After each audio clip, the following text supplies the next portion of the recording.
Morning, everyone. Morning, everyone. To start.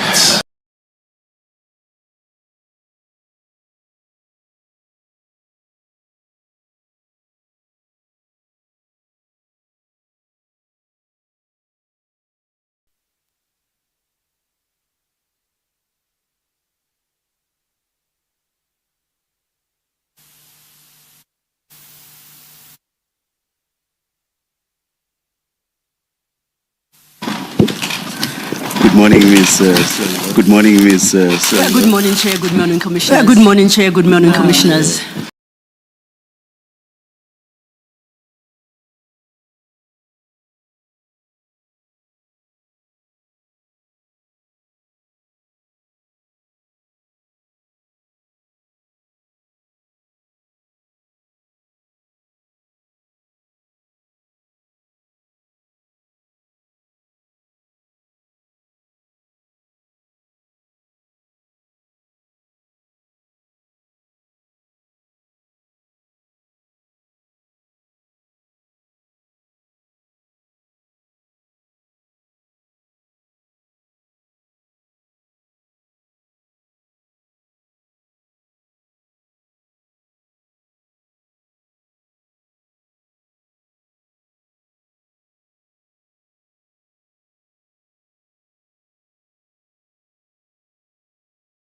Quote, misuse of blue lights. Was this the sole incident? Was this the sole incident? Are there other incidents?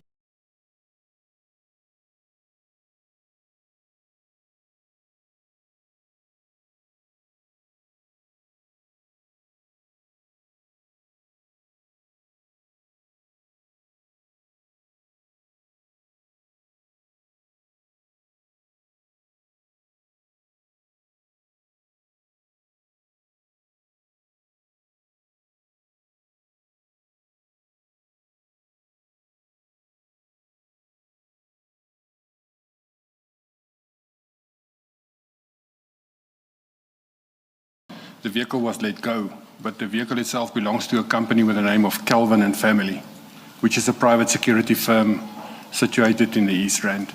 So this is still prevalent. It happens numerous times that it happens. Now, that's not part of your written statement. If the Commission were to pursue that, to establish the accuracy of the report you got as regards the N12 incident.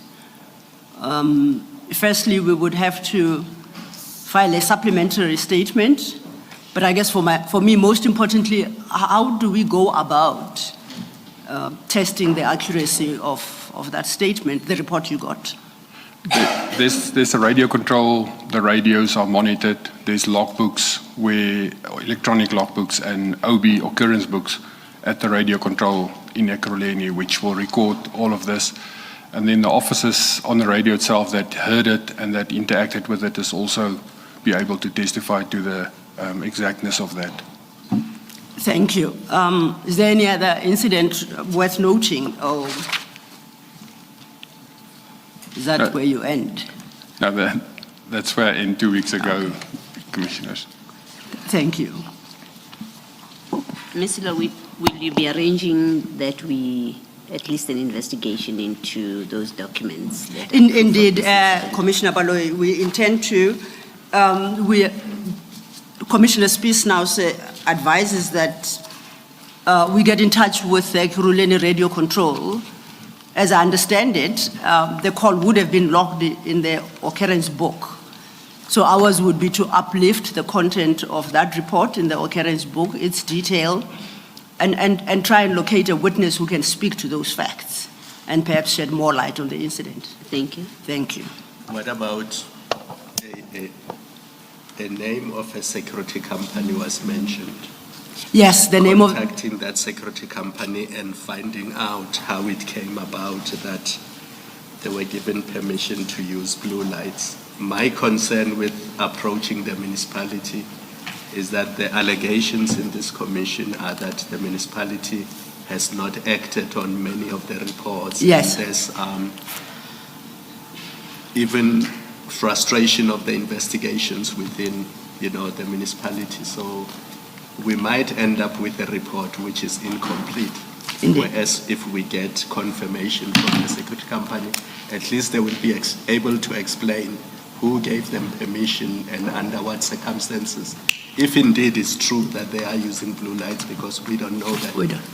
Thank you. Well, thanks, Commissioner Khumalo. We shall do so. So perhaps, in essence, we will seek to obtain two statements, one from the radio control perspective, Ekurhuleni Radio Control Office perspective, and the other from the very security company that is said to have used the blue lights on the date. So, just a last question on that. Would you have a sense of the date on which this happened?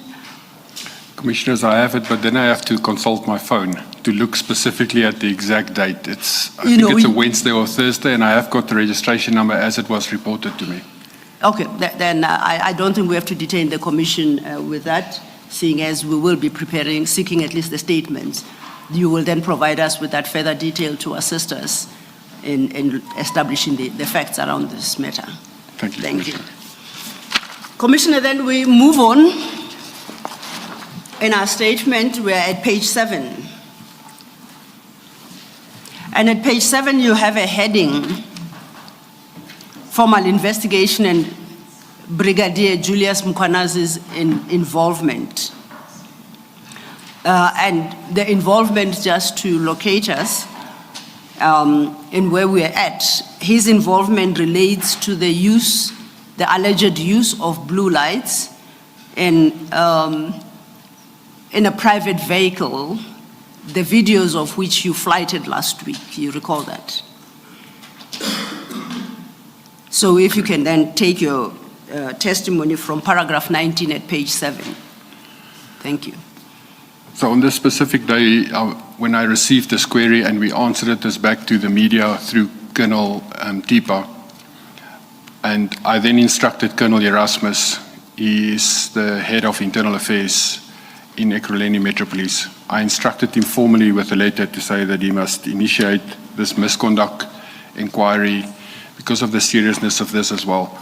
I also went further to instruct him that he must not delegate it to a lower rank because it's a senior officer that is involved, that we don't have the situation where lower ranks like constables investigate seniors, managers. It could be abused in that manner. This instruction is also, it's done in writing formally. And then during that week,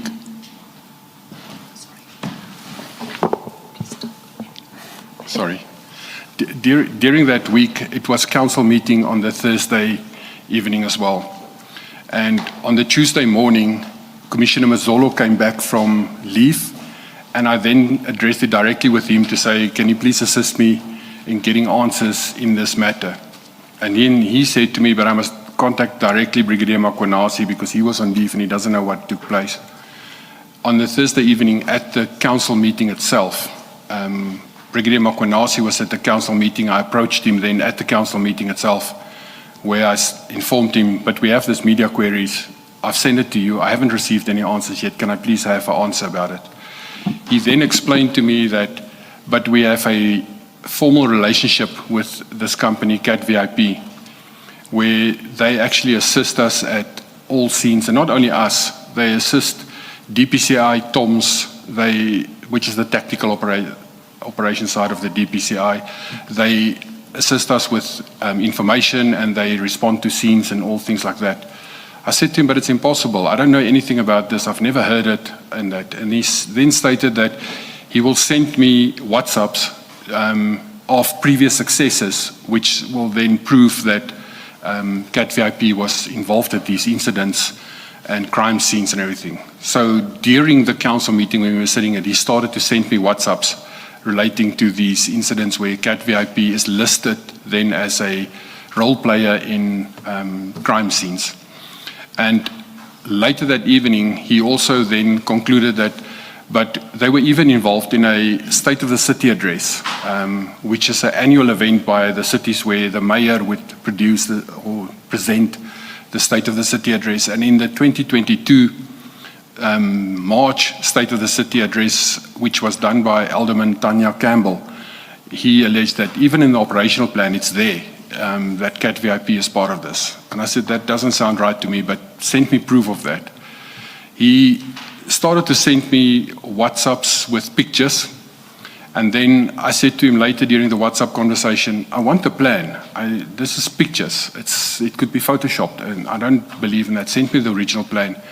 And later the evening, he sent me a SharePoint link, which is an email with a link that you can click on it, and then you will get to an operational plan. But it took me also to pictures of the plan itself. And then I answered him back and say, I want the operational plan, the original. Because for every operation that we conduct, there will be an operational plan which is signed off and approved, and that gets archived and kept in the records. So the very next morning, he sent an operational plan in a sealed envelope to my office. I opened this operational plan, and just by opening it and looking at the plan, it looks to me if it's uttering, if it's a Photoshop, if it's altered. The reason being is that the document itself consists of 14 pages. The first 2 to 3 pages had a smudge on the paper as if it was printed on an old cartridge, like makes a faint mark on the papers. Commissioner Spies, if I may, I do apologize. The detail you are providing, in particular on that document, I think would be best served by going to the actual document. So if we could wait, you deal with that further on in your statement. We will wait and get to that annexure, and then you will take the commissioners through the issues you had with that particular operational plan that Mr. Mkhwanazi provided you with. For the moment, though, I would like to refer you to your paragraph 19. You deal there with an annexure RS7. And this, according to your... Just before you do that, I don't know if you were listening, Commissioner, when Chief Mapia was testifying. No, I didn't, Commissioner. Okay. Sorry. I corrected him on the pronunciation of Ulu. He pronounced it Ulu. So I want to correct you as well.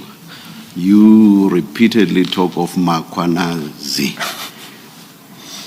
There is no A right at the beginning of that first syllable. The A is after the H, so it's Mkhwanazi, not Mkhwanazi. I have to apologize. So I have to be fair in insisting on the correct pronunciation. So I should not correct only Chief Mapia, I should correct you as well. I have to apologize, Commissioner. Mkhwanazi. It's very easy. Yes, easy. Thank you. Thank you, Chair.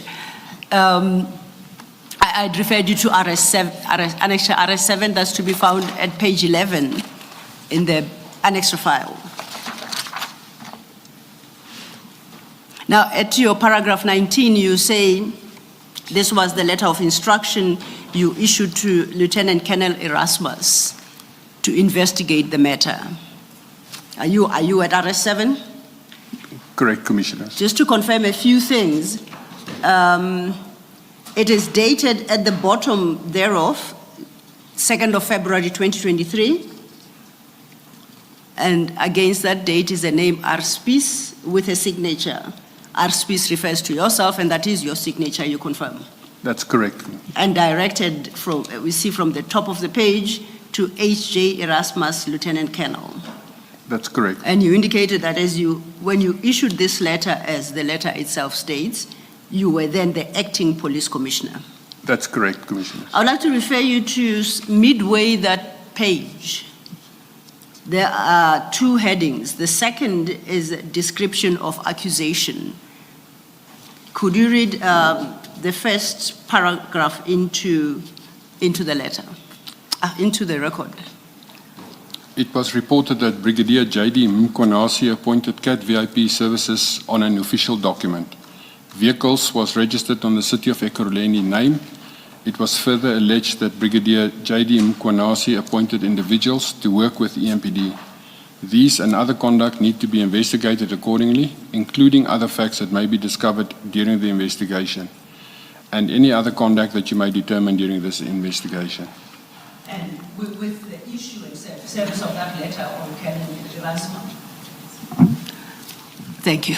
With the issue of that letter and service on Colonel Erasmus, that was the trigger of the formal investigation within EMPD. That's correct, Commissioners. You then move on to, there's a paragraph 21. Maybe before you Yes. do that, Mr. Let me just ask about this relating to the same letter. Commissioner, we had evidence from Chief Mapie that at some point he was instructed by the city manager to discontinue disciplinary proceedings now against Brigadier Mkhwanazi. Now, in paragraph 1 of this letter, you say, in terms of clause 7 to the disciplinary procedure collective agreement, I, the authorized representative, do hereby appoint you as the investigating officer. You must investigate the allegation as per the accusation of misconduct.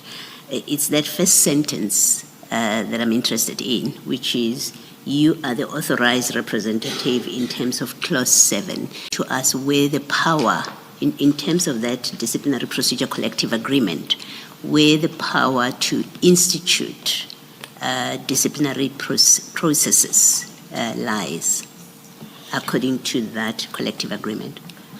Commissioner, for all local government, there is a bargaining council where collective agreements are reached with, which is represented by SALGA, which is the South African Local Government Association, and organised labour, which is IMATU and SAMBO as the two organised labours. Collective agreements is through the years then obviously reached there and signed and agreed upon. And those collective agreements, this specific collective agreement is an old collective agreement that's just been extended continuously. In terms of that, the actual disciplinary proceedings and authorized representative is the accounting officer, which is the city manager in this case. However, she has delegated at that stage when this letter was issued, the delegation was issued to the heads of department, which is the chief of police for Metro Police. And it was also then that further disciplinary steps to appoint the presiding and the presenting officers was vested in formal delegation from her office to the head of employee relations. It's a divisional head, which at that stage was Tlolani and Nisa. He was appointed as the disciplinary representative. So to initiate investigations in the department in terms of this agreement, vested in the heads of department. Once the investigation has reached a state where there's prima facie evidence, the chief of police will then hand over the complete dossier with an instruction to the DHER, employee relations, and there is then two methods of concluding it. The one is what we call, it's an informal process, and there's a formal process. Informal is for petty matters. A person arrived late for work, and it will be dealt with within the department, and the presiding and the presenting officer for the disciplinary case will be internal officers that will deal with it because it's petty. However, when it's highly technical or when it is a very serious matter that could lead to dismissal, then it will be handed over to the division employee relations, which is situated within the human resource department. Thank you, Commissioner. Thank you, Ms. Selu. Thank you, Commissioner Baloyi. I was taking you to your next annexure, which you deal with at paragraph 21. And this annexure you term WhatsApp messages between yourself and Brigadier Mkhwanazi after you had approached him on this matter. Now, the RS8 starts at your page 12. We don't have to read the content unless there is something in particular you would like to draw the Commissioner's attention to. But you could just help us understand how to read Annexure 12. Thank you. Annexure 8, I apologize. Yes. Commissioners, this is an export from my WhatsApp chats with Brigadier Mkhwanazi, then Brigadier Mkhwanazi, who is now a Deputy Chief, Acting Chief Mkhwanazi. It starts off, obviously, when we started, like 2017, but if you go to page 14 in the middle of the page, there's a break where it was a report of cable theft and then a list of that, and then immediately thereafter it says 2023-0202-2049. This is where Julius Mkhwanazi then sent to me a series of WhatsApp that says success report. and then there's a break in it because it is old WhatsApps, which is 2022-12-21, Mafolo, Soweto, Johannesburg. It's an old WhatsApp that he has forwarded to me.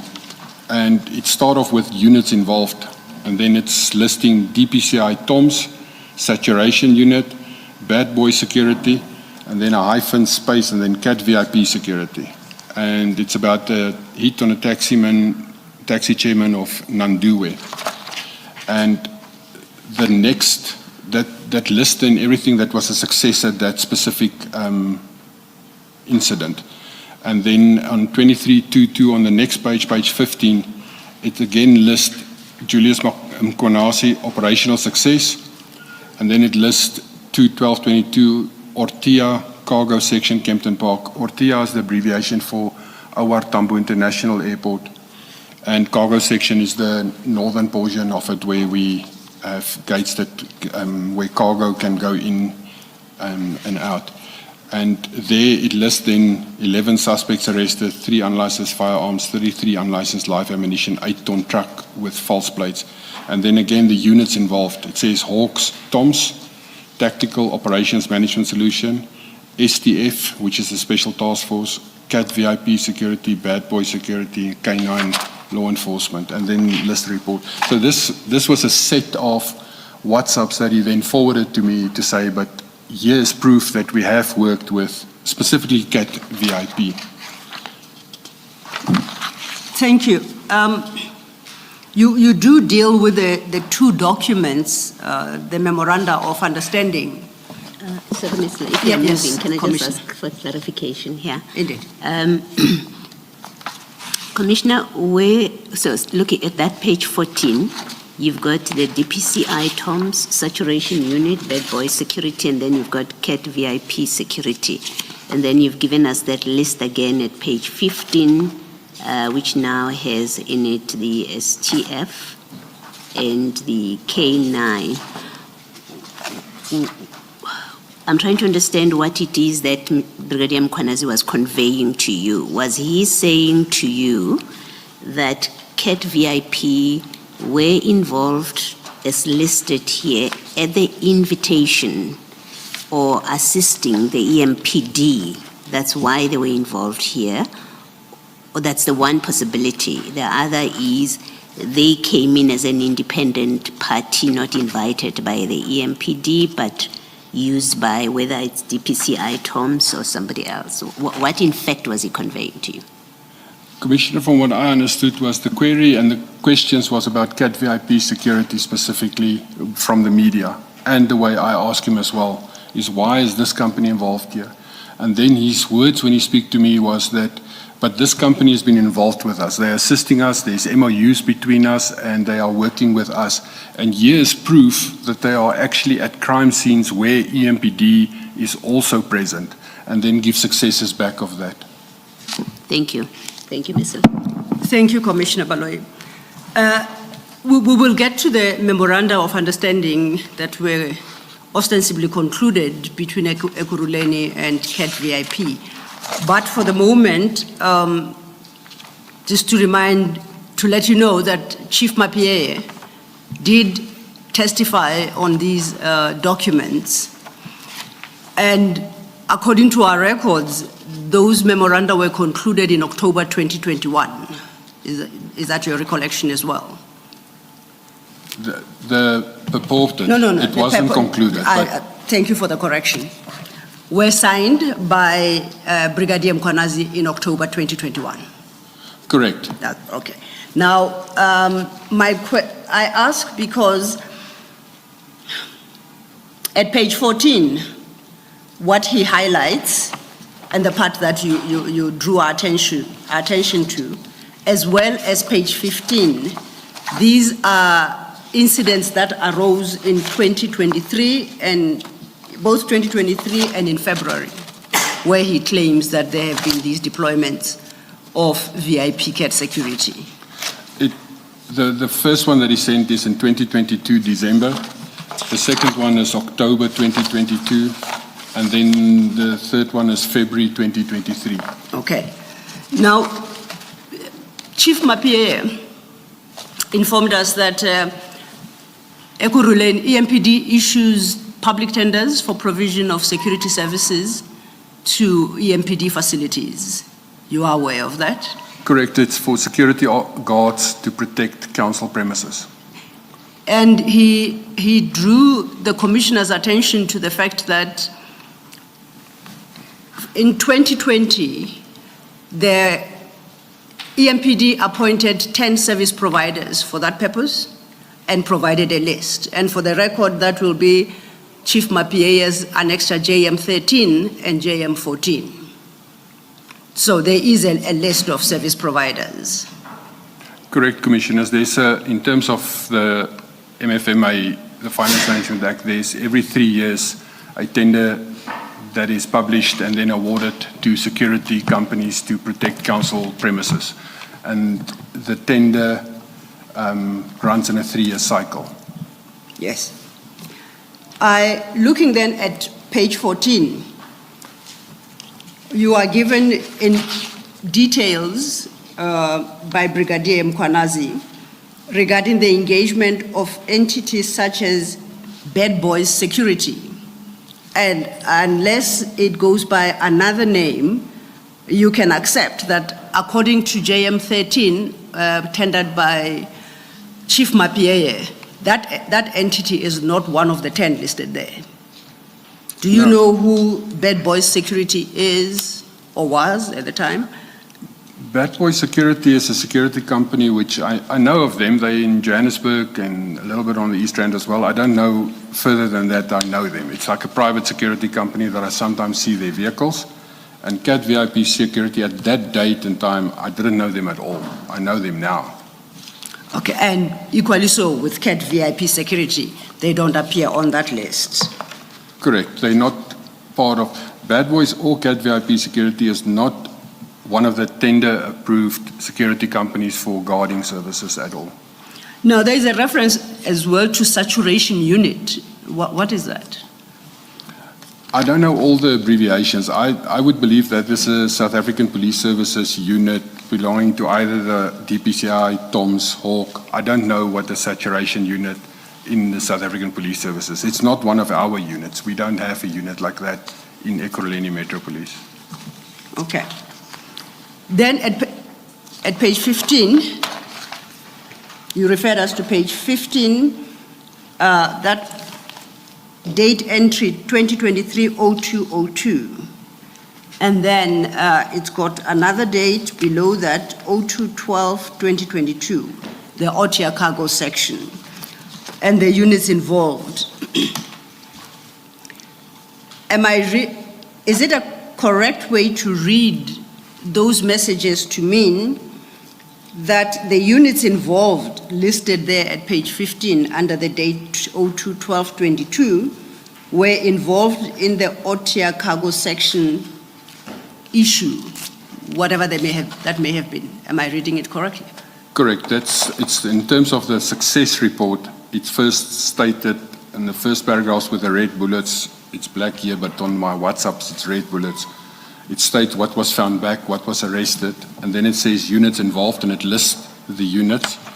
And then it will state in the report what actually have happened. They were robbing Swissport cargo section. That's what it is. So you say this incident related to a robbery of the Swissport section at the airport at Otia? Correct.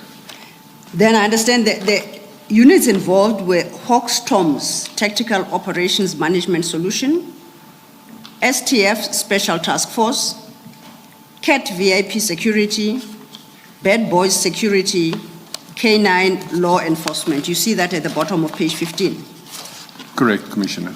Is it a correct interpretation on my part to say all those units were involved in dealing with that Swissport robbery, resulting in the arrest of 11 suspects, finding 3 firearms, and all that is listed there? So CAT Security was part of that operation. That is what. Is that how you two understood it? That's how I understood it, and it's sometimes it's even strange to me is that all these units are involved, and it's sent to me from Brigadier Mkhwanazi as if it is Ekurhuleni Metro Police that is running the show. But we are not even listed there. So to me, it feels as if he just took stuff wherever the word Cat VIP came on and sent it on to me to say, but look, here we are working with them. But we are not even listed on that scene, even though it's in our area and that. By we, I take it, it's reference to EMPD. Ekurhuleni, sorry, Commissioners, it's force of habit. If I'm speaking about it, it's Ekurhuleni Metro Police Department. And Commissioner, the first one is not even in your area. I understand the other three are within Ekurhuleni, but chasing a suspected hitman in Mufulwa, Soweto, on page 14, the very first entry. What does that have to do with the MPD?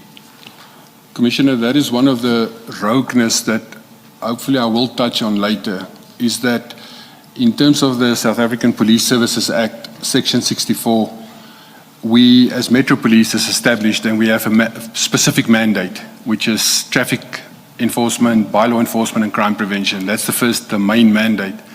But we are further also restricted to our area of jurisdiction to the local government that has appointed us, except there's a clause that also allows us, if there's collaboration agreements or there's agreements with other cities, that we can extend upon request to those areas.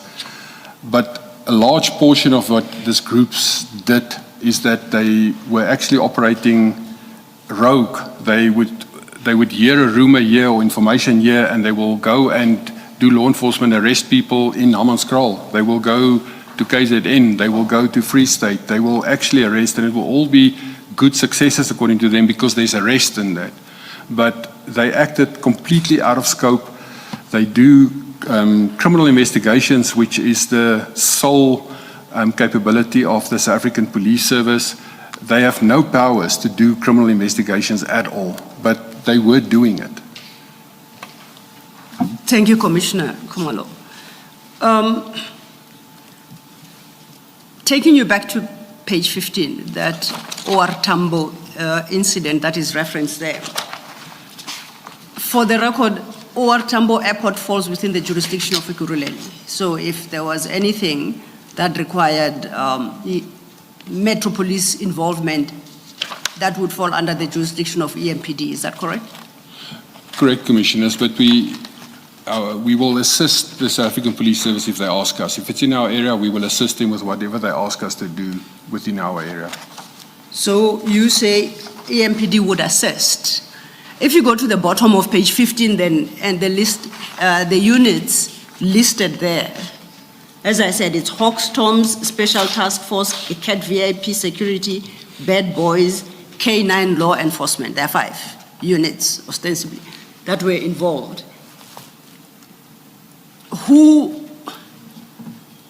Which police service or force or unit would actually have been responsible or initiated this engagement at Otia? I'm trying to understand because I see 2 Cat VIP, Bad Boys Security, sounds like private companies. I see Hawks Toms Tactical Operation Management Solution. Then there's the Special Task Force reference and the K9 Law Enforcement referenced. Who, in your understanding, was responsible for that operation? Which of these units, if any? From my understanding, how it works is that the Hawks, the tactical operation, would actually be the one who do the operational plan and manage and control it. And the STF, if it's the South African, and I don't know if it's the South African Special Task Force, but if it is the South African Special Task Force because of the high risk involved, they would operate obviously based on the operational plan that was drawn up and managed by Hawks. And they will do the dangerous work of doing the rest and that, but the planning and everything would be resorting under the Hawks. Now, if we accept that this was a Hawks Toms operation supported by the Special Task Force, beyond that, it's K9 Law Enforcement. Is that an EMPD unit or is that I do not provincial, know. national? No, Commissioners, I don't know. If it's stated K9 Law Enforcement, it could be anyone. It could be Ekurhuleni Metro Police.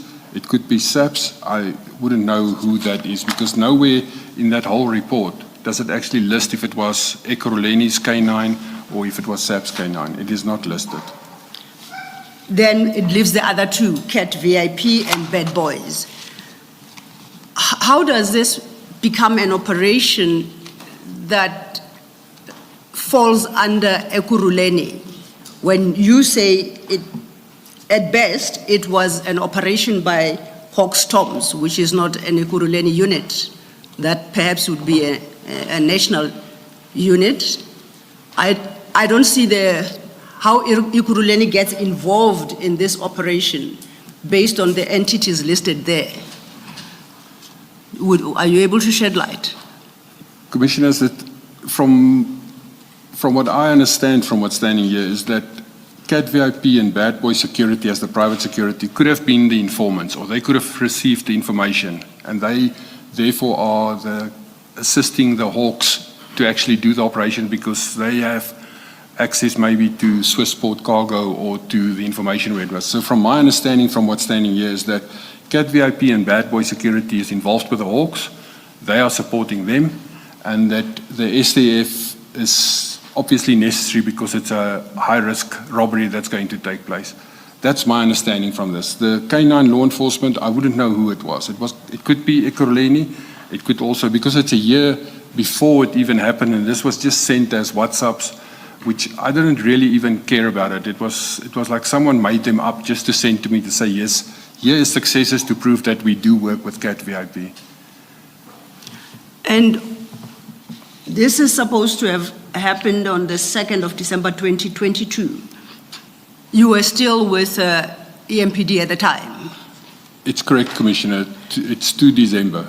And at the time, what position did you hold in EMPD again? I was then the Deputy Chief of Police, Auxiliary and Support Services. I was appointed 1 August 2022 in that post, so Deputy Police Commissioner then. Now, could we turn to you to find out whether there is a record of an operation such as described in that WhatsApp that the EMPD was responsible for, or who do we turn to try and get an answer to that? Only from the Hawks. If it's a police operation like this where the Hawks and the STF is, it will be a SAPS-driven operational plan, even if we were there, even though we're not mentioned here at all. Even if we were there, we would do a supporting role to SAPS, fully supporting role, not even at the front line. So then if we were to pursue this operation and see the involvement of everyone in it, we need to turn to Hawks Toms. You can't help us beyond that. Correct. Thank you, noted. Can I just check this, Commissioner? If this were in the nature, or rather on the face of these operations as they are described here, it doesn't look like anything that would be initiated and run by the EMPD. They would have been playing a supportive role, as you explained. And given that Brigadier Mkhwanazi, when he sent this to you, your understanding of what he was conveying was that Cat VIP were there to assist EMPD. You've testified that the security companies are appointed to secure the property of the municipality. Would it have been proper and open to EMPD to invite Madlanga VIP, Cat VIP security into an operation where the EMPD has been asked by, let's say, the Hawks or SAPS to come and assist them? No, Commissioner, that would be completely out of bounds and out of script. No outsiders get invited into an operation where we are already, even if we are with SAPS, it just leads to leak of information and anything. So we wouldn't invite, if the SAPS and the Hawks is in charge of operation, there's an operational plan which is driven by them. If we are then invited to assist them, we assist them. We cannot carry on and invite more people. It just opens up and it makes a farcical of policing when information is being leaked all over the show to everyone. And we would not, at the bottom end, when we do patrols, we have friendly relationships with the security companies that is in our same areas that we patrol. So it's not that we don't know they are there. We do work together. If they say, for instance, to us, but there's a robbery at one of my clients' house around the corner, we will obviously assist and respond there. Or if they arrest someone and they contact us, we will go and assist them. But we don't have formal approved operations or MOUs with security companies as Ekurhuleni at all. We only have this 10 companies that's annually or every 3 years appointed to protect our guarding and our premises that we have, not to do patrols and provide extra services to us and do anything security related. Thank you, Commissioner. Thanks, Mr. Thank you, Commissioner Baloyi. Thank you for walking us through that annexure, Commissioner Spears. We then move to your paragraph 21. No, we're still at your paragraph 21 because you reference another annexure there. And that annexure, you say that Brigadier Mkhwanazi, and I'm reading from your statement, quote, also stated that CAT VIP had provided protection for the mayor and for the proceedings during the State of the City address by Alderman Tanya Campbell in 2022. Do you see where I'm reading? Correct, Commissioner. And for that purpose, you say he sent photos and shared a SharePoint link of the operational plan in respect of that event. You overleaf at paragraph 22, then have a heading analysis of the MOU and operational plan. I would like us to park, you have annexed the operational plan as annexure RS9 capital A. It's in the annexure file. But when you turn over, you start with the MOUs. So we're going to follow the structure of your statement and start with the MOUs, and then we'll come back to annexure RSA 9. Do you understand my logic? Correct, Commissioner. Thank you. Let's turn then to page 8. At page 8, paragraph 22, you highlight what the investigations revealed, and you reference the two documents which you have annexed as RS10 and RS11. Could you take the commissioners through that? Thank you.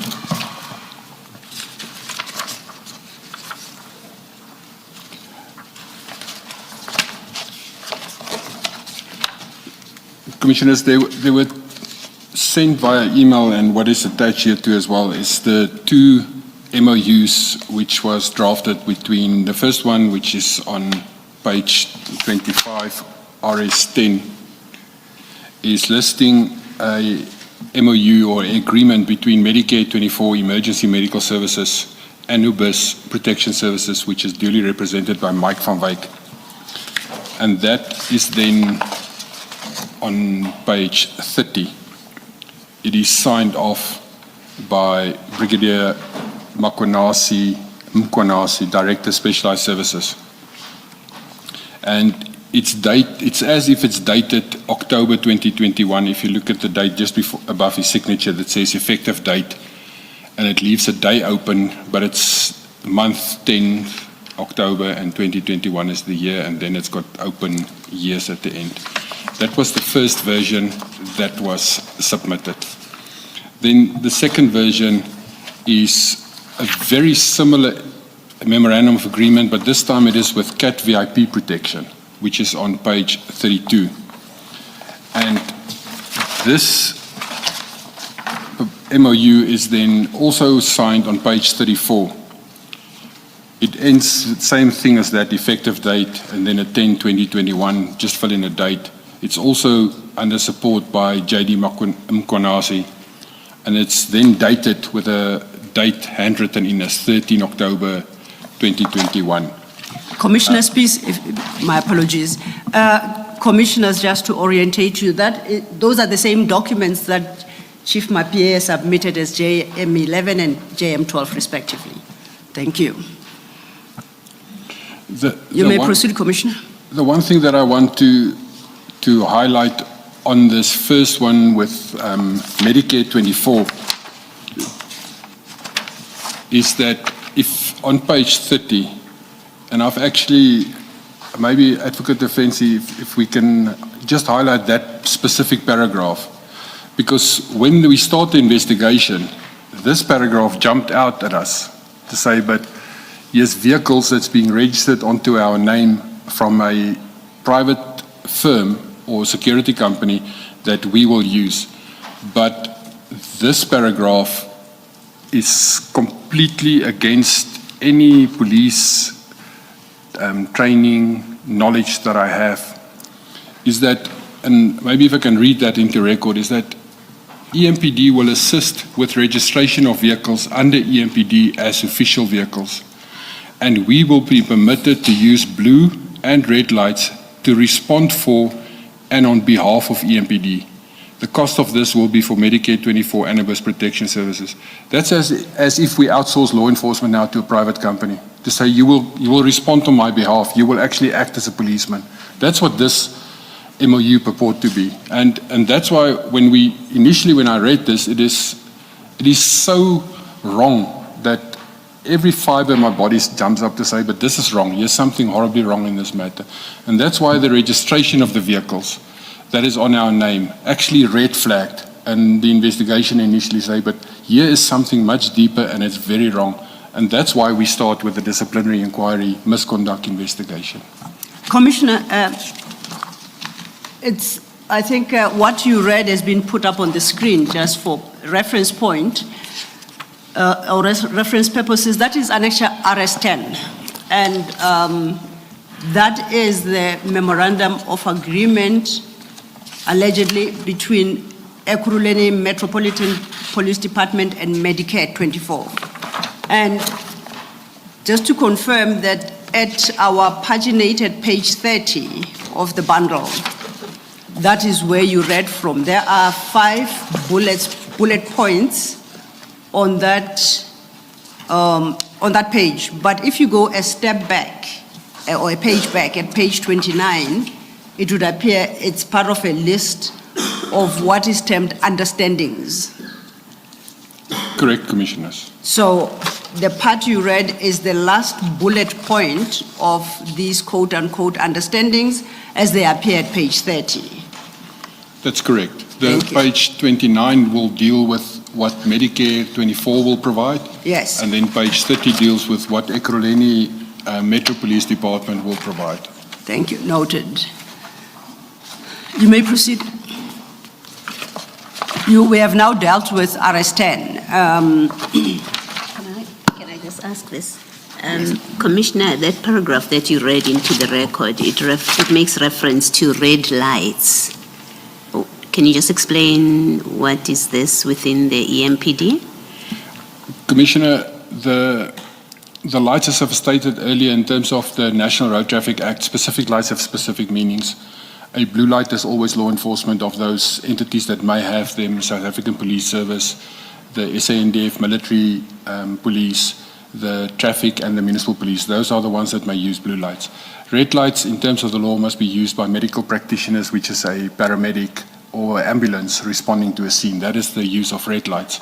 Amber lights is then for construction work and that.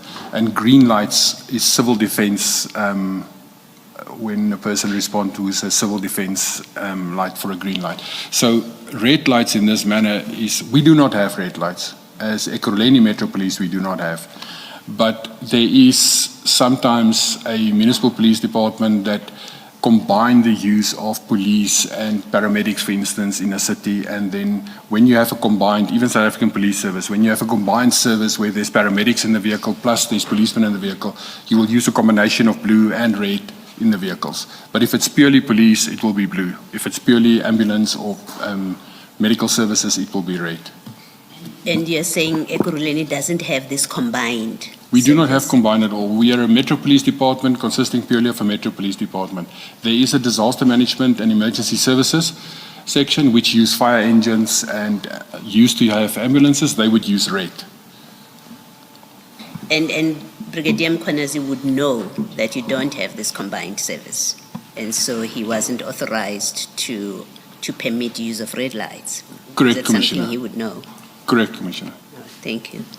Thank you, Mr.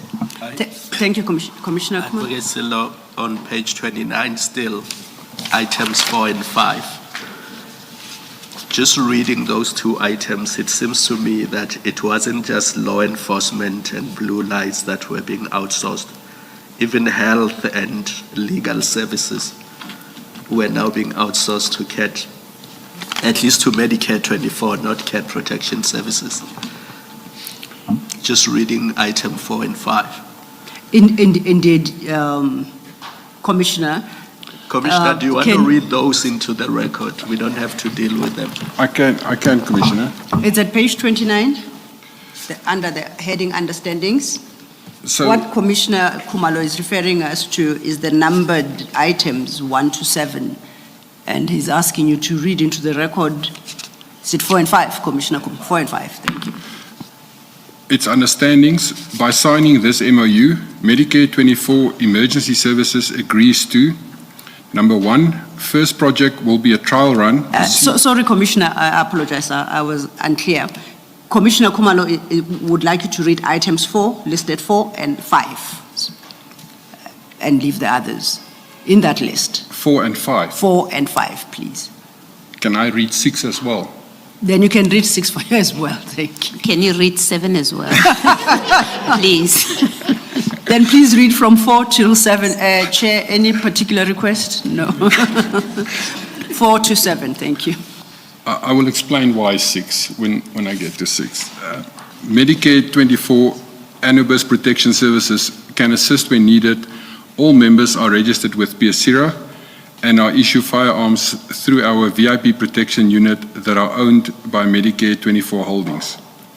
5, the CEO's health qualifications and legal degree can assist when needed in an event of a drug bust, and I can give legal advice where needed. 6, Medicare 24 can assist with drawing bloods in roadblocks for you, and staff will be available. And this I just want to pause and explain why, is that when we as road traffic enforcement, part of our mandate do in terms of the National Road Traffic Act, there's a prescription that you can either draw blood or that you can do a breathalyzer test, but blood is the most known at the moment. But the Criminal Procedure Act goes further to say when you draw blood, it must be by a registered medical practitioner. And that is sometimes misunderstood. It's not just any nurse on the street that can draw your blood. It's a registered medical practitioner, meaning it must be a doctor with with a medical qualification and registered as such, and it must be a registered nurse with a health profession. So this can assist with drawing blood.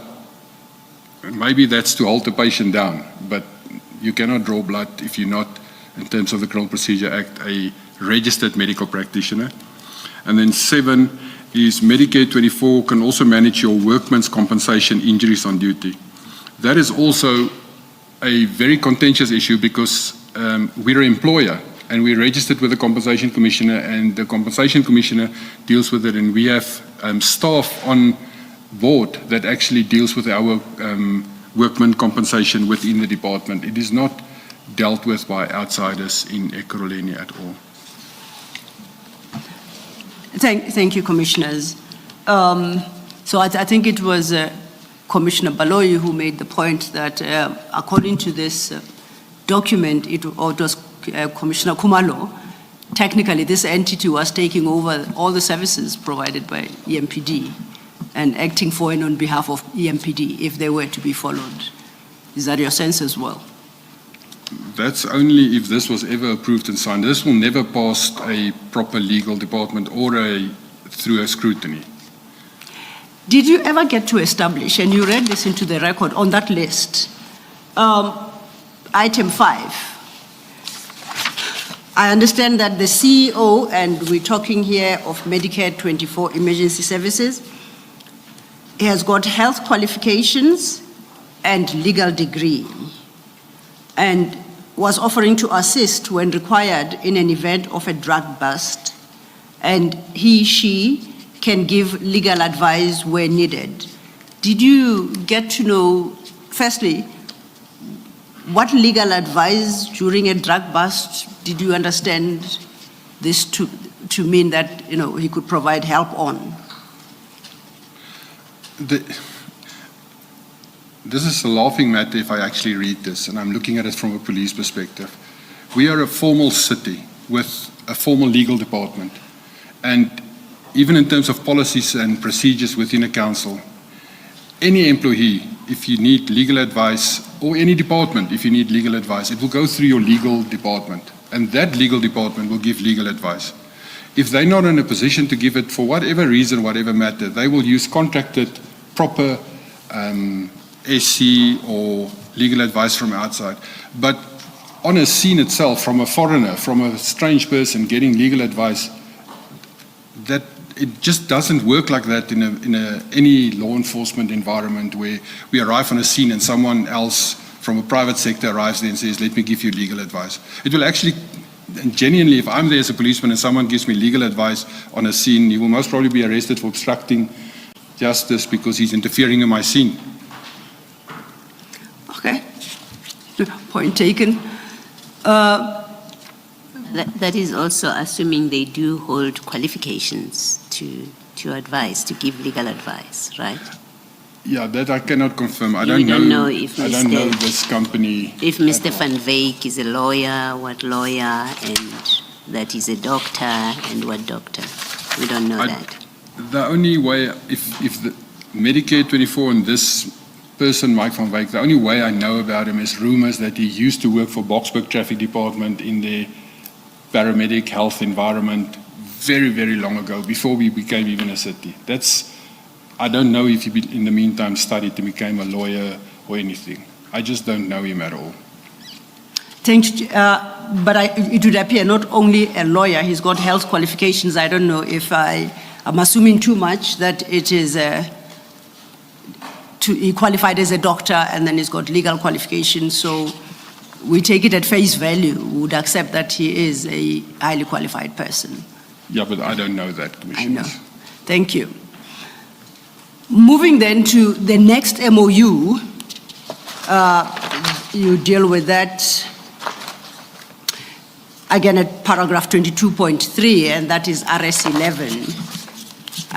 Is there anything in particular you'd like to draw the Commissioner's attention to, insofar as that particular MOU is concerned? This MOU differs just that it is with CAT VIP security, which I've never heard before. And then on page 33, it states a specific list that this MOU will pertain to, where they will provide us with vehicles. Understandings from their side in the middle of the page. And by signing this memorandum of understanding, CAT VIP Protection agrees to 1.1, provide the Ekurhuleni Metro Police Department with the following. 1.1.1, 2 BMW motor vehicles. 1.1.2, 1 Mercedes-Benz motor vehicle. 1.1.3, 1 Volkswagen Golf motor vehicle, which makes a total of 4 vehicles.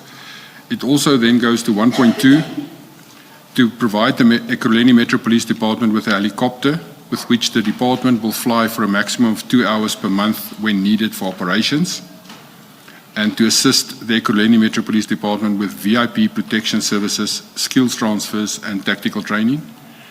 And then 1.4, ensure that CAT VIP staff that may be required to be part of any operation to carry out any task is well-trained, proficient, has the necessary qualification or permit as required by the law of the Republic of South Africa to carry out such tasks. And then on page 34, it's the commitments from Ekurhuleni Police. They forgot the metro there, but the Ekurhuleni Police Department is that we agree to 2.1 to dedicate a duty officer, community relations to focus on crime prevention and community safety in and around the Ekurhuleni Metro, and to report those who attempt to commit or have committed crimes of any nature, be it on the roads, in commercial or residential settlements, both in urban, semi-urban, semi-rural and rural settlements of the Ekurhuleni Metro. And just for pausing there, is that now it sounds like the Metro Police must report crime to a private company, whereas crime is the sole purveyor of law. We must actually report crime to SAPS and not to a private company at all. 2.2, the on-duty officer shall serve as a liaison to community officer EMPD in order to facilitate access to appropriate management and community resources. And 2.3, make the operational duty officer available to work in partnership with CAT VIP protection staff that may be called upon to assist in special operations. So it sounds as if we are really abdicating or giving everything away to a private company to become the Metro Police on our behalf. Thank you for that. Sorry, Mr. Yes, Chair. May I request that whether over the tea break or maybe even lunch, Ms. Mkhwanazi should look at my annexures. You'll find an annexure, maybe RS10, running across more than one flag. And it's the same with RS11, so it makes it very difficult for me to follow, to read properly. It is true, Chair, and I apologize for that. I don't know how it happened. Just to check with the other commissioners that they don't have the problem. It's only you, Chair. We will attend to it immediately during tea, Chair. My apologies. Thank you. Thank you. Commissioner, what you have just read now into the record, appearing at page 34, it is the second last page of that annexure, which we have on record as annexure RS11. I'm particularly interested in item 2.3, and I want to test if you could help me to have better understanding of what was intended by that. And I quote, make the operational duty officer available to work in partnership with CAT VIP protection staff that may be called upon to assist in special operations. I struggle to understand. Are you able to help me perhaps through your understanding as to what that could potentially mean? Commissioner, I can read the words, but I don't understand the context of it. I must upfront say is that how it feels to me initially is that when the query came in 2023 February from the journalist, I was immediately when I saw this, it was as if in my mind this was created, that stage, to actually try to answer the media query that arose in February 23, is that there is not genuinely a 2021 attempt or a genuine attempt to make it. It's as if the wording here, because of that paragraph in Medicare is one that says we're going to register the vehicles for them and then we're going to abdicate to them and say do everything on behalf of law enforcement, and then here's the vehicles registered in 23 to us. So initially my belief was this is generated stuff to actually make up and answer the media query about the blue lights. But obviously in hindsight I've also seen, but there have been, these MOUs have been in existence for a long period before the time, but it has been drafted and drawn up by, in my mind, and it's, sometimes I shouldn't say it, but it's illiterate people that doesn't know how to type MOUs. It's completely wrong. Everything in here, the wording, the intention, based even from the letter when you started to say endless working relationship. This is all as if it is children drafting stuff and we're going to get to adults that can actually look at it and make it better. And one can see from the document that it must have been drafted by Mr. Van Wyk, because he sometimes forgets to refer to CAT, what security is it? CAT VIP is, and he says I. So correct, Commissioner. He's actually the one drafting and he forgets CAT VIP and says I. There's also, and this is something that I haven't yet fully understand, there's also CAT VIP and Medicare wasn't friends at this date. If you look at 2021, from my understanding is that CAT VIP only obtained Medicare 24 in 2022 when the police tender started. At this stage, they weren't yet holdings and friends with one another. They were still separate entities. But here they already speak as if it's one in 2021. Thank you, Chair. On that annexure, at page 33, under the heading Understandings, just before that, thank you, Chair. Yes, right at the end where the evidence leader, Mr. Sillo, referred you, that is 2.3. There's reference to an operational duty officer. What is that? I looked, there is a definition section at the beginning of the document, but that is not defined. What is that? Commissioner, we don't have something like operational duty officer in that context at all. But in paragraph 2.1, it states that we agree to dedicate a duty officer community relations to focus on crime prevention. So it's as if this MOU is saying that we're going to dedicate a duty officer for them to report stuff to them and to report So the it's, crime. it's a creation of the so-called MOU. Yes. Thank you, Chair. I'd referred you, Commissioner Spies, to page 33, same document.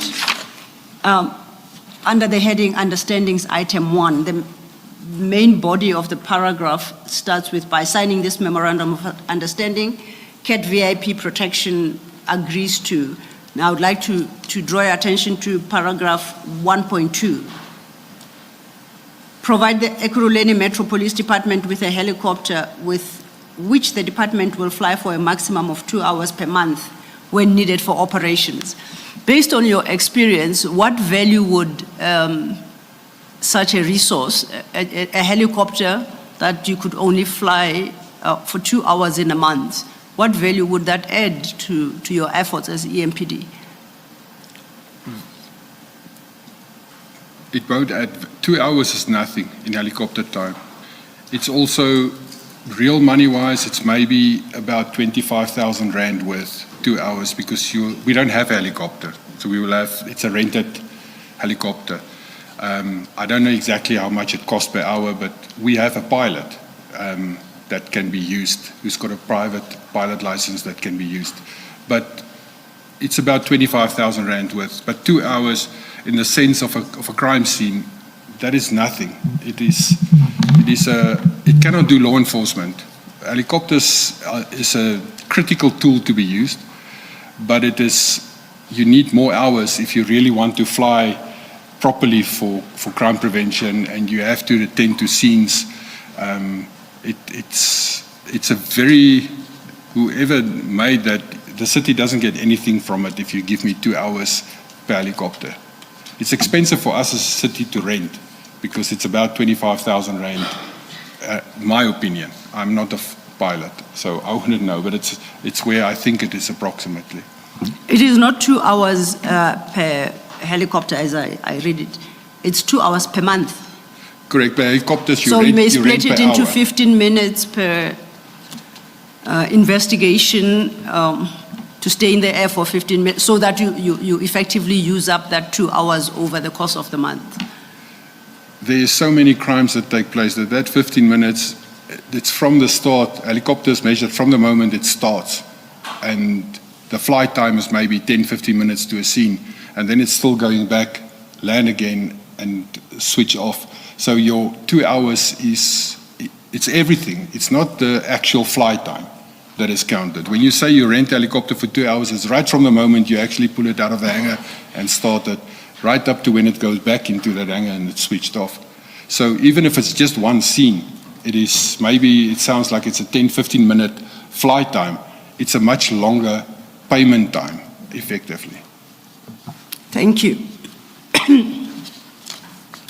I move then to your paragraph 25 at page... Sir, Mr. Lab, before you do yes, that, Commissioner. now that you're moving away from the same page 33, in the top paragraph, right at the top of the page, 1, 2, 3, line 4, maybe let me start at the beginning of that sentence in line 2. It says, further, the agreement shall assist the Ekurhuleni Metro Police Department to achieve its crime prevention targets, possible police visibility and safety of citizens, as CAT VIP will donate motor vehicles, we've discussed that, to the EMPD, and this is the part, provide their staff with skills transfer and tactical training. And then you find the same thing under the heading Understandings at paragraph 1.3. It reads, to assist the EMPD with VIP protection services, skills transfer and tactical training. Where does the EMPD procure its training for its people? And is that a regulated area? Commissioners, firstly, this sounds like donations. And donations, in terms of legislation, there's legislation and policy within the City of Ekurhuleni. The City of Ekurhuleni has got a gifts and donation policy, how it must be dealt with, and the National Treasury has also issued instructions, and the MFMA makes provision for donations. There's a complete process that a city has to go through when accepting donations. It must first be submitted to the city manager as a full motivation. Then it must be looked at and analysed if there is not a hold that will effectively be created on the city for that. And council must then accept the donation and it becomes then an assetized. When it deals with training, as an example, during 2020, during the COVID disaster, we had received numerous donations from, for instance, the Church of Scientology, who cleansed and sprayed our buildings for free. Because they did that as a service as a church then. And that was found as irregular by the Auditor General because it was not declared. The value, even though they came into the building and sprayed the buildings, to us that worked there and kept on working, we didn't understood it even as a donation. It was public that came in and cleaned our buildings for us. The Auditor General found it as irregular, and it had to be corrected in council to say, but a value had to be attached to it, and it had to be declared as a donation. That's how strict it comes when someone has donations.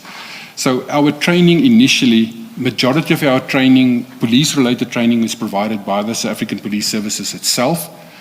We have a challenge at the moment with it because it was provided for free, but the South African Police Service has changed their structure and they want us now to pay for training. But we are in the process of trying to resolve that. Any other training is done on a tender basis. So the council will, every year there will be a workplace skills program where training needs is identified by every department. This is submitted to the corporate HR. Corporate HR then will develop a training plan in terms of the WSP, and this training plan will then go out on tender so that we can source service providers in specific fields to provide training for us. Any other training, if it's done on the sideline, anything like that must be declared because there's an actual intrinsic value into that, and in terms of the policies and legislation, it must be declared. Still on that, does the MPD get tactical training from private security companies? Because no, that is what is being offered here. No, not unless it was provided on a tender where we procured the services. Otherwise, we don't get tactical training. And there has not been a tender for this service from the VIP? There was not any of these training. Our officers have been sent to the South African Police Service for training, for public order policing or things like that historically. We only had, for the last 3 to 4 years, we haven't had any training to these officers because of the impasse between us and the South African Police Service about payment of services.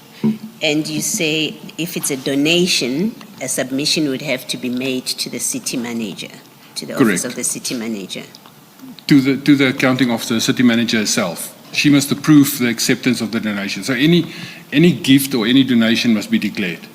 And then it must be approved by the city manager before it can be accepted. Because there must be analysis made by her to say if it's not improper to accept a donation that she can accept or not. But she must approve the acceptance of the donation. All right. So in the very second paragraph at page 33, under paragraph 3, heading duration, it says the public-private partnership is, so it speaks of a public-private partnership to establish a working relationship. Now, in the light of your explanation that if donations are being made and they have to be, a submission would have to be made to the office of the city manager, if this donation, what you say is a donation, if this was properly handled, in the city manager's office, there has to be a submission that was made to the city manager's office. Correct, Commissioner. There's a huge amount of private-public partnerships, which is allowed by law. There's nothing wrong with it, but it's dealt with formally. It is in writing. Whoever offers to provide these services to the cities, even if it's for free, there will be a MOU signed, and it will be signed off by the city manager as accepted, and that will even be reported, even though it won't be doesn't need to be resolved by council to accept it. It will be reported to council. But there will be, or there must be, record of an agreement reached with any of these companies. So the city manager's approval, if this was approved by the city manager, it should be in that office. It must be in our office. And it should have been reported to council. So there would be records of that. Correct. Correct, Commissioner. Thank you, Commissioner. Thank you, Mr. Thank you, Chair. Ms. Silo, before you leave the MOUs, Yes. Commissioner, just to be clear, I'm not asking you about the city of Tshwane. I just want to make an inquiry for future reference. You are the second in command now at Tshwane Metropolitan Police, am I correct? I'm one of five, One of five. second in command. Yes, and without giving us the name, maybe just the title. As you are aware, Tshwane Metropolitan Police falls under our terms of reference as a commission, and we are investigating similar issues in relation to Tshwane. Who at Tshwane would be the custodian of similar MOUs and similar arrangements, so that if this commission were to make inquiries to Tshwane about whether there are similar arrangements? It will be the city manager's office. It would be the city manager's office. I will leave it there for now. Thank you, Commissioner. Commissioner Spies, we now are at your paragraph 25, where you indicate that after Brigadier Mkhwanazi had provided via WhatsApp this series of documents, including the operational plan, he subsequently provided a hard copy version of that plan. Do you see? Correct. Now, we read your paragraph 25 with paragraph 21, the last line of paragraph 21. That operational plan, you say, is annexure RS9, capital A. RS9, capital A, starts at page 24.1, and it will run to 24.14.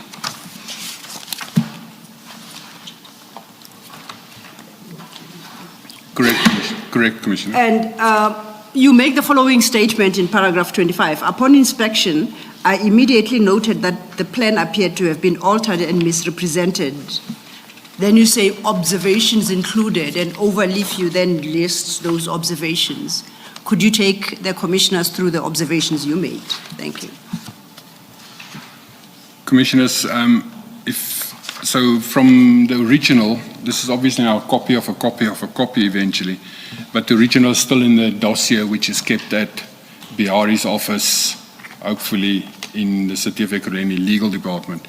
On that original, the page 1 and page 2 and page 3 had, on the right-hand side, they had smudges from a printer cartridge, like if you print on a dot matrix, not a dot matrix, a inkjet printer.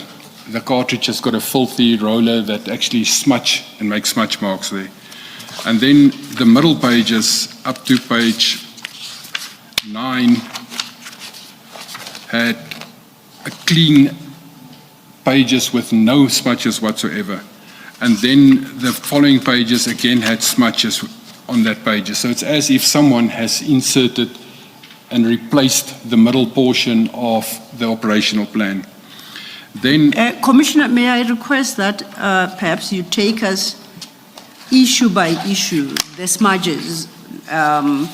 Please refer us to a specific page, and you talk to the smudges and where they are to be located. Thank you. And Commissioner, when you say page 1, page 9, and so on, are you referring to the pages that say 1 of 14, 9 of 14? Or correct, Commissioner. Please refer to the page numbers at the top. So page 1 of 14 of the document, but indicated in the record as 24.1. Thank you. And then 2 of 14 indicated as 24.2, and 3 of 14, 24.3, had smudges at the bottom side of it that indicate that this has been printed on a printer that is, you can see on the right-hand side, there's like a faint line some of the copies that still stick out there. Then Please refer us to a specific page and then we look at it and we on work. page 3, Okay, that would be 24.3. paginated 24.3.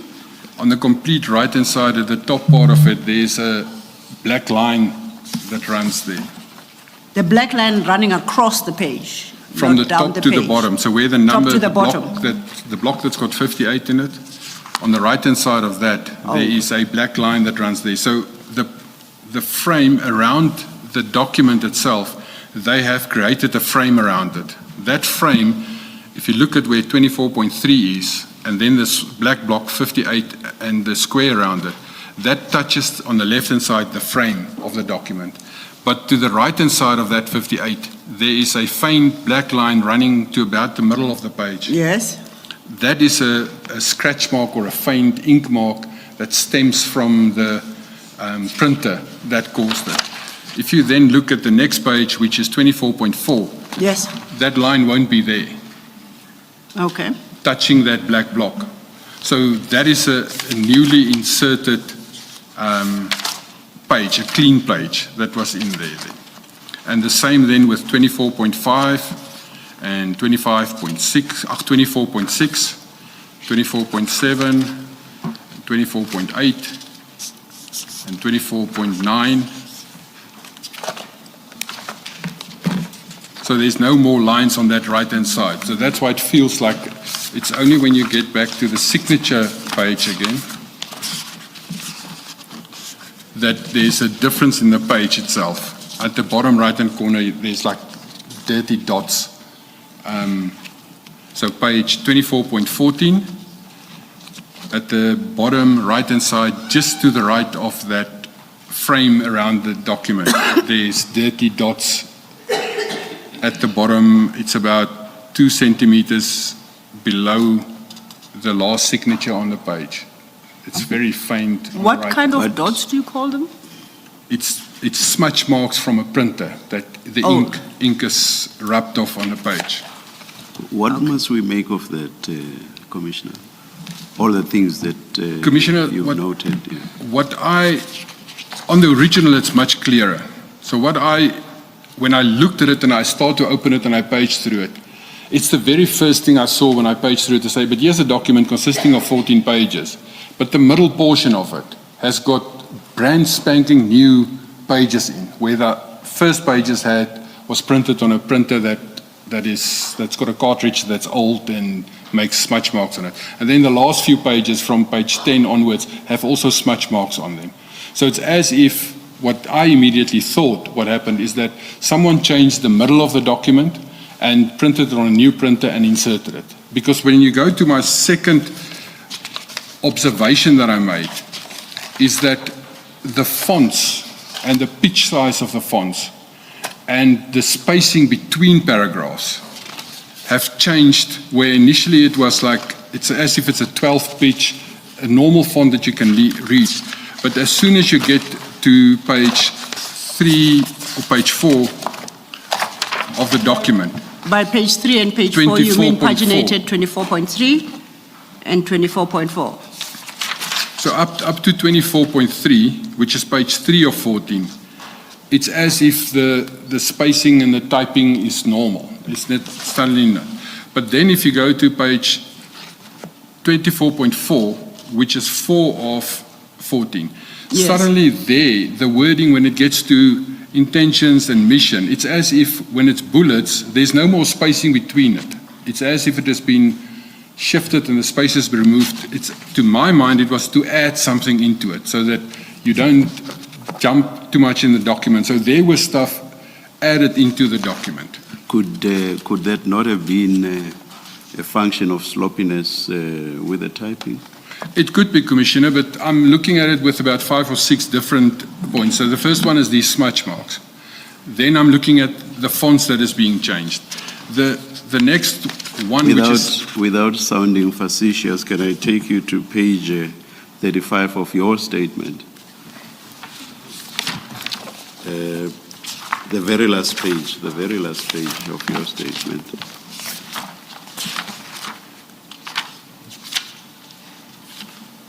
look at the font above the heading conclusion and look at the font below that same heading conclusion.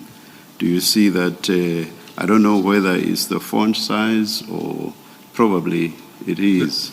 Do you see, what can you attribute that to? See, I'm drawing your attention to your own statement, and your statement also seems to have some of the, Commissioner. The issues you raise about this document. Correct, but there the spacing stays the same. But it is, the font does change there, so it could be sloppiness on my side, which I will accept on that. But in total, when you look at everything that I'm mentioning about this operational plan, this is not the only thing that I based it on, Yes. what I'm saying, why I feel something was changed. The final... Before you do the final, can I, at paragraph 25.3, you make the point that on the second to last page, the auto-numbering of items was inconsistent. In parentheses, item 17 was followed by 18, which was then repeated on the next page. Yes. And your item 17, please refer to page 24.13. Is that the item 17 with the heading debriefing that you reference? Correct, Commissioner. So Can you deal with that aspect? if you go to page 24.13, which is page 13 or 14, and this added to the fact that I'm saying something has been removed and the spacing has been removed, because point 17, debriefing, and then a bullet that says the debriefing will take place immediately after the operation by the operational commanders, full stop. On the next page, page 14.14, the very top of that heading ends with operational commander, full stop. And if you then go back to the previous page, it says 18, administration and logistics, and a bullet, proper record of all accidents to be safely kept. And you go back to the signature page, point 18 is again the same. So it's as if someone, and that's what I'm analyzing it as, is if someone has made it smaller to scrunch it, not understanding, and then they took the last page of a previous operation plan, they photostated and fitted this photostat plan to it. Because the reason I say photostat as well is that when you sign a document with a pen, and especially Commissioner Mapie, he signs very strange to me. He takes a pen with a very sharp point and he pushes it about through the paper, and he signs very slow in that. So if you feel at the back of a page, the imprint of his signature is always there. And he also, when he signs documents, he normally signs and write the date. Whereas on this document, if you look at the signatures and the pen color and the authors, the 4 signatures is different pens. However, the dates is same pen, same handwriting.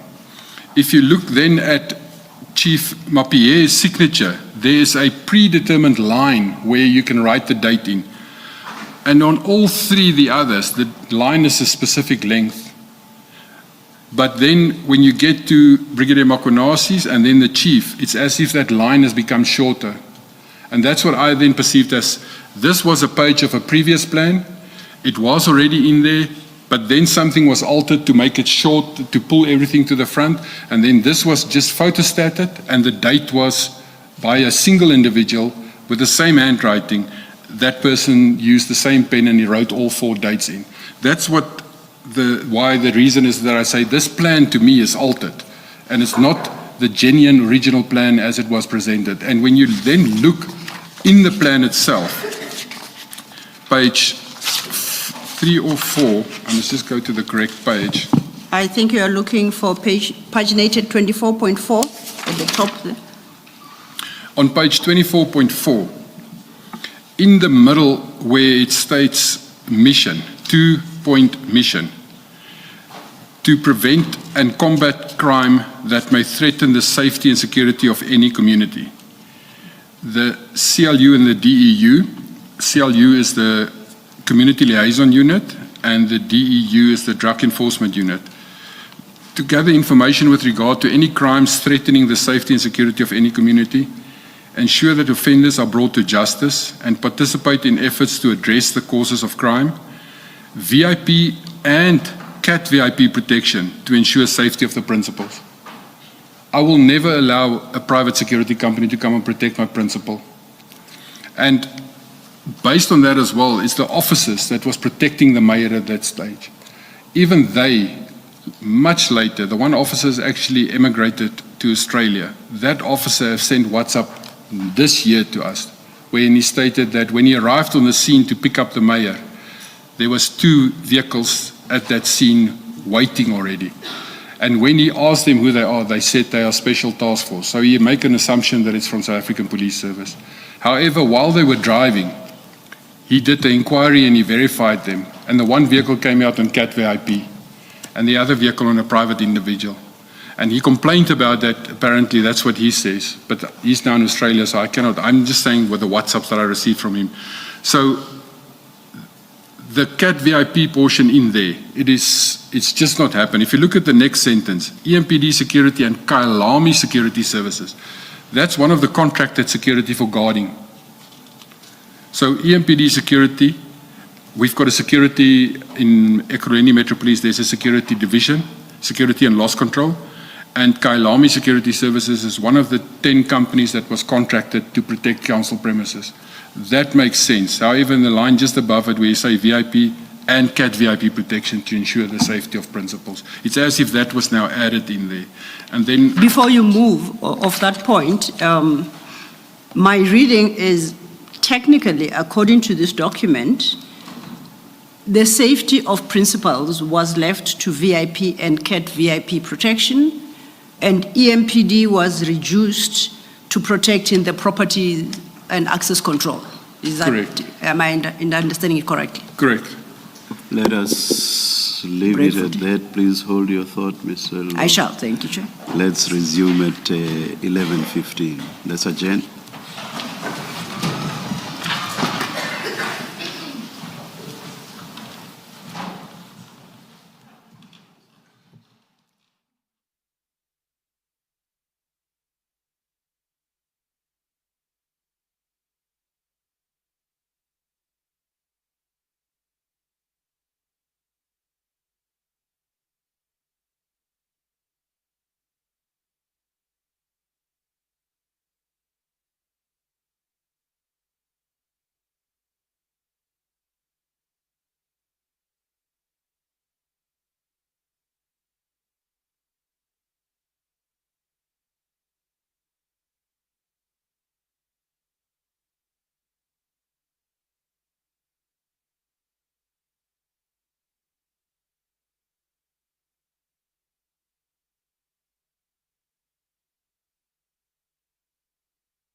We are ready to resume.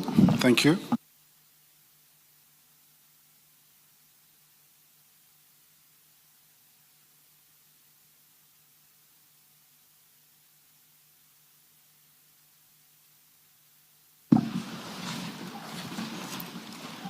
Yes, Ms. Thank you, Chair. First things first, I understand the glitch in your file has been addressed, and I really hope... At least all I'll say is that I saw people handling it. Yes, I hope there are no further glitches. Thank you. Thank you. When we broke for tea, Commissioner Spies, we're dealing with the document, operational plan at page 24.4 in particular, and we had dealt with what the plan claims, what services the plan claims CAT VIP protection would be providing, which is ensuring the safety of principals, and on the other hand, the EMPD, together with Kyalami Security Services, confined to the protection of property and access control. You recall that? Correct, Commissioner. May I then turn your attention to page 24.14 of the same document?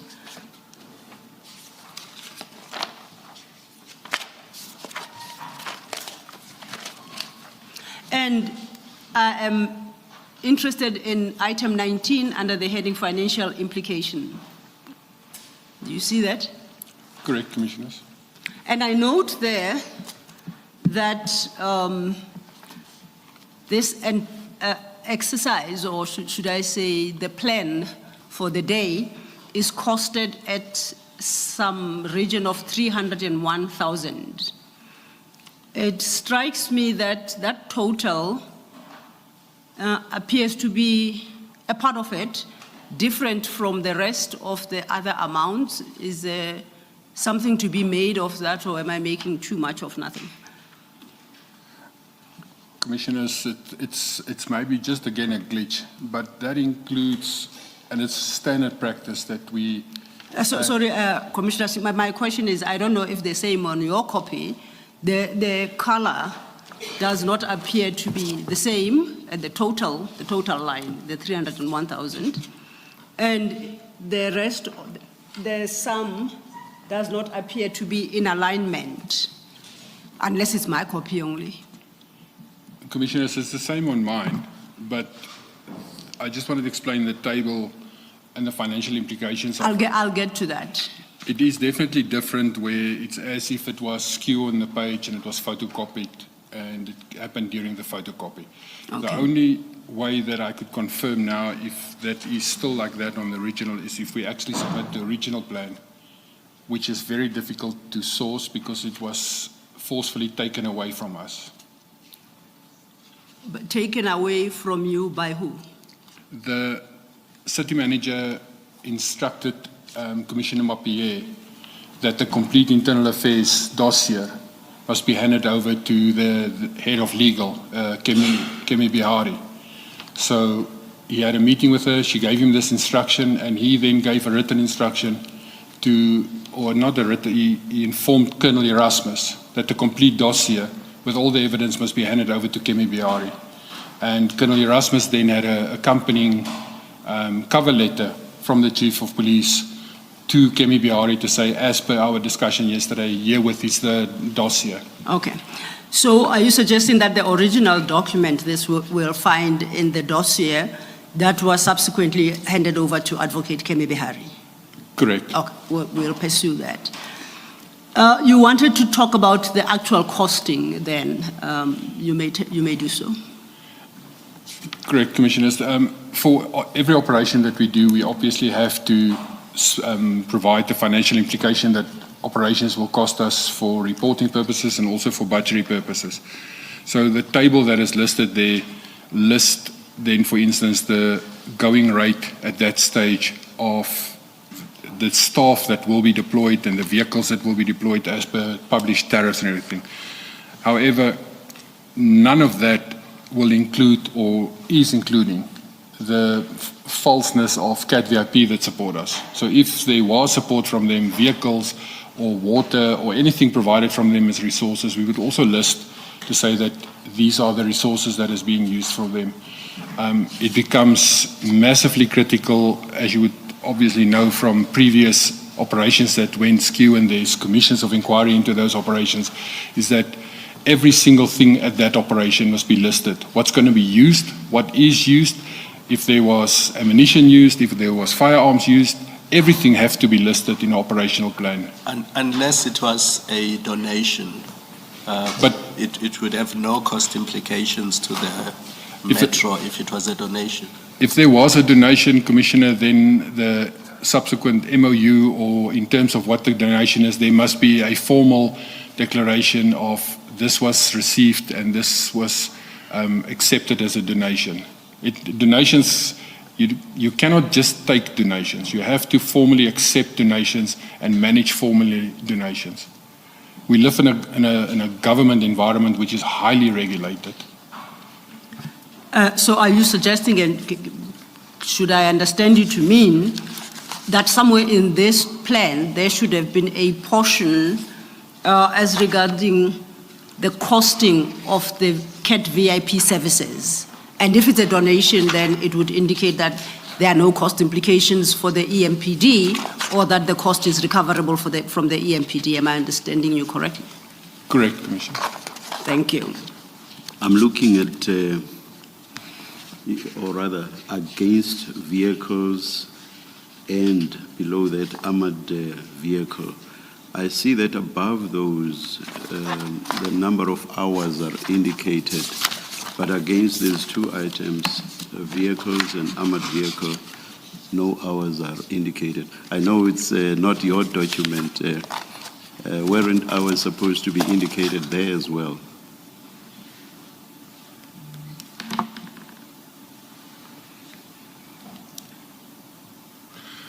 In fact,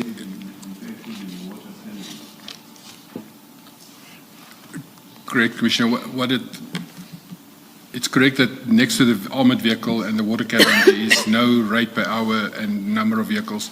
The reason for that is that the water cannon and the armored vehicle, all our specialized vehicles, doesn't have tariffs published for them to be used, because they are deployed at specific scenes, and it's never used as a vehicle doing normal performance. They are specialized vehicles and they used per situation. So they're not published, but normal vehicles have tariffs related to them. And it comes closer to when the public, for instance, wants to make use of our services, for instance, an escort for a funeral or a sports event where we will provide traffic control. The sports organizer have to pay for the services, and that cost is then for the vehicle that's going to be deployed and the officers that will be there per hour. However, the specialized services, the armored troop carriers or the water cannon, that is not costed, because we do not rent that out for services to the public that we provide to them. can you explain then how the three figures in respect of those three vehicles are arrived at? The 36,850 rand, the 1,100 rand, the 550 rand. If you don't have, for example, an hourly rate, how do you get to those figures on the extreme right? The 550 is the rate per normal hour. So they most probably, they're sloppy or doesn't know how to type it, but it is 67 vehicles with timed 550. And I really hope that would come to 36,850. My math is not that quick. All right, thank you, Commissioner. Thank you, Chair. That then should bring us to the conclusion of your comments on this document. Is there anything perhaps that we may have overlooked you want to draw the Commissioner's attention to? Maybe before you do that, Commissioner Spears, let me just clarify two questions. The one at 24, in fact, it starts at page 24.3, and it is under the heading activities, somewhere in the middle of the page. You see that? 24.3, 1.1 activities. Yeah. Correct, Commissioner. Yes, and then it's a repeated 1.1. The first 1.1 is orientation in capital letters, and then there's another 1.1, which is activities, and then 111 before. The second entry, it says order of proceedings, that's a heading.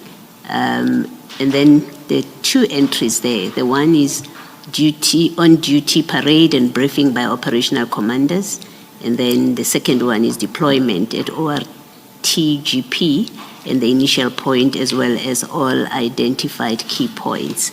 This second part is repeated where it says deployment at ORTGP in some form. If you go to 2410,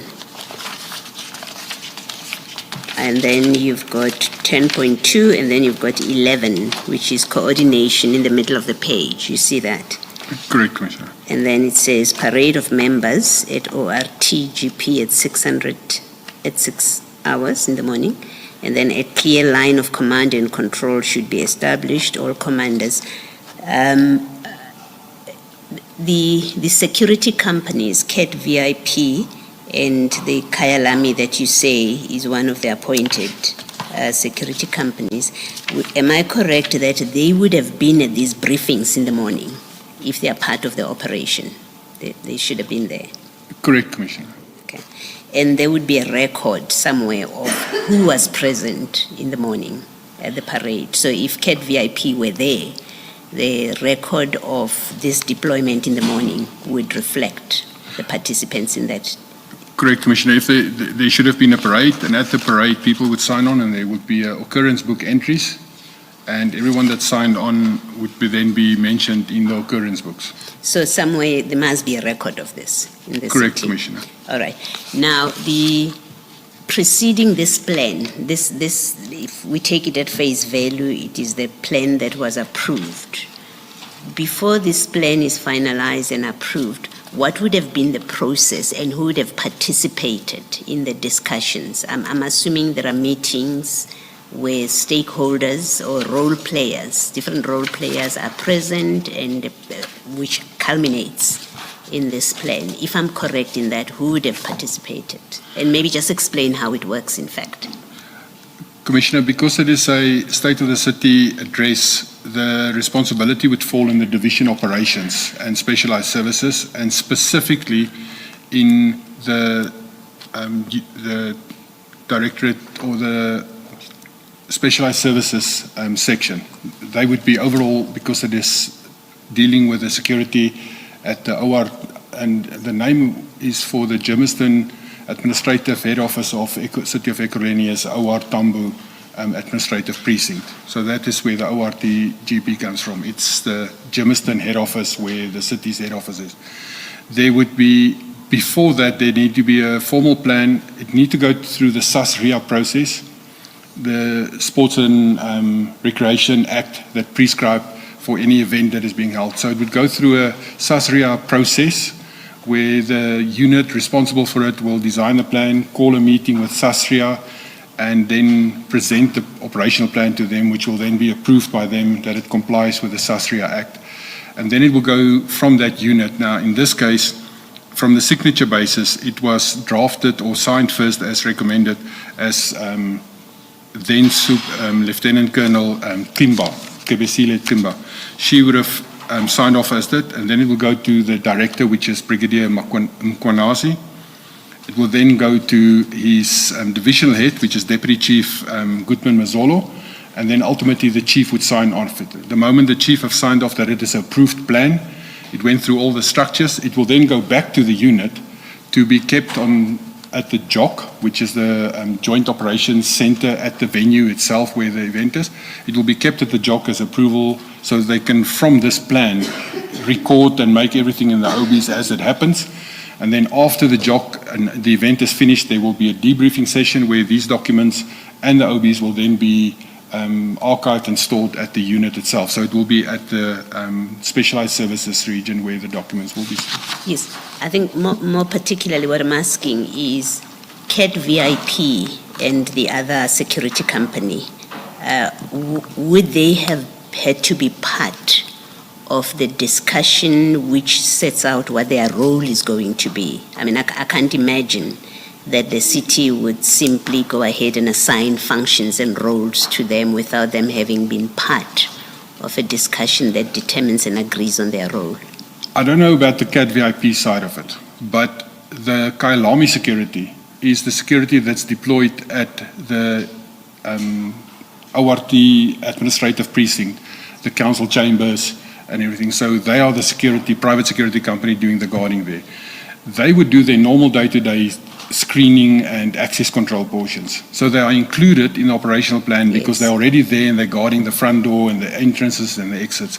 So there's no need to add anything extra to them. The only time that we will actually give extra information to them is if there's a genuine threat detected, that we will say, but here's a threat, close the doors, nothing else comes in, then they will be given direct instructions. But they will not really form part of being included in a pre-planning, except to say, this is the start times, this is the end times, this is the event that's going to take place. All right. And then lastly, you, in that page 24.14, you were looking at the financial implications. There doesn't seem, and please correct me if I'm wrong, there doesn't seem to be any financial implication that is attributed to CAT VIP. No, Commissioner, there's nothing there. That is purely our own.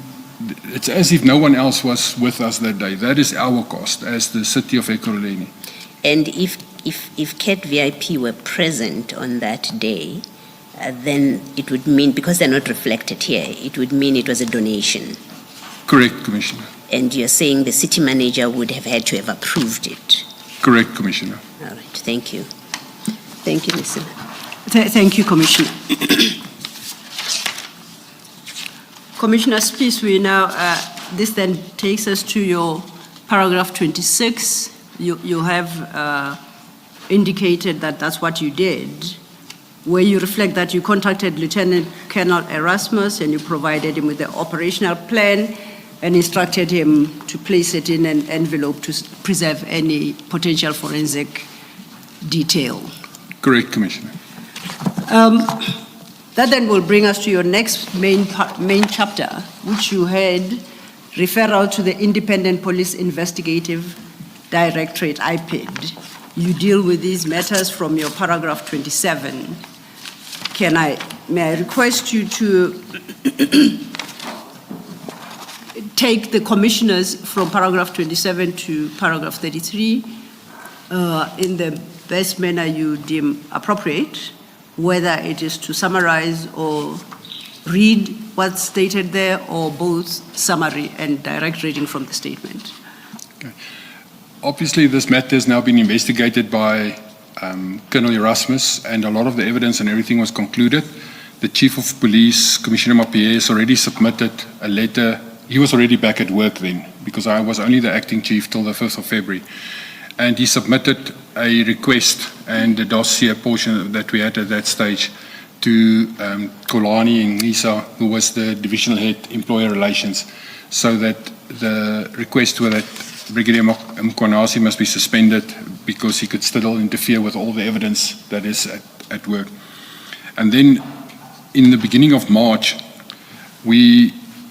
Chief Mapie instructed me where he has had a meeting with IPID, the executive director of IPID, Mrs. Jennifer Nhlanhla, and there was a meeting set up between IPID and us at the Roodepoort Police Station boardroom in Florida on the 6th of March, which we then attended that meeting, obviously from my side as instruction from my Chief of Police.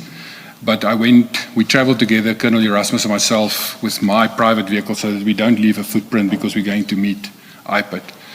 And we then met IPID, and people present at that meeting were, as I stated already, the Executive Director, Commissioner Mapie, Colonel Erasmus, and I. But from IPID themselves, there were a senior investigator, lady with the name of Nomsa Masuku, and then also an investigator with the name of Tulani Magagula. And we then, in this meeting, from our side, we discussed the matter with them, because in terms of the IPID Act at that stage, there's a section where all crime must be reported, where policemen is involved, crime must be reported to IPID. But the Act was at that stage still reading that the South African Police Services must report crimes to them. It excluded, in the Act itself, it excluded municipal police services. But because of this anomaly, all the municipal police services in the country has signed a MOU with IPID, including SAPS, to say that we abide by the same Act until the Act is amended, which has actually happened this year. The Act started to be amended to include municipal police services now as well in that matter. It was just an oversight in legislation for that period, but there was a MOU that we will comply in the same manner to the same Act as the South African Police Service. So we then obviously try to report it to IPID to say, here's a serious matter that we cannot investigate from ourselves because we don't have the investigative powers, and the more we scratch on this, the more things comes out. And that was the concept behind that we meet with them. And then while we sit there and we explain all of this to them. Apologies, Commissioner. Before you do so, importantly, can you please deal with paragraphs 29 and 30 specifically? Because the two paragraphs frame the conversation AMPD was about to have with IPID. So paragraph 20 and 29 is we detailed our concerns regarding the false registration of vehicles in the Metro Police's name and the use of these vehicles by civilians with blue lights, and then allegations of civilians impersonating municipal police officers. So that's why we requested them, because from our evidence so far, that's what we can deduct is busy happening. And we obviously then have to report it to the police, but because this is a policeman involved, we reported then to IPID to investigate everything that we do wrong. And we also explained to them, and it's still valid to date, is that we as a municipal police service don't have criminal investigative powers at all. So we can investigate a misconduct. We can do inquiry into misconduct, but we cannot do criminal investigations. And this is criminal. And therefore we have to report it to SAPS and hand it over to them. The inspector, after we presented our case, of what we have, inspector, or I say now inspector, but I don't know his real title, Mr. Makagula, who's the investigator for IPID, he started to tell us of, but they are already investigating the same group of officers. And we're like, what group of officers? And he mentioned their names then, and all the crimes that is there. Now, at this meeting, I took notes of that. And my notes, as I keep the notes, my notes is in my statement as well, and we'll get most probably now to my notes. But as I took the notes, it's what they're saying to me. So it's not that I have the real facts at that moment. I just took notes of it. And it just became worse and worse because they were mentioning cobalt theft. They were mentioning murder, that these officers, and we're like, what officers? We are speaking here about one officer who is committing a crime, and now suddenly you make it as if it's a whole group of officers that is busy there. And it is a really bad situation where what they explained is that there's a group of officers within the specialized services section that works directly under Dion Singh, who's now been promoted to a brigadier last year by Mkhwanazi, and Mkhwanazi running the scene. There's officers that is in that team that they operate on a modus operandi where there would be truck hijackings, and then this group will always find the horse, the front of the truck. They will find the horse back and it will be a very good success, but the freight or the load and the trailer will always be missing. And he then went through that list to say, but there's a modus operandi where a group of police officers will then take the load and offer it back to the owner via burner phones, and they will actually offer this back and then get paid, and then the owner will receive a PIN and he will get his load and things back. So they were explaining all of these crimes to us. And then at the end of this meeting, when all the crimes has been explained to us, we were instructed by the executive director, Ma'am Jennifer Nhlanhla, to say that the very next day we must hand over all our evidence that we have in our internal dossiers about any of these matters, if it touch on that. We must hand it over to them the next morning so that they can properly investigate and carry forward with this. Commissioner Spies, if I may, you deal with the list of cases that IPID brought to your being EMPD attention at that meeting of the 6th of March. You deal with, you've got a table there starting your page 11 after paragraph 33. I'm going to invite you to deal with each case individually, but before you do so, at paragraph, you must indicate whether any member of EMPD has been formally charged and appeared in court in respect of that crime, indicate the extent of their implication in that crime. And if they have appeared in court and been formally charged, you may mention their names. If they have not, kindly do not mention their names, and if you do not know what the actual status is, you shall equally so indicate. Is that okay?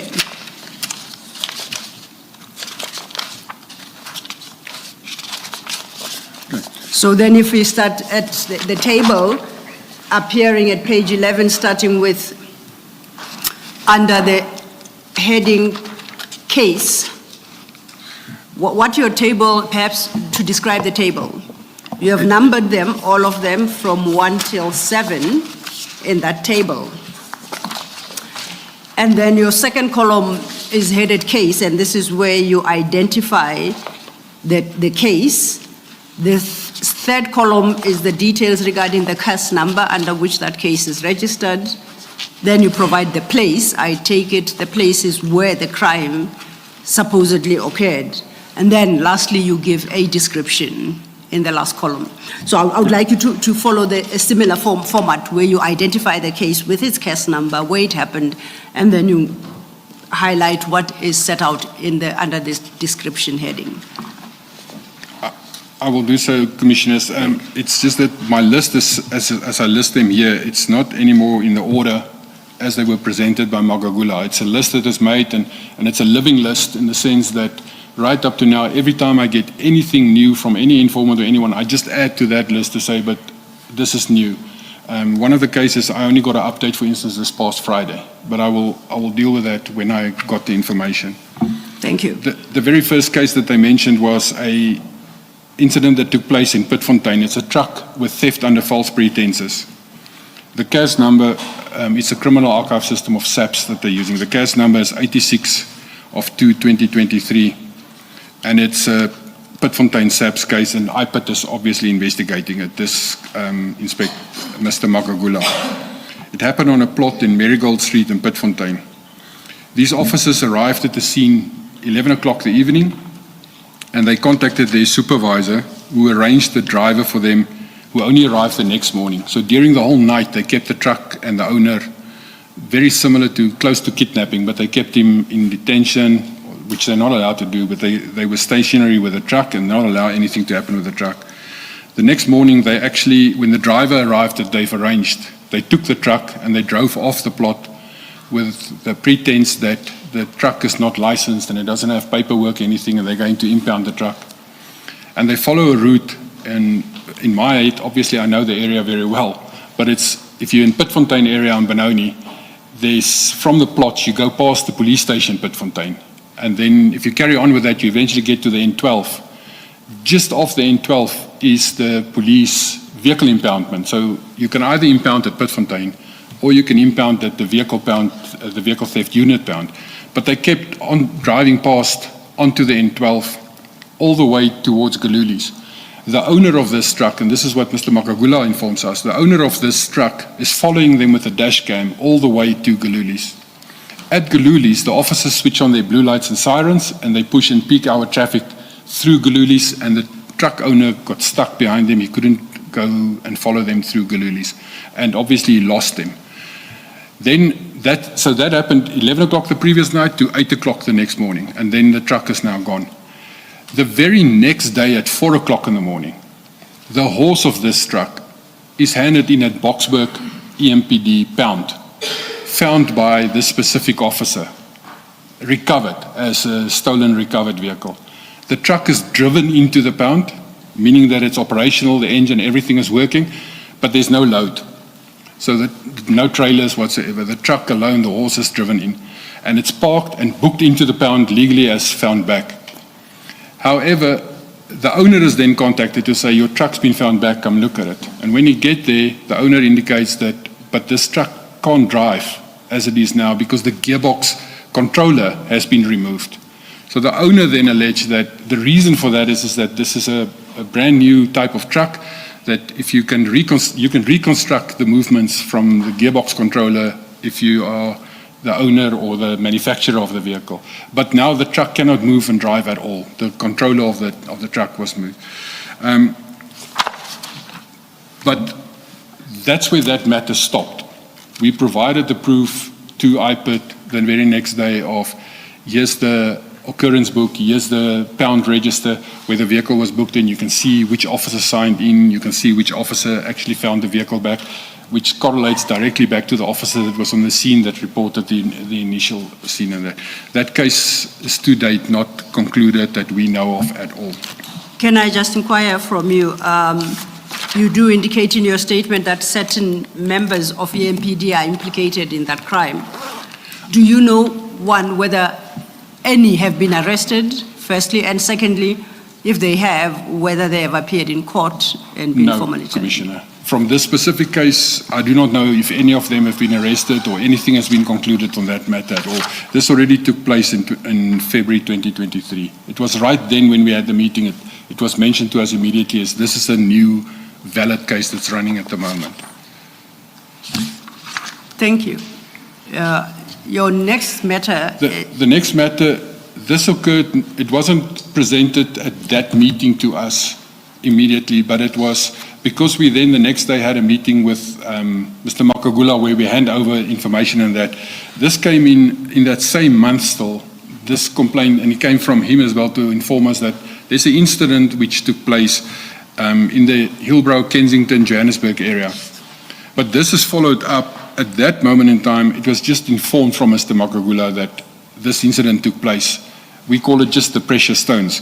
But at a later stage, we received a notification from a lawyer firm that they intend to sue the city in a civil claim for the loss of this. And everything that Mr. Makagula told us is contained in this claim against the city for the loss of this. I think it was 45 million rand that was stolen. The complaint and from the claim itself, that claim was received. The sheriff of the court tried to serve it on me, and I then indicated to my office in Kempton Park, and I then indicated to the sheriff, but I'm not the correct person to serve documents on. You must serve it on either the chief of police or you must serve it on the city's head office in Germiston. And I redirected him then to where the chief of police office is. And he went and served it on the chief of police office. That I know has happened. And this is one of the matters where the chief of police took this claim and he went to the city manager. And this has been reported to the chief to me. When he took it to the city manager to say to her, here's a civil claim where the same group of officers are involved again, the city manager made it off as if the chief of police is directly going after Brigadier Mkhwanazi.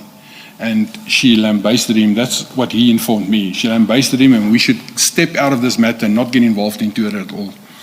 But from the claim itself, what I can deduce from that is that in the claim is that it was precious stones, and at that stage in my life I only know that diamonds is precious stones, but this is sugolite, which looks like dirty rocks to me, but it's apparently a very expensive precious stone as well. And the owner of these rocks or precious stones was, what I understand, was in the process of exporting it out of the country, and he already had approval for that. And then our officers arrived on scene in uniform. What they did is, they went before that to the South African Police Service police station in the area. They signed on in the SAPS OB, and then from there, they took SAPS forms, a yellow form of how evidence get disposed of that have been impounded. They took that, go to this person, and then took the stones away from him as if he's in possession of precious stones that by law he may not be, and they're going to impound this. So they took this away from him. And then they gave him this form to say, but, yes, your receipt and proof that we took it away. And when he went to complain to the police doesn't know about this at all. And then eventually the matter was escalated and reported to IPID. And when IPID saw his CCTV photos and video, they immediately can see it's the same officers that is from EMPD, and they linked them in that manner. And that case has criminally also not been resolved that I know of at all. And the civil claim side is that I just know that it's been handed over to the city manager and then it went to Biari. Thereafter, I don't know what happened with it at all. Now, do you know if any arrests of EMPD members were made in respect of... No arrest for this matter that I know of has been made. And they were at the scene itself on the photos. There were civilians, or a civilian, that later on, that civilian gets mentioned more and more because he's a civilian that he works and operates as if he's a Metro Police officer with them the whole time. But there was no arrest that I know of for this matter. Okay. Commissioner, you said IPID deals with criminal issues, but EMPD and by extension the municipality deals with HR issues. Were these officers ever suspended or subjected to any HR-related disciplinary process? Not for this matter so far. Well, there is one matter where, the very next one. But for these matters, nothing has been done yet to them. And lastly, do you know whether or not these semi-precious stones were ever recovered, or you do not know any progress From on my that knowledge measure? to date, it's never been recovered. Thank you. Commissioner, you in that explanation block, you say a female officer received a call whom she referred to as the boss, in quotes. The female officer took photos and then phoned the boss back again. She then said her boss arrived and parked on the wrong side with another lead to Nhlanhla. Is that what Mr. Magagula told you? That's correct. Has been reported to him? That's correct, Commissioner. Okay. And then further on in that explanation, further down you say, and Magagula, in brackets, IPID, I don't know if you see where I am. Correct. He said he got his firearm licenses within 3 weeks. What is this about? That civilian that he mentions there, which, because I can't mention his name because he hasn't been charged or anything like that, but the civilian whom Magagula mentioned there is also owner of a private security company. And Magagula then mentioned and says, yes, even this person has the private security company. He's got contacts in SAPS because he gets his firearm licenses within 3 weeks. It's just something that Magagula said. I don't have any proof or anything to that matter. And the city, and here specifically the EMPD, you and the chief, did not consider to lay a criminal complaint against the civilian that's named here for impersonating an EMPD officer. Commissioner, at that stage we didn't have any evidence except that Mr. Magagula said to us. And when we requested the reverse, we will provide all our information. IPID didn't want to provide us with any information from their side at all, even though we requested them for information like this. And to our knowledge, the way it was conveyed to us is that IPID is already investigating this group, including the civilians, because it comes more and more out. There's stages where there's a group of about 5 to 6 civilians, of which one is my informant that was actually killed. It's a Mr. Mkhwanazi. He was in possession of a letter exactly the same as Mr. C.J. Smith in the beginning, a letter where he's appointed, or not appointed, where he's, to whom it may concern, this person collaborate with us and work with us. Mr. Mkhwanazi had exactly the same letter. This person had exactly the same letter. So there was a group of people that were working with our officers in this whole scheme. It was a criminal enterprise running, and Mr. Magagula just mentioned it to him. When we asked him for, can we please have more information on this so that we can take disciplinary steps against our officers, he was saying, but they are imminent for arrest. We must wait on our side. We cannot, because we will damage their criminal cases that they're busy investigating against them. So we then had to hold back.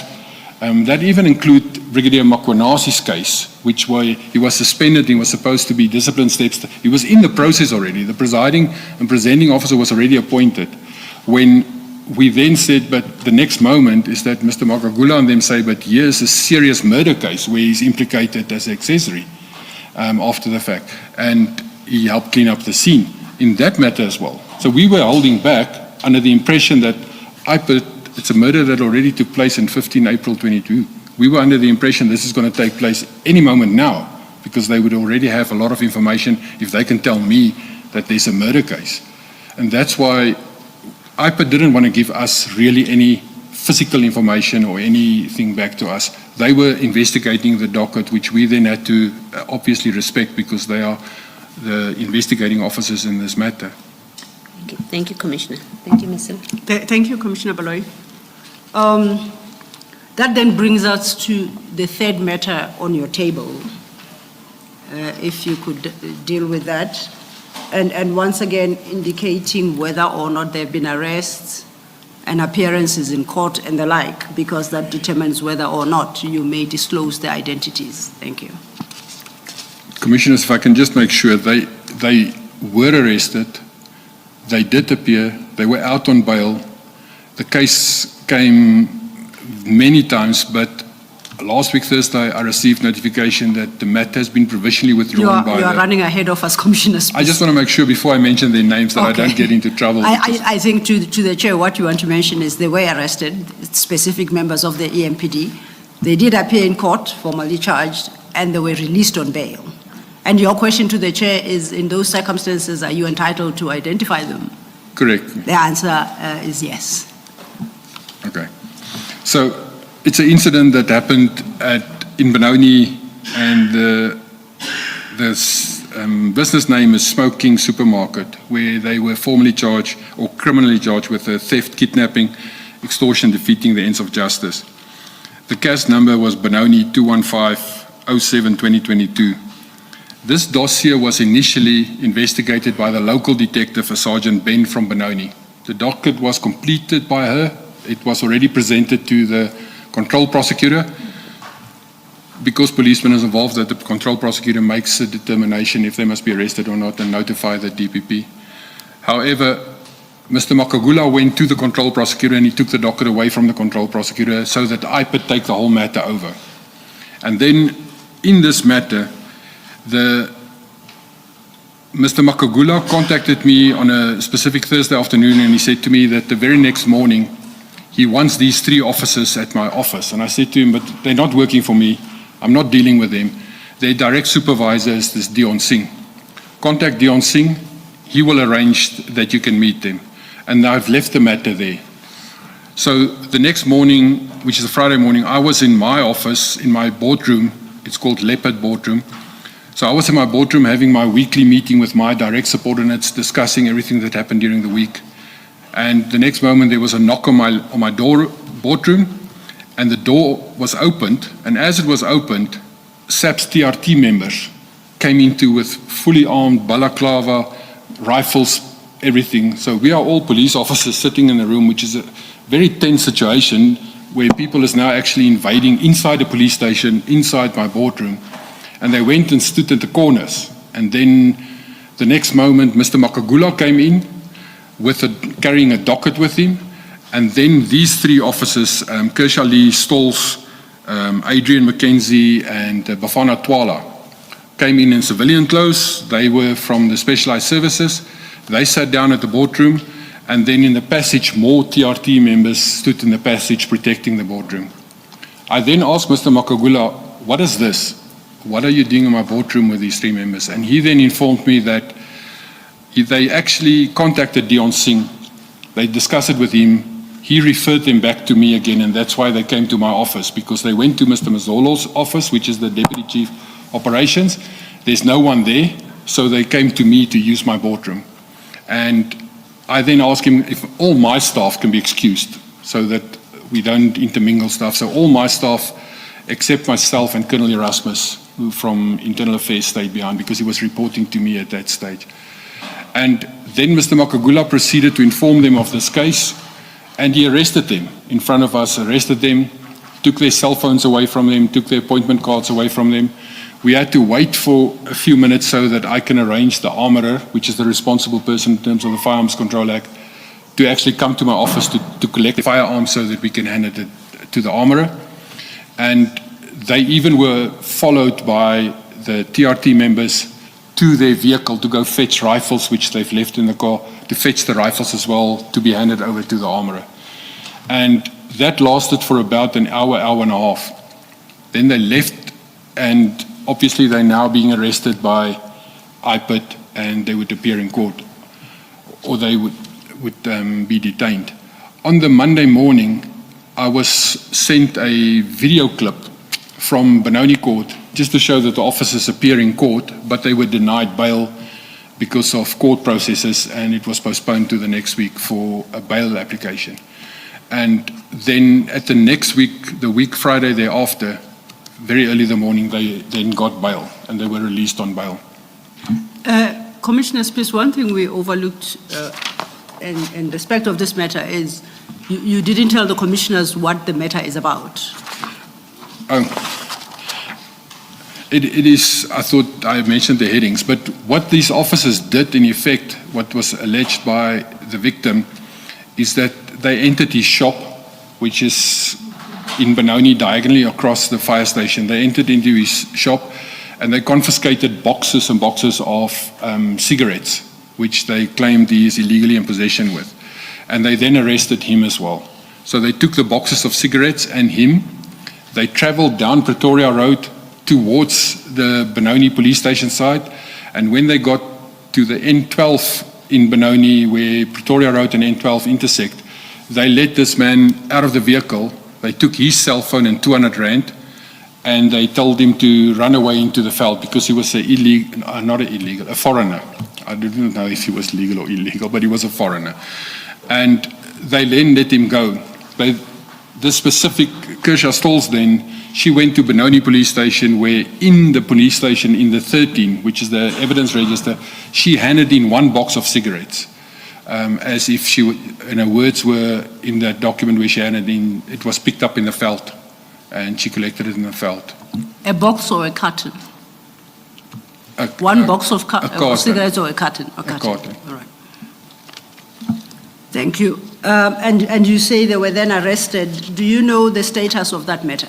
So, as I stated earlier, this matter, last week Thursday, I was informed that initially it was the person who informed me initially thought that the matter was completely withdrawn against them.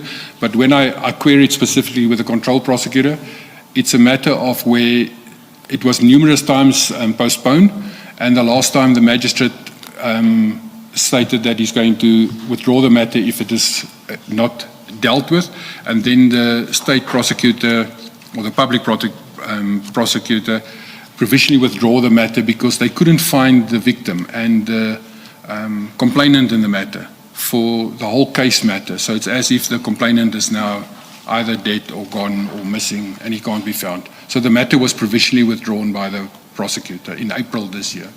And this is after the matter was remanded how many times, do you recall, based on the knowledge you received from the prosecutor? I can say numerous times. It's more than 10. There's a list of dates on the side of the charge sheet that you can see every time that it was postponed.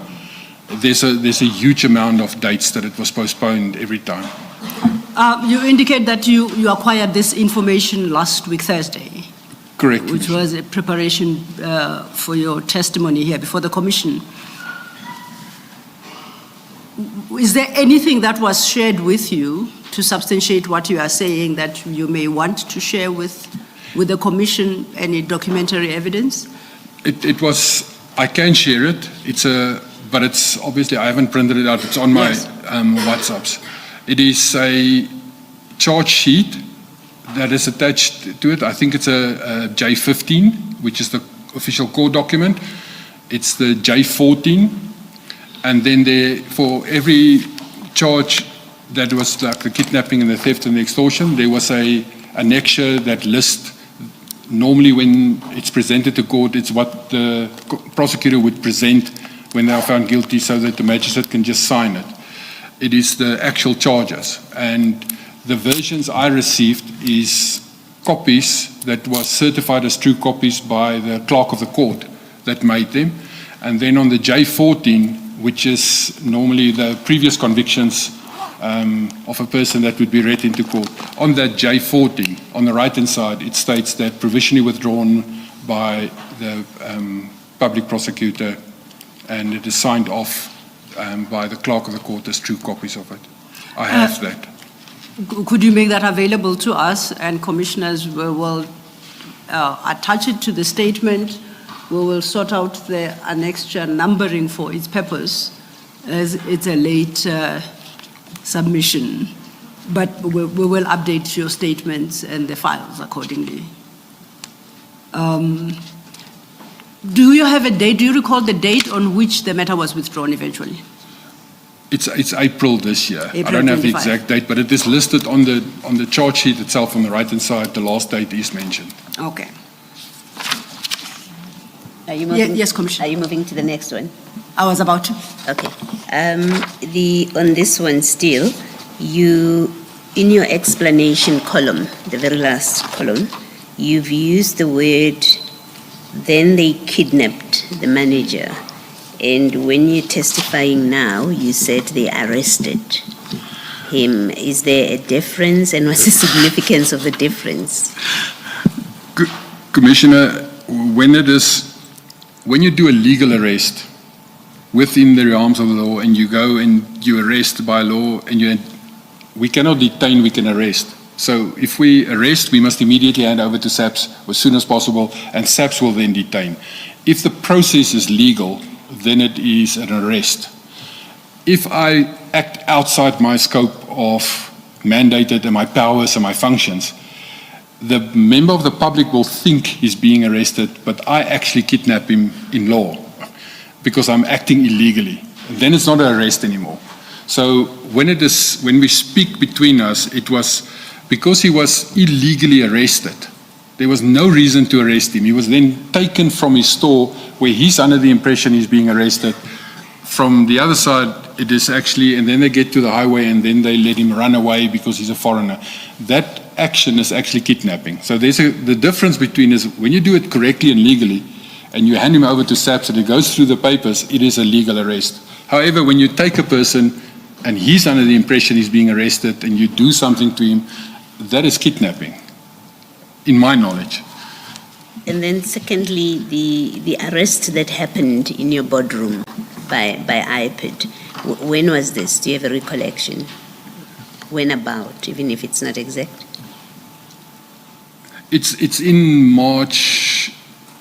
Let me just see when Hanekom was. It's 2 weeks before Hanekom was killed.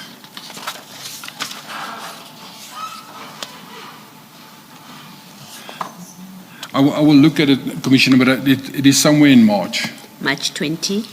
23. Okay. And after that arrest, what happened with these officers in the workplace? Did they remain at work? They matter because when they were arrested, we obviously now have proper proof that there is a case against them. So internal dossier was investigated by Colonel Erasmus. It was presented to the division head of ER, Mr. Kolani Nisa, and he then appointed a presiding and a presenting officer to start with the disciplinary matter. It only got to the very first day of the disciplinary matter. At that morning, I was there to actually start the testimony and everything, and when I arrived there, the matter was taken away. I don't know exactly how it was taken away, but the disciplinary process inside stopped completely. In May of that same year, the officers were on suspension for that period. And then at the end of their suspension, because normally the city will only suspend you for a 3-month period in terms of the disciplinary agreement. So at the end of that 3 months, when the officers returned to duty, there was an email discussion and correspondence from Commissioner Mazzolo, who was their direct divisional head, the deputy chief. He sent an email to Brigadier Mkhwanazi and to state that the 3 officers will be deployed in my division, administratively, where they can be in the office environment so that they don't work as law enforcement officers. So, and I was CC'd in this correspondence. Kershaw Lee Stolz was placed at my Alberton Fine Administration Office. resorting under the command and control of Senior Clerk Veronica Brits, and Officer Mkhwanazi was placed at Nigel under Senior Clerk Juanita Marais, and Officer Nhlanhla was placed in Boksburg under the command of a Senior Clerk Patty Peterson. And the reason why they were placed at those specific places is to make sure that that is the closest to their residences, so that we don't have to provide transport or anything to them. So they were placed there. They stayed there for approximately a year, and then in 2024 November, the staff started to complain. Right from the beginning, they were complaining about them because they incalcitrant, they don't listen, they don't do anything. So the officers were then, a request was made back to Commissioner Mazolo to say, can they please, to Mkhwanazi then, can they please be taken back from us, that they don't, because they sit in an environment where they create issues. And then it was instructed, not to us, through us at all, because we're being sidelined, but the officer, like Mkhwanazi, just came to Mrs. Marais and said to her, I've been replaced and I moved to Louds. Here's a WhatsApp, I've been moved. And then she said, but I haven't received notification from Commissioner Spies. And he just says, well, here's a WhatsApp, I've been redeployed to Louds. Mrs. Stolz, she started, so this happened in May and June of that year.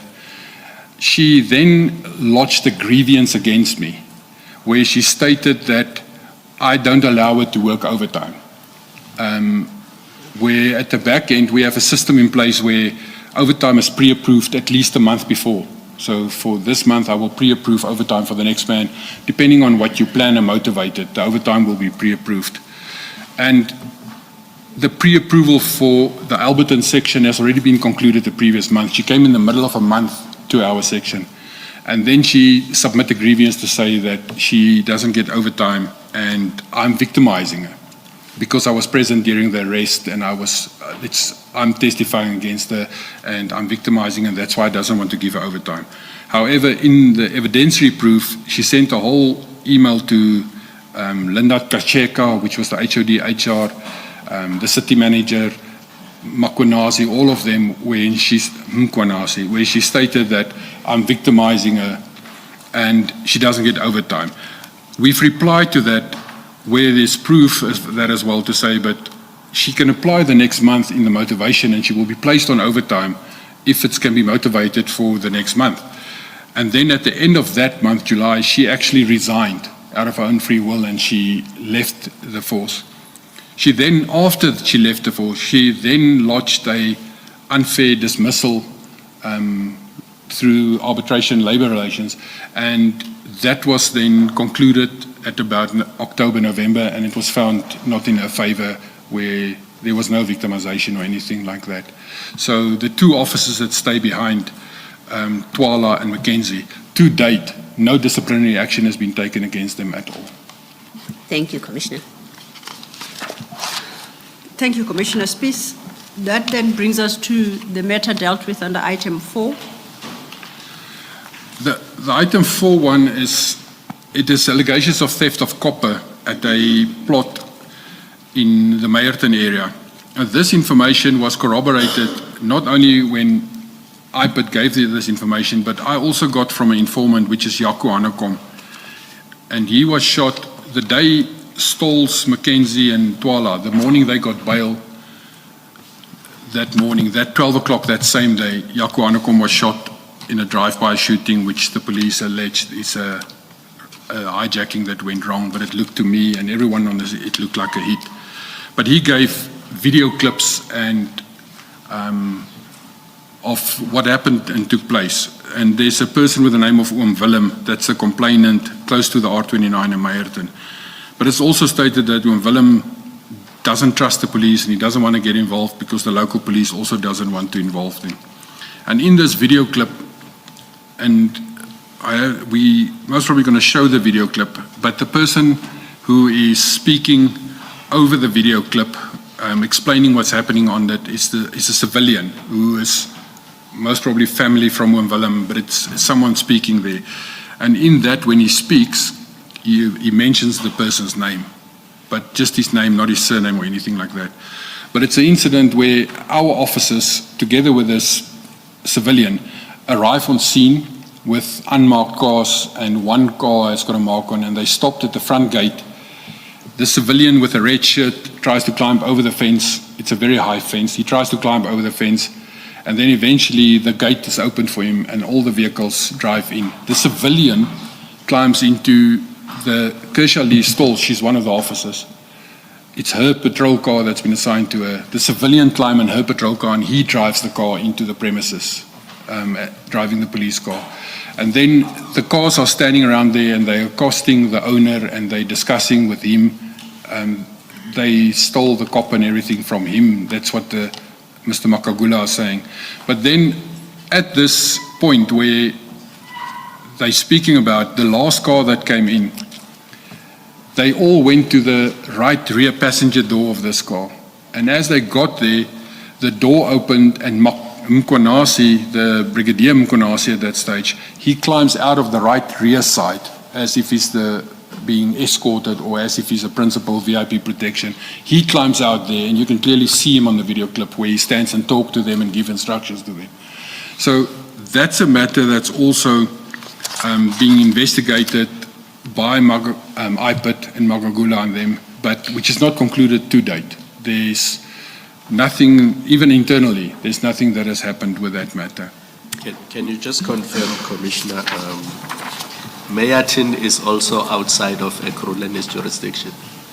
That's correct, Commissioner. My understanding is that in Midvaal, is it?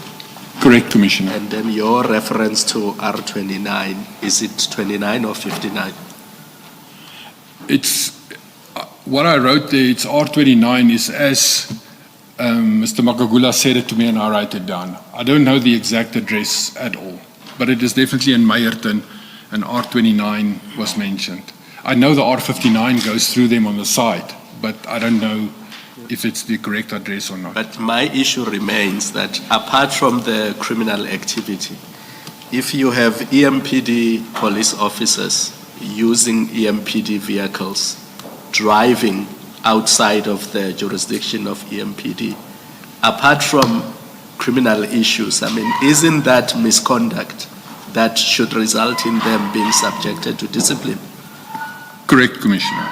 And you being the deputy police chief at the time, one of the deputies, why did you not raise that issue internally to say, I know IPID has its own processes, NPA has its own processes, but if we allow EMPD officers to drive outside of jurisdiction and do things there which they should not be doing, that's a serious labor issue. Commissioner, it was mentioned. Can oh, just sorry. add also to what Commissioner Khumalo is raising, that the involvement of a civilian in an EMPD operation where they are even outside jurisdiction sounds to me would also be a disciplinary issue. And so when you answer, Commissioner Khumalo, taking to deal with this as well.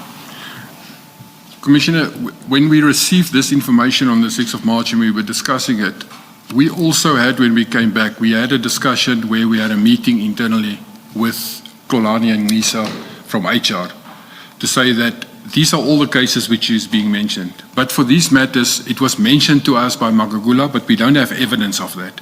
We have video clips which doesn't really relate to it. So we don't have proper matters that we can put into a disciplinary matter. But when we discussed it, because Magagula and IPIT stated to us the day before that they are imminent, they're going to be arrested, and then these matters will come to the front.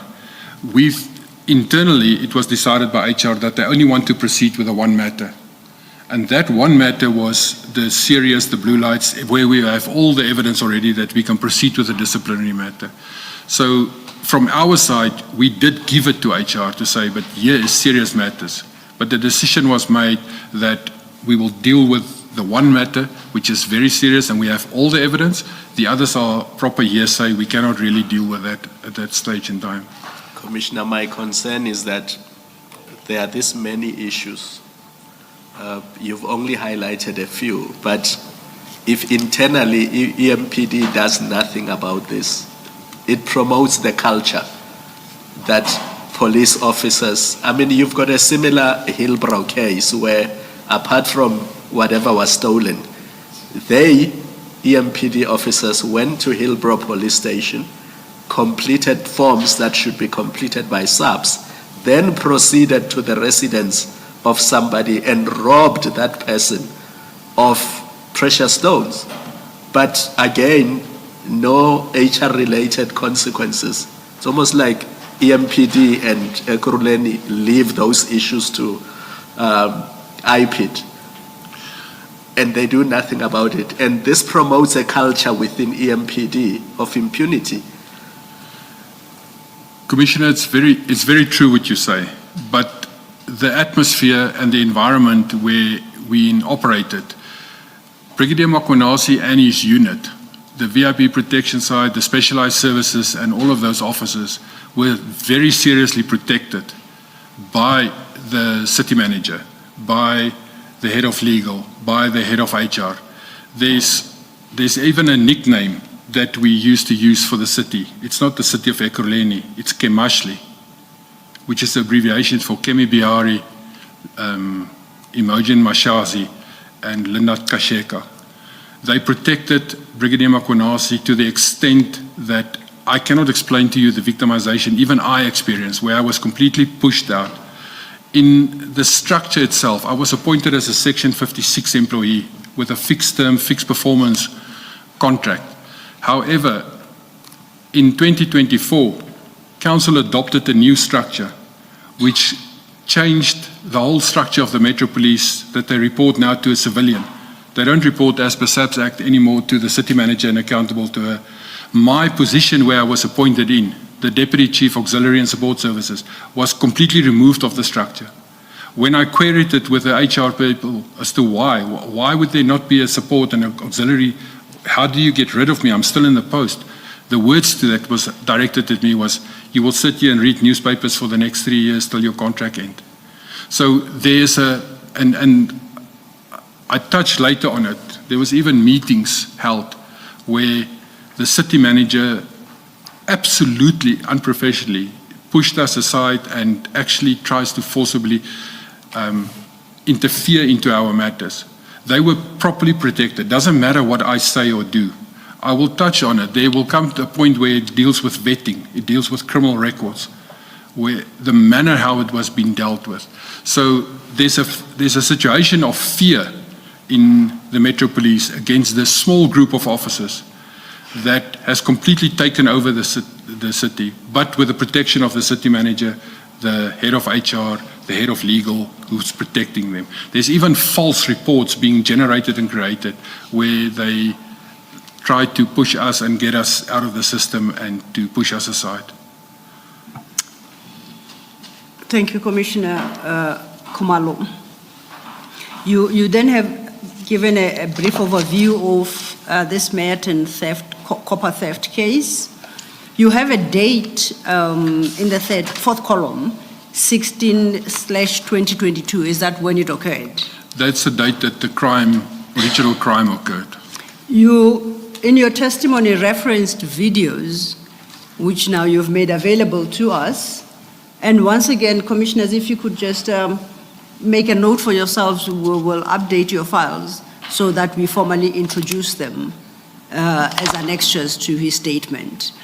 You gave us 3 short videos. And I think you have indicated the order in which you want them played. The first one is very short, so I think we'll allow it to play and then you'll explain to us what it is you perhaps at the beginning, explain to us what we'll be seeing, and that's how we will approach each one of them. Then we play the video. The first very short one, it's a camera at this premises, which is at the outside gate, where the for sale sign stands. On the right-hand side is the actual entrance to the property. The vehicle that approached there is our Metro Police vehicle.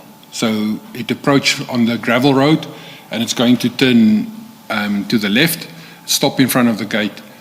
Then it will follow up with, you will see officers come out of the vehicle, 1 or 2 stays at the gate outside.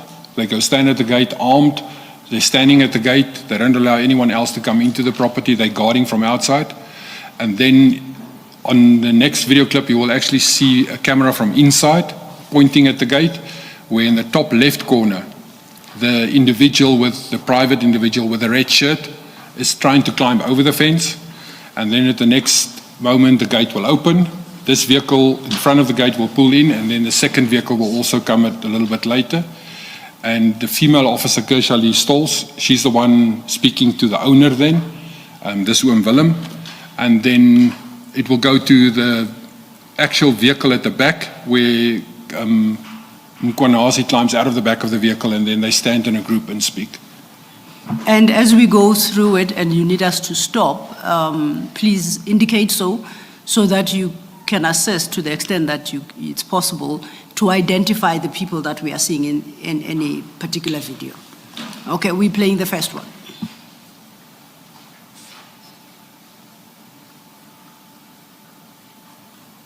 Ja, tu meneer Zravico.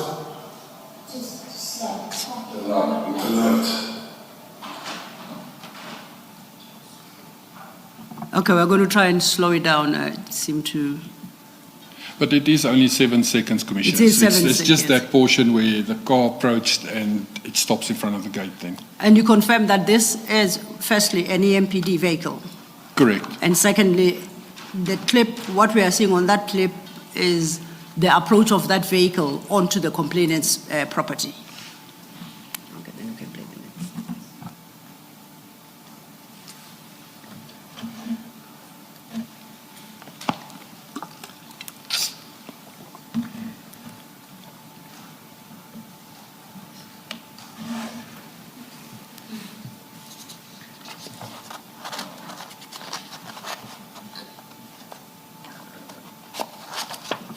We start the next clip.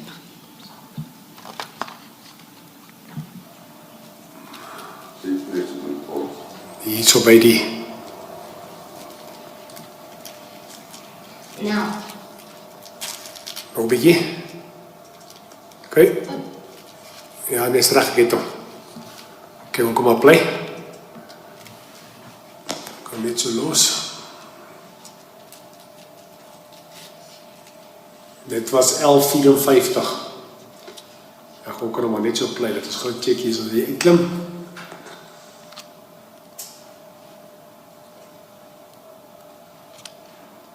That Ja, is maar het lukt Etienne. niet.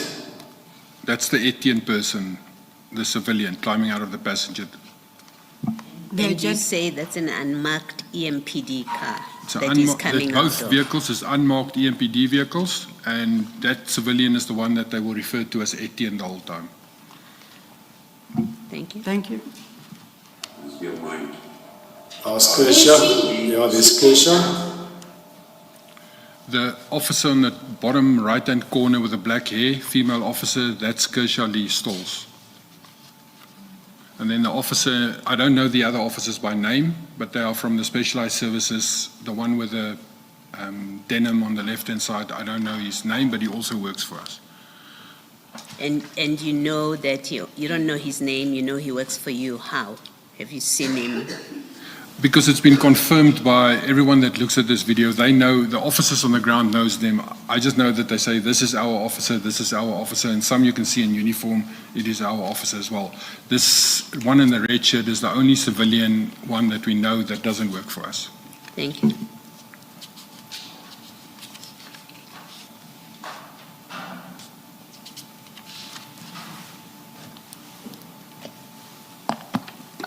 Als Kershaw. Ja, dit is Kershaw.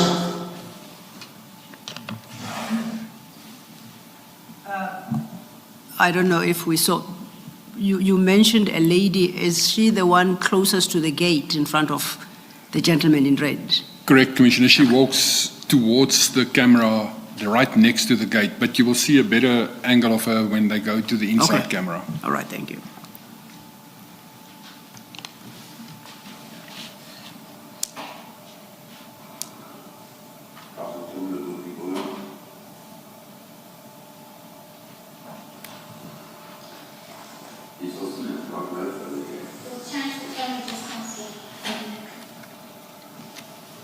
So it's 11:54.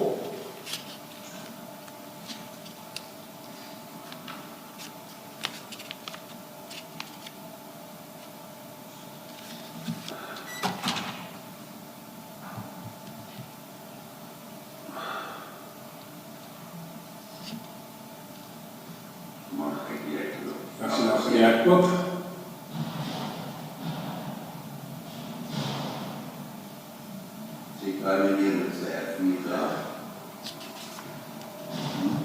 If we may pause,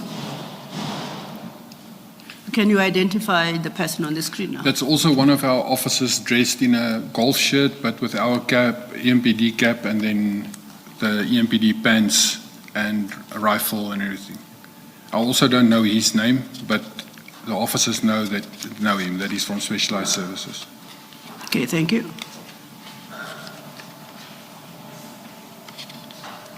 That officer stay the whole side, the whole period. He stays at that corner of the gate, protecting in and out.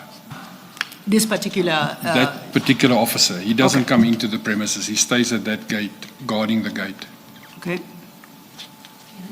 Before we proceed, the visuals, the facial visuals here of this officer in particular, is not very clear, but from what you have viewed, and you say he's identified as one of your officers, are his facial features clear enough to see who it is?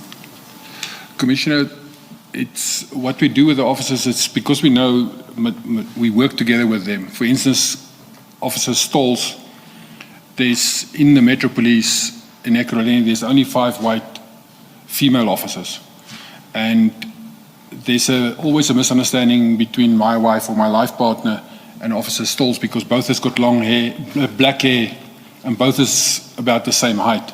So there's always confusion about that, and therefore I can immediately, when I see them, I know the difference between my wife and We hope.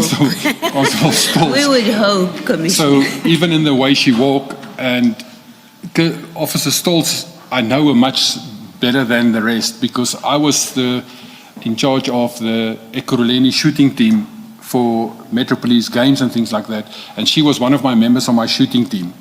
So I know her better than what I would know all the other officers that is in Specialized Services because she was on my shooting team for close to 4 or 5 years. And then the resemblance to my wife where she gets confused. The only difference really when you see quickly is that people will confuse them, but we won't because she's got tattoos from her, tribal tattoos all over her arms and her face, where my wife doesn't have tribal tattoos. And this officer here, your people were able to identify him. Yes. And put a name to him and where he's... Yes, Commissioner, they from the team, they can immediately say, but this is an officer that worked together with him, and based on his demeanor, his walk, and the way he looks and his face, we can identify officers because we work together with them. But I cannot because I'm at the management level and I very seldom see the operational officers in that manner. I understand. Thank you, Commissioner. Thank you, Commissioner Baloyi. We continue with the tape. Nou die ander ene wat heel eers die afgestaan het was hy gesê hy sien gedien. Okay.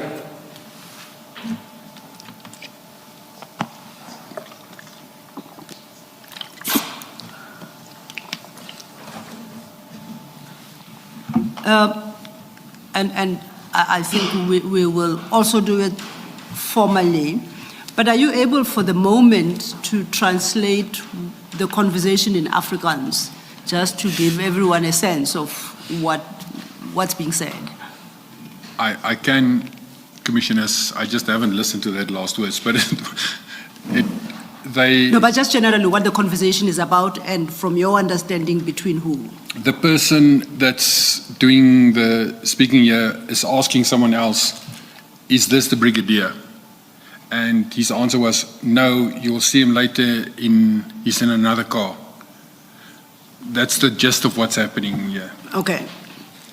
And do you know who's speaking? You don't? No, I don't know who's speaking. I received this video clips from Jaco Hanekom. I don't know who is speaking. From the discussion, when Jaco Hanekom discussed it with me, when he introduced this evidence to me and he says, this is what he has seen, he stated that they actually came back to remove the evidence. But when Willem's son or someone has actually took out the hard drive, put in a brand new hard drive, and they came and fetched the brand new hard drive.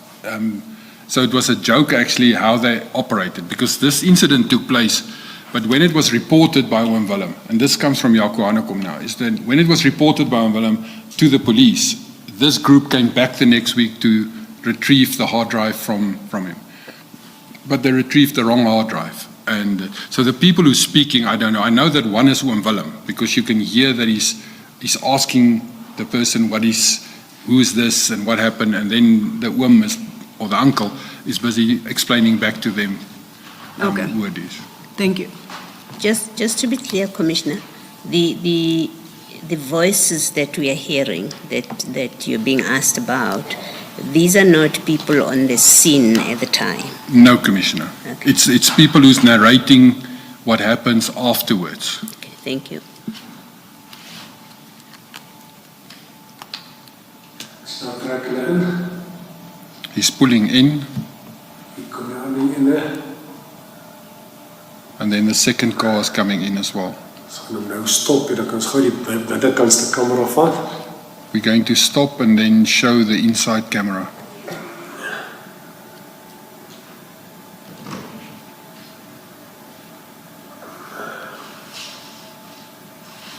Nou die oogie toe, die oogie dan. Yes, he's closing on our director walked up and I told him to put the board in front, so doesn't have to stay there. So daar is hulle klaar binne.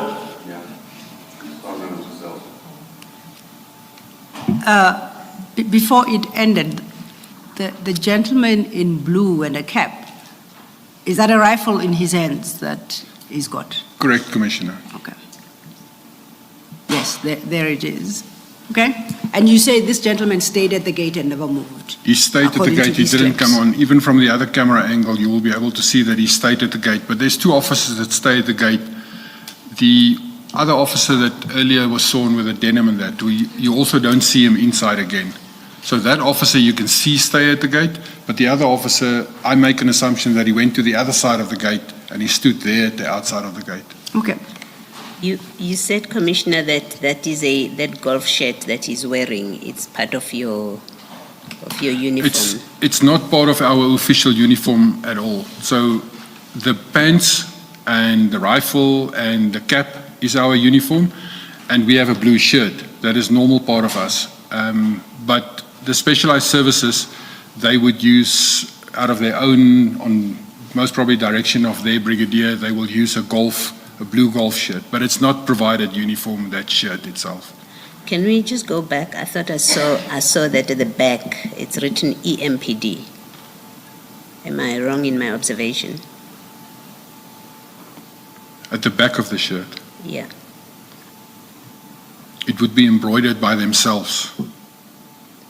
Okay. I think you can stop. I think it's much.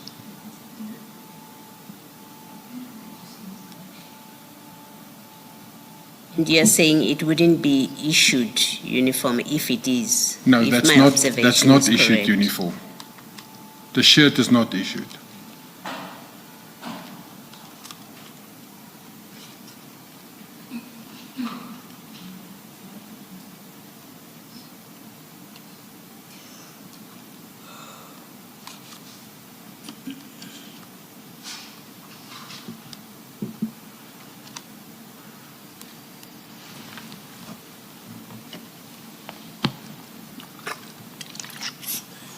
If you would pause.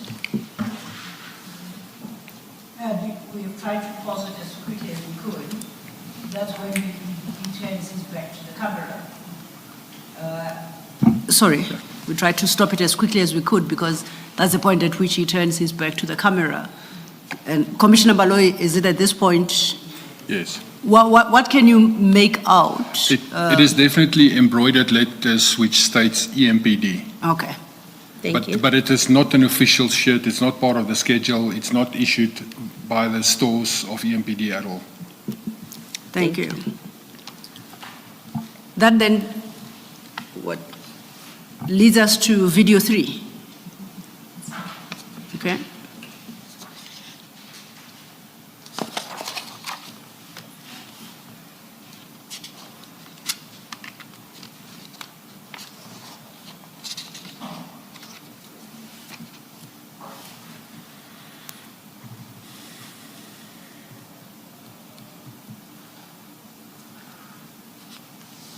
So it starts off with the person in Etienne at the wall itself trying to climb over the wall. He's hanging there on the top, in the middle.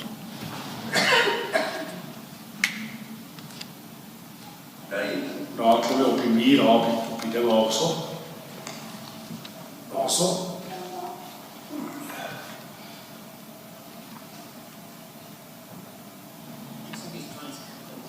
Daar gaan die hek op.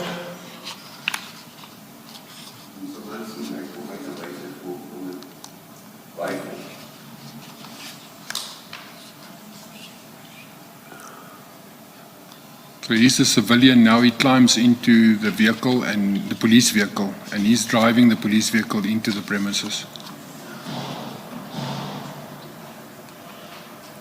Is this the vehicle that you said was Stolz's? I It's think you said. Stolz's official vehicle that's been assigned to her. Kom hom hulle uit. Stolz is the lady that walks now here in the front. Frisha daar. Sorry, please say that again. Stolz, the lady walking towards Oom Willem now, that is Kersha Lee Stolz. Then a member of the EMPD. She was a member of the EMPD till she resigned. Okay. And then the individual with his back to us is the one I assume is Oom Willem, because they speak about him and that he's the one being accosted on the premises. Okay. I was hoping, Commissioner, that you would not identify the occupants of the property. Sorry, Because in your statement, you mentioned that the person, the whistleblower that provided you the tape, was killed shortly after these officers were granted bail. that's So correct, I think Commissioner. just for the safety of the individuals, can we not mention their names, please? Is that in order? Commissioner Khumalo is pointing out, and I think you had indicated at the start of your testimony in respect of this matter that the complainant expressed that he doesn't have a trust of the police and didn't want to engage. And in light of your testimony that your informant, Hanekom, was killed shortly after they were granted bail, that perhaps it might be best not to say as little as possible about the identity of the people affected by this operation. Sorry, Commissioner. Thank you. 18 in die kar.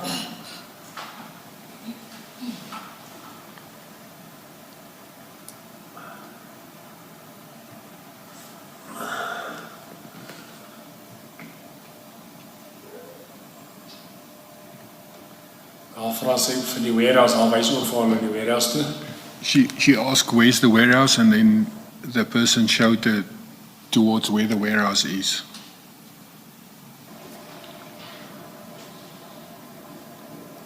Het hy gesê hy is die brigadier hierdie ou? Nee, sit hy nog in die kar?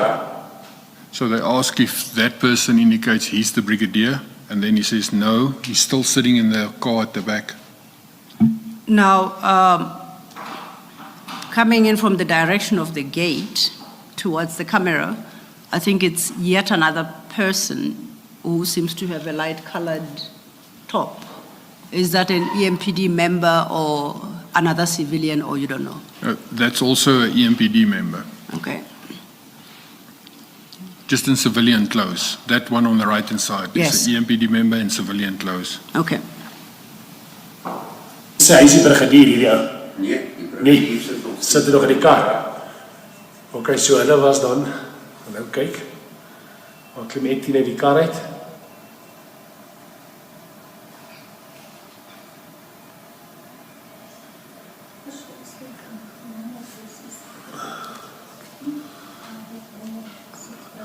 lank het jy al daar gestaan het? 'n paar minute.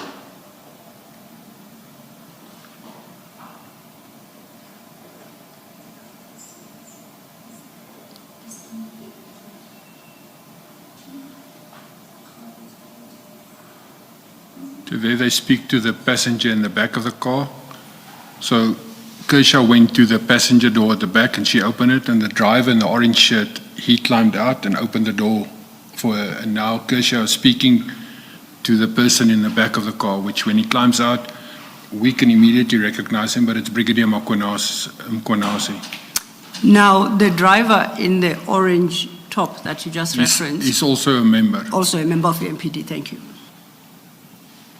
And have you been able to identify this vehicle, who it's allocated to?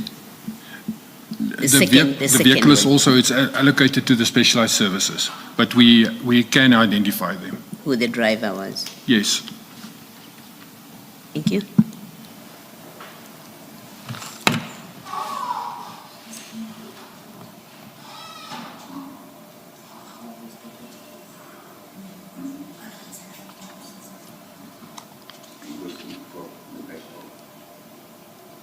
Nou, praat hulle met hom agter in die kar.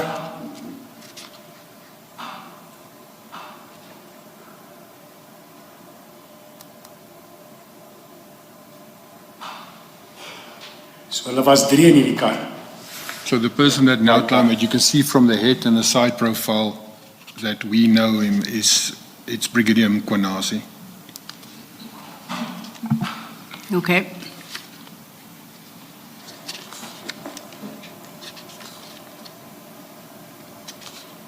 Daar was 2 maniere by die uit. By die hele tyd by die uit bly staan. 2, so hulle was 4 in die kar. Hy loop 2 daar na die Wera se kant toe.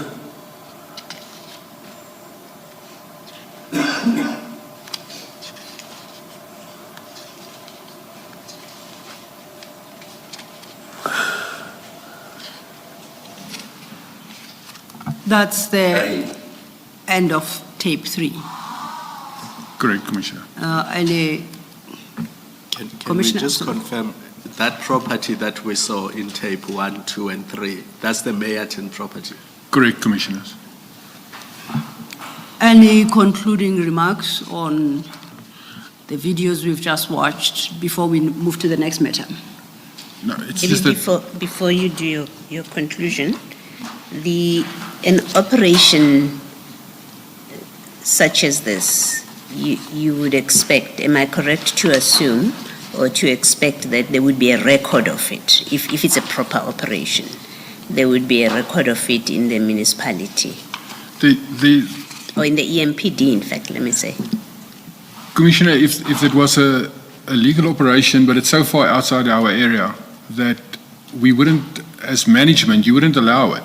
If an officer comes to you and say, I have information of a crime going to take place in Soweto or in Mayerton, the first instructions will be take your information, hand it over to SAPS so that the SAPS can actually do a proper operation in that area. There's no going outside of your area expose you to way more than just you acting outside your mandate.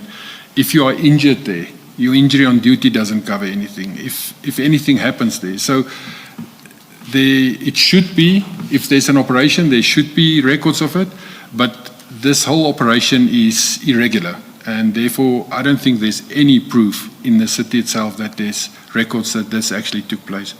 This is a crime that's taking place, and there will not be records of crime kept. In your narration, in that first column, you describe it as theft, copper, and we see that they're going into either business or private premises. Is this part of your mandate to go into premises and investigate copper theft? When I say your, I mean the EMPD's mandate.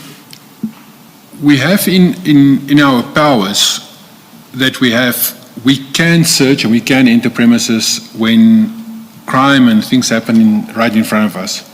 However, when it comes down to copper, second-hand goods and things like that, we don't have investigative powers in that matter. We also don't have powers in terms of the Second-Hand Goods Act to enter a premises to search. It's one of the shortcomings that we as Metro Police have, that we think we have, and we have requested Minister Mkhwanazi actually to give us those powers, that we have limited powers to investigate second-hand goods shops and that. What we do in practice is that we would contact the local SAPs and say, there's a second-hand goods store, they're selling copper, there's allegations for that, and then SAPs will go together with us, because SAPs have got the power to go into those premises, but we cannot go into that power. So we don't have powers in terms of the Second-Hand Goods Act. And if anything, if we receive information like that, the proper procedure would be that we ask the local SAPs to accompany us. So we just have a police officer there as well when we then search the property for copper and infrastructure or thefts related to Second-Hand Goods Act. And what about the involvement of civilians in your operations, assuming this was a proper operation? Civilians will not, it's so strange. Civilians will not be allowed into operations, even as informants, because you protect your informants. You don't expose your informant. If it's a genuine case of theft of copper that you now illegally investigate because you have this false perception that you can investigate them, even if you enter that premises, then why would you take your civilian informant with you? Because you will expose him. So civilians, and we as police don't bring civilians together on our operations. It's unheard of that we actually do that. And what about civilian use of your property, such as we see Mr. Van der Walt driving a motor vehicle of the EMPD? There must be rules about that. It's illegal, firstly, the very short answer is that's impersonation of a police officer. You're using resources belonging to the state, and that's seconds or moments while you're driving the car. You're driving a police car, so you're actually impersonating a police officer. And you can go, most probably if there's real police on the scene, you can arrest him for theft. You can arrest him for use of your property. It is highly irregular that civilians, the only civilians I know of that drive our vehicles is the mechanic when we take it into the workshop, and even then it becomes problematic. We have established a whole unit, that the fleet unit, that makes sure that the mechanic doesn't, for instance, drive our vehicles into the public road distances. It's so that we use our own office to say, take it to the garage or take it to the workshop for repairs. It becomes highly problematic if civilians start to drive official police vehicles. So in a normal working, functional and orderly work environment that the EMPD should have been, the involvement of a civilian such as Mr. Van der Walt in the operation and in driving the vehicle of the municipality, but also impersonating a police officer, that would have been disciplinable action against the officers that are involved with him. Am I correct? It will be. It should be where you allow someone else to drive or operate the vehicle. So the officer who's responsible for the vehicle, in this case, for instance, Kershaw Lee Stalls, or the brigadier who's on the scene, he's an overall in command. It's a prosecutable or a disciplinary matter for using and allowing other people to use our resources. Thank you, Commissioner. Thank you, Mr. One last point, sorry. You're saying these officers, the EMPD officers, were arrested and charged with theft. So they were not just there to investigate. They were accused of stealing the copper. Correct, Commissioner.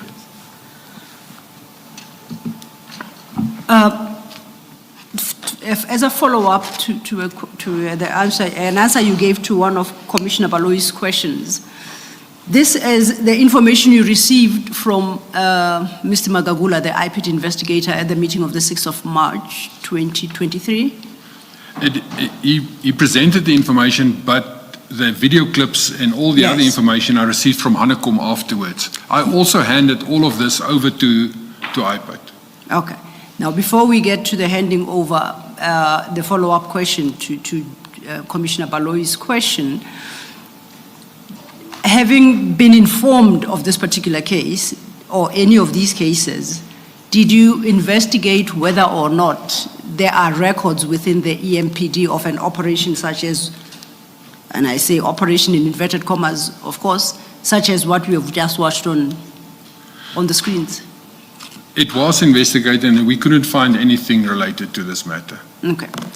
And insofar as the tapes are concerned, the video recordings are concerned, you said you handed them over to IPID. Firstly, to who specifically did you hand them over and when? Immediately after it became into our possession, it was handed over to Investigator Makagula, but it was also at a later stage copied, but it was copied, I think it's in this year, to Mrs. Masuku as well. Now you say immediately after you came into possession, perhaps then let's backtrack. When did you come into possession of these tapes? I don't know the exact, it's in my emails. I will, during lunchtime, I can look at my emails, the exact date I received it, and then I will give the correct date. Okay, that would assist greatly. Thank you. Lastly, Commissioner, you say there is no record of this operation. Now, and the complaint here is theft copper. So if any copper was removed from the premises, there is no record in the EMPD or in the municipality. Only Brigadier Mkhwanazi and these people in the operation would know what happened to that copper. Is that fair? Correct, Commissioner. Thank you. Thank you, Mr. Thanks. Commissioner, just to add there, if we do a legal operation, any property, any goods that is confiscated by us or impounded, if it's criminal related, those property is immediately handed over to SAPS and it's entered into the SAP 13, which is an impoundment because it's part of a crime. So whatever we, in a legal operation, would impound, we will hand over to SAPS and it will form part of the SAPS because they are then eventually the investigators into this. But we don't have a impoundment of copper or anything like that. The only time that we will impound things is in terms of our bylaws, which is fruits or vegetables or things that is left next to the road, which is a bylaw related matter. And officers such as we see on the video clip with those vehicles, would they have the authority to impound? Or you would have a different set of people that would do the removal of property? They wouldn't have the power to impound. If it is a genuine crime and you catch someone, let's say it's a vehicle found with copper on the back of the vehicle, and during my normal patrols I found this vehicle. The moment I find that vehicle, I will actually impound it and arrest them, and then I'll take the arrested person to SAPS together with the vehicle, and I'll hand it over to SAPS and it will be recorded in their records because it is part of evidence of a crime that was committed. Those property will not come through my pounds as a city. Through my pounds will only be bylaw related goods which was impounded or confiscated in terms of my bylaws. It's the only goods that will come through me. Even stolen vehicles. If I discover and found a stolen vehicle back, if it's after hours, it will come into my pound. But because SAPS pounds will then be closed at night. But the moment the pound open the next morning and it's a stolen vehicle, we will shift the stolen vehicles over to the SAPS pound so that it can be impounded there. Any crime-related evidence is handed over to SAPS and it is impounded by them. Thank you, Commissioner. Thank you, Mr. And just to conclude, earlier regarding this very matter, you had an engagement with Commissioner Kumalo, who I think indicated that Merton is outside the jurisdiction of the EMPD. You recall that? Correct. Do you know under which jurisdiction or whose jurisdiction it would fall, firstly? Most probably Meyerton Police, which is in the Midvaal municipal area. Midvaal. Meyerton, the municipal areas and the South African Police Service areas and the magisterial areas differ. Yes. Since we became metros, it went haywire. Originally, it was city to city aligned, so the magisterial district of Benoni was aligned to the Benoni municipality. But since we became metros, the boundaries is now 3 different boundaries. The courts have got, judicial side has got one set of boundaries, the police stations have a set of boundaries, and the municipality have a different set of boundaries. So I would immediately assume Meyerton falls under Meyerton South African Police Service, which most probably will then be served by Vereniging Court District in that area. So if we were to pursue this particular case, are you suggesting the logical point to start is to get in contact with the Merton SAPS? I will start with IPID first because they've got the docket. Okay. They know more information. And secondly, I will then go to SAPS, Meyerton, or that area. But I will start with IPID because they've got the docket. Okay. No, thanks for the heads up. Chair, I see it's 1:01 before we get to the next matter. This is an appropriate time for a lunch adjournment. Let's adjourn and resume at 2 p.m.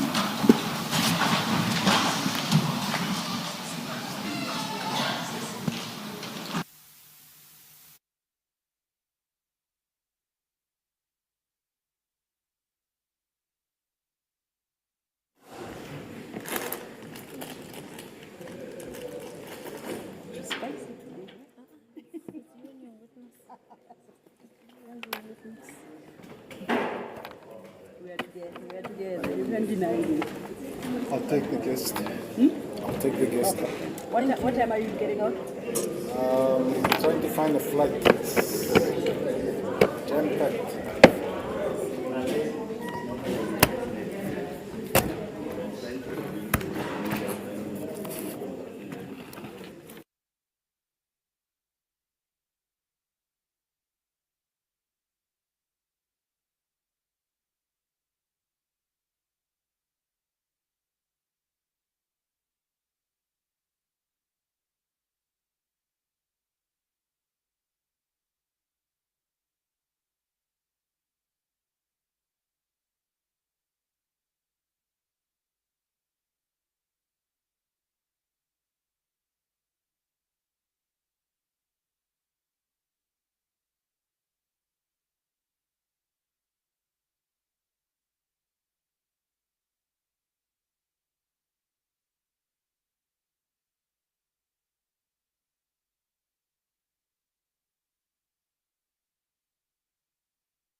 We are ready to presume. Just thank you.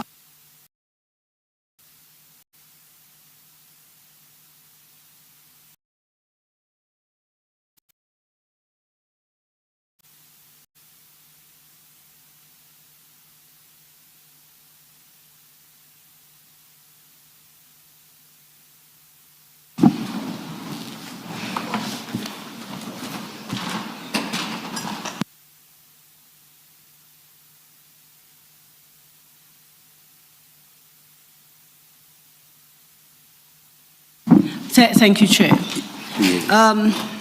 Commissioner Spies, before we broke for lunch, you had indicated that the video clips we watched, you handed them over to investigator Magagula, correct? And you undertook to look through your WhatsApp messages to determine when you had received the clips and when you handed them over to IPID. You confirmed that you now have that. So perhaps if you could just work us through that detail, you will then provide us with those WhatsApp messages and the details, and we will factor them into your statement at the relevant portion. Thank you, Commissioners. Jaco Hanekom sent me the original video clips, which I saw here, on 14 August 2022 via email. We had a meeting the day before, and he then sent me these video clips on 14 August 2022. On the 6th of March, we had a meeting with IPID where we were instructed to submit to them all evidence and anything that we have on our side related to this group of officers. And on the 7th of March, I've sent these video clips plus all the emails from Jaco Hanekom. I forwarded to NOMSA at IPID itself, NOMSA Masuku. I forwarded it to her via email. It was discussed the previous afternoon as well in the meeting with IPID, and that's why I said I will forward all the information I have received as well, which was forwarded then the next morning on the 7th of March. And you indicated that thereafter you still informed IPID of the killing of your informant, Mr. Correct. Hanekom. Yeah. Correct, Commissioner. On the 17th of March, Mr. Hanekom was killed the afternoon, approximately 12 o'clock. At 12:43, I've sent an email to NOMSA to say to her that the informant, have you seen that the informant has just been killed? And she answered me back via email later that evening to say that yes, it's hard sore because she was in court the whole day, but she's also know that it happened and it took place. So it's 2023, 17 March. Just to be precise, your communication with NOMSA regarding the assassination of Hanekom, was your communication by WhatsApp or email? The 17 March was via email to NOMSA. Okay. And you undertake to provide us then with the screen grabs of both the WhatsApp chats with Hanekom and subsequently Investigator Magagula, and then the emails with NOMSA. Correct, Commissioners. I shall. Let's turn then to page 14 of your statement. That is the next matter you deal with, and that you have headed copper plates. The copper plates case, I don't have a lot of information. It was just mentioned, and then I was called in by the acting Brakpan station commander, who informed me that this incident took place. It was where trucks with a manned tow truck and was on the R22 with a trailer, and it was close to the Carnival Mall. The people involved on the incident itself, when they actually found it back, was a SAPS reservist warrant officer, Adar Security, Ray Springs, and a Pakistani warehouse, and it happened at the Monster truck stop, Pomona. This Brakpan station commander then, he told me that the information that they are finding, it's from Kershaw Stalls, who posted it of herself on Instagram.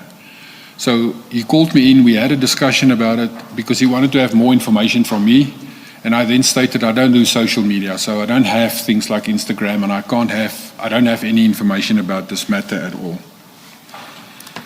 Then the next matter was again mentioned, where we call it the Cobalt case, because it is a truck or a few trucks that were hijacked that were conveying cobalt.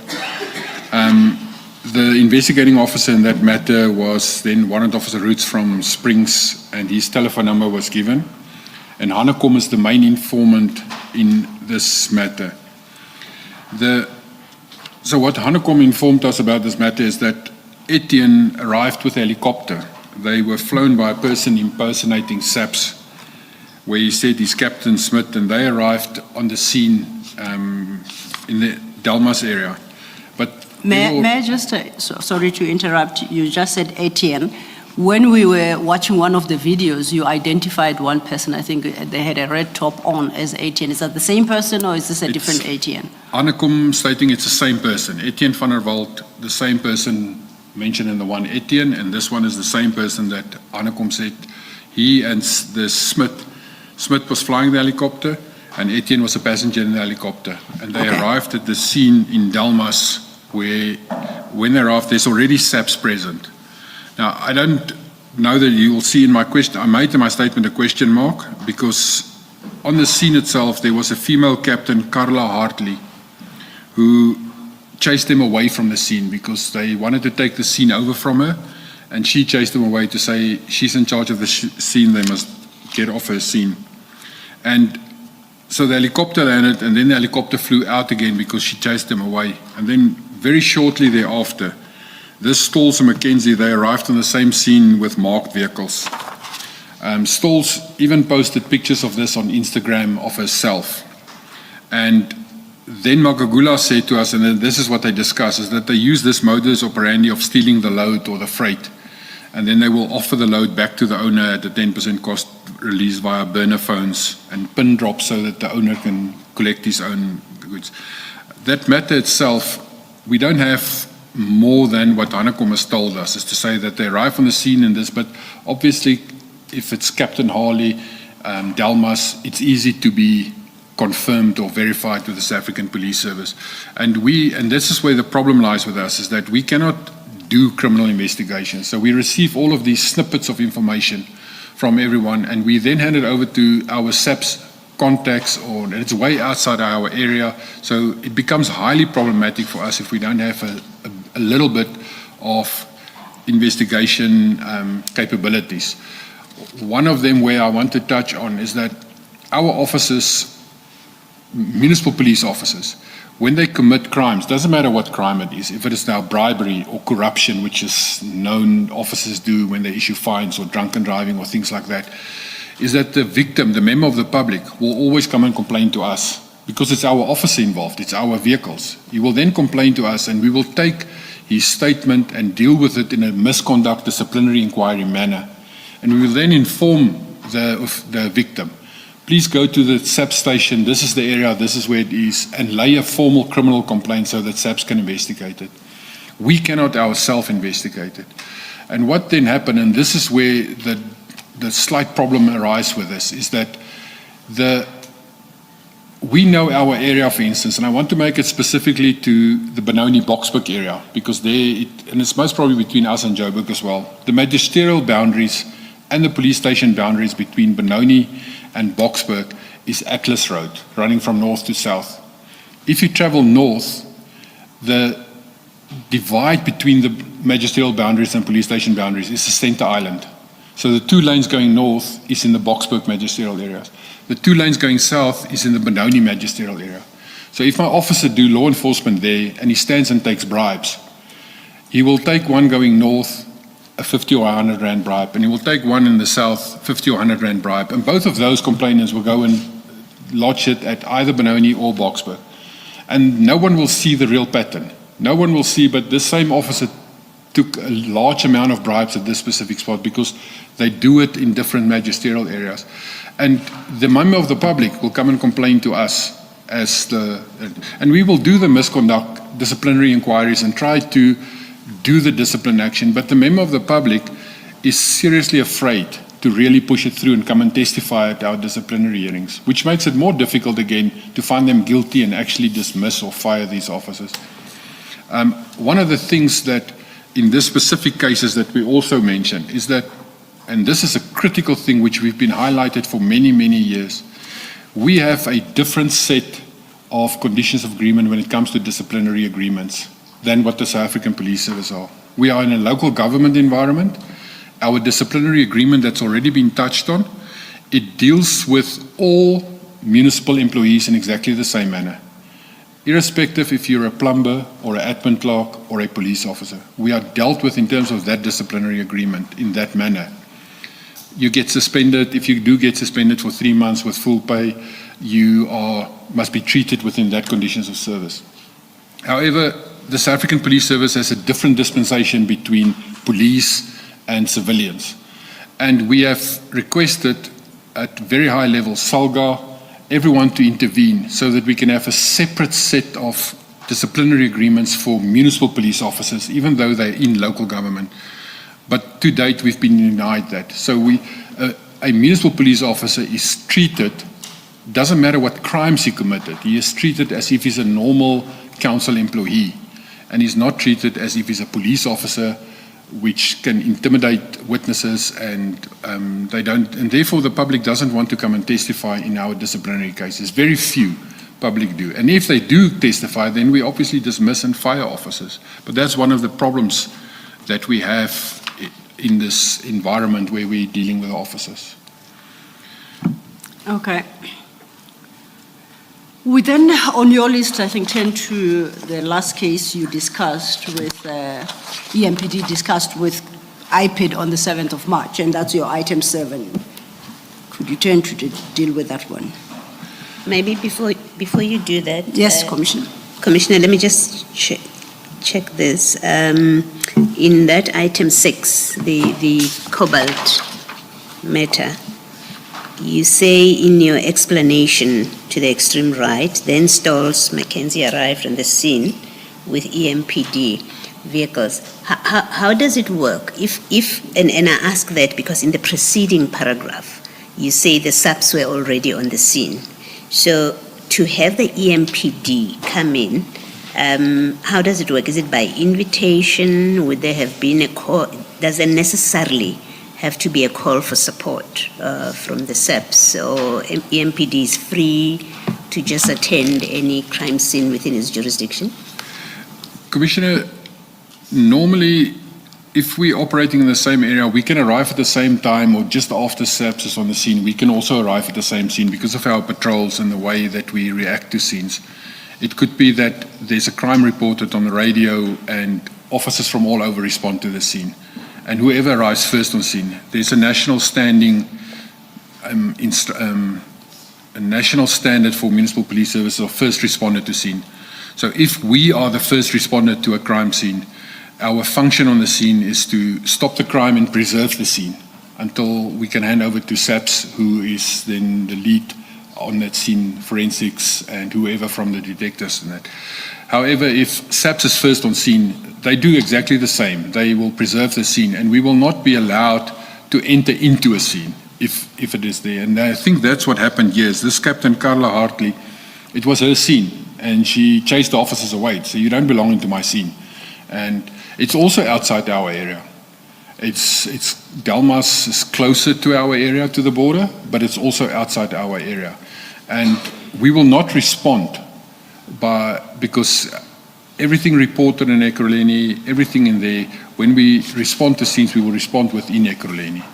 If it is outside our jurisdiction, then the city of Johannesburg or the city of Tshwane would invite us formally to say, please come and help this operation, or we're going to have an intergovernmental relationship roadblock. We need extra manpower, please send people, and then there's a full operation plan and approval before we actually deal with these scenes. Thank you, Commissioner. Thank you, Mr. Thank you, Commissioner Baloyi. I had invited you, Commissioner, to then deal with your last item on this table, item number 7. This was the most serious remark, and when Mr. Makagula start to mention this. He spoke the most, and Nomsa's added a little bit to it. They immediately stated that there's threats against their lives because of this. There's a very serious investigation that they're doing into a murder case. This murder took place on 15 April 2022 in the Brakpan area, and it's being investigated by IPAT already, where it traced back to a body was found in a dam. So initially it was said to us it's Nigel Merivale Dam in the Brakpan area. Don't know the exact dam, but this was traced back to the same group of officers who was there together with civilians. It's not one of the civilians yet mentioned. So there was a civilians on the site as well. And what was alleged is that they tortured this person on the scene, where they used a method called tubing, which is a piece of rubber that you pulled over a person's face and you suffocate the person. So they tubed this person, and at a stage, the actual the person who he has actually turned state witness. He submitted a 204 application and statement as well. He said that the person who they were torturing and in questioning or interrogating, he actually had said to them, but he's got money in the house, 500,000 rand, he'll pay that if he could lose him. And then the next moment, this person, they killed him. And from the scene, they called Brigadier Mkhwanazi after it took place now. And Brigadier Mkhwanazi arrived on the scene in a white Golf. And he then proceeded to direct them how to clean the scene. And they placed the body of the victim on this civilian person's bakkie. And they instructed him to go dump the body, which he then duly did. And then when it came out, and IPAT's investigating it, this person who did it, he turned state witness, according to him. He contacted me about 2 weeks ago again to say that he is a state witness. He gave a Section 204 statement to turn state witness, and he's committing everything. And so it is a confirmed case of where it happened, where Makagula was carrying the docket, and this stems from April 2022 already. And when we were informed of this, it was March 2023. And that's one of the reasons as well why we believe that a murder case that's already running for a year investigation, with witnesses, with a body, with everything already there, we thought it's imminent that he would be arrested extremely quickly thereafter. And yet here we are, 2025, and nothing has yet happened. So none of those officers has been charged that we know of. The case does not go forward anywhere. It is still being investigated. That's what my impression is from it. Also from internally, we couldn't do anything against the officers because to us it's hearsay from IPAT. They inform us of this, but they're not prepared to give us anything in their docket, which we understand. It's a murder investigation and they don't want to give us anything. But it is, to us, we thought that, that would expedite that the rest will happen and that the court cases will follow from that as well. So if the Commission were interested to interrogate the cause of delays in finalizing or prosecuting these matters that you have referenced, you're suggesting it is to IPID that the Commission must turn? Correct, Commissioners. All our cases where the policemen are directly involved is handed over or taken over. Never mind handed over. It's taken over by IPAT. They investigate the police when the police are wrong. So all the matters that we know of, that we mentioned here, has already been in the possession of IPAT, already known to them, and they are investigating it.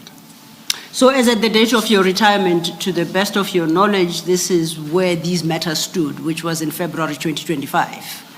Correct, Commissioners. You have a second part of this evidence where you say since that meeting with IPID, that is the 6th of March 2023, 2 more cases involving EMPD officers have been opened by IPID.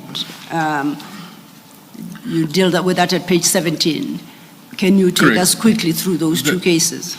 The first one is the case where I'm the complainant in. The fraud, the uttering, it's these vehicles that was allegedly donated by CAT VIP to us. I am the complainant in that matter because I initiated the investigation, and I have at that stage in March, when we had the meeting with IPID, they alleged, but there need to be a complainant in this matter. So I undertook that. I know everything about the case. I'm the one who gave the instruction for the investigation.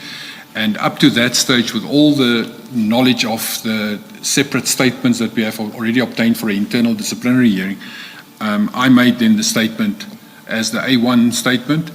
It was commissioned at Crystal Park Police Station, and it was then handed to Mkhwanazi in his possession, and it was registered at Boksburg as a case number under 26202-2023. This matter is the one that actually kick-started off the disciplinary side on the one side. But in the 2024 era, I don't know the exact date, I heard rumors that this case has been withdrawn, even though IPID constantly have contact with me and tell me that they're still investigating it, and they're still obtaining statements from everyone, and they're still busy with it. They constantly told me that this case is still being investigated. IPID Mkhwanazi himself, and then from February this year, there was a new investigator, a senior investigator, Kulu. Commissioner, I hope that is the correct pronunciation of he will be cross if I pronounced his surname wrong tonight. But he is from KZN, and he was drafted to come and fix something in the docket, and then he was released again back to KZN, and last month he came back again to do another portion of the docket. But when with a friend of mine then in the South African Police Service, when they look on the CAS system itself, where the case number is registered, that case has been withdrawn on the CAS system by a local South African police officer, a lieutenant colonel, at Boksburg itself in September 23 already. So even though IPID is alleging that they still investigated, they still contact me, they still have dealings where they say they're waiting for this or they're waiting for that. Up to now, on the CAS system, the case has actually been withdrawn as onopgespoor, which is undetected. And this happened in 2023 already on the CAS system. Before you deal with the next matter, I think you may want to consider a correction to your statement. Perhaps before that, Commissioner, have you ever made inquiries as to why IPID is giving you to understand that investigations are ongoing when in fact the docket was closed as far back as 2023? Commissioner, I have, and I've queried it with IPID themselves as well, and they have told me that they will investigate that as well. With the senior investigator, Kulu, he took a supplementary affidavit from me about 3 weeks ago as well. I asked him specifically as well and say, what's happened with this? And he says, no, he showed me, he's actually had the docket with him. He says, I'm now temporarily the investigator again because there's something else that I need to obtain in this docket directed from the DPP. The reason for it was that the docket was originally registered at Boksburg. And the query came up is that why is it not at Germiston? Because the vehicles were registered in Wadeville. That's where the crime occurred. And my answer to that was it started in Boksburg. Brigadier Mkhwanazi's office, where his police office where he works from, is situated in Boksburg. And it happened all over. So it happened in Boksburg, it happened in Germiston where the vehicle fleet section is. It happened at Wadeville where the registrations was done on Natus, and then when the vehicles were deregistered again from our names, it happened in Silverton in Tshwane. So it happened over the province, and we had to choose a starting point so I started it at Boksburg because none of the prosecution side wants to touch the docket. I don't know why, but everywhere where you get, they say, no, it's not my station, it's that station. It's not my court, it's that court. So I had to give a statement as to why did I choose Boksburg and that. But I don't have an answer. I have got the officer withdrawn it. I've got his name, but it's been withdrawn on the CAS system, and we've reported it to IPID. It was mentioned and it's been escalated to a national level in the South African Police Service, where we as municipal police have requested at a national level to Commissioner, the National Police Commissioner, where we have requested that a national task team be established to investigate corruption and crime within municipal police departments. And the National Police Commissioner has assigned officers from DPCI and senior officers, brigadiers, to actually assist us to establish a task team so that we can, from a national level, because we as municipal police are overlooked when it comes to investigation, and we are part of, there's a group of officers right through the country of municipal police that commit crimes, but they are not being investigated properly. One of the reasons I touched on it is that in terms of the Racketeering Act, or in terms of what the Hawks must investigate, there's limits of like 100,000 rand incidents, where we are saying is, if you go and look at what bribery is being committed by traffic officers and municipal police officers, if an officer works 8 to 10 hours a day and you have contact in that session with members of the public and he issues a fine every hour, he needs to issue 8. So very quickly you can do maths. If he doesn't issue, it's like 2 to 3 minutes to issue a fine. If it's an argument and a long lecture as well, let's make it 10 minutes. He still needs to issue 50 to 60 in his normal day, because he's been employed as a law enforcement officer, not a shoe salesman. He must arrest people, he must give notices, that he must do law enforcement. However, there's officers that issue 1 fine in 6 months or 1 in a year. And when you start looking at that and you calculate the possible contact that he had with public and the amount of complaints on the other side, and then the rumors of, if it's a drunken driving, it's 4,000, 5,000 rand, and you start calculating that, you will see that those type of officers is actually doing 100, 200,000 rand a month, if based from that, if you start just doing normal maths. And then you start looking at how officers live. They drive luxury vehicles, they live luxury estates. And when you ask your own counsel and you ask anyone, but can we do lifestyle audits on officers? It's always no, it doesn't allow it. So lifestyle audits is reserved at the moment for maybe the heads of departments or the city managers or the mayors. There's lifestyle audits.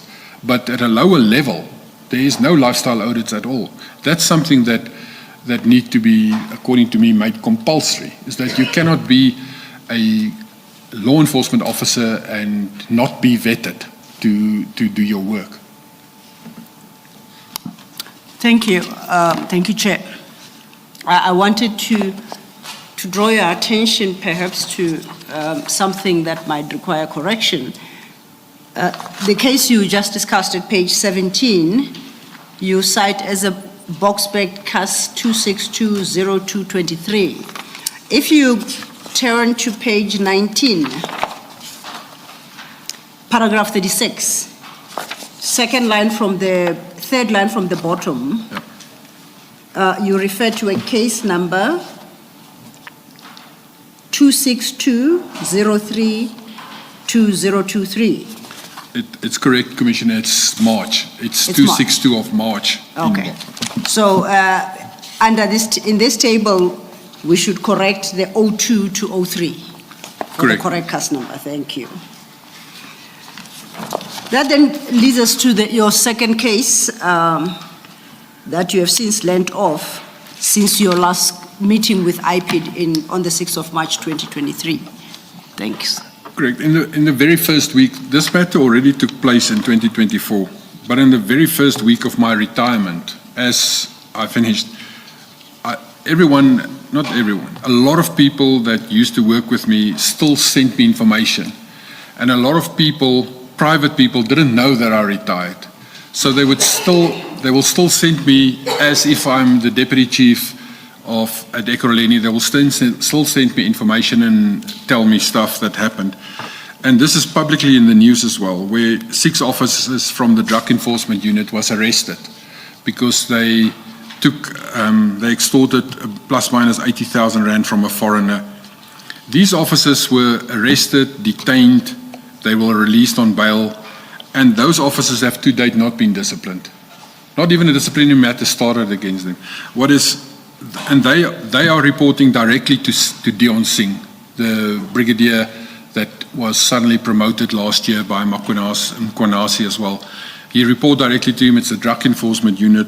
They've been what the officers speak to me and phone me and say, can it not be fixed? They were actually promoted in the sense that they've been deployed to do VIP protection, where they protect the people that stay behind, which is no threat analysis, nothing has been done on them at all. So they are being put as drivers for Bihari, for Kasheka, for Sarachita. They've been made drivers for these officers. So it's as if these officers has now suddenly been protected and they just moved aside from their drug enforcement unit and they are being protected by them.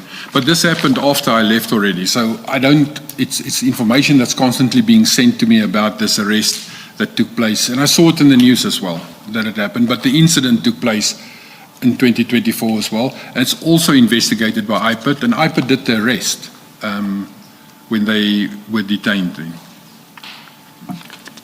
Thank you.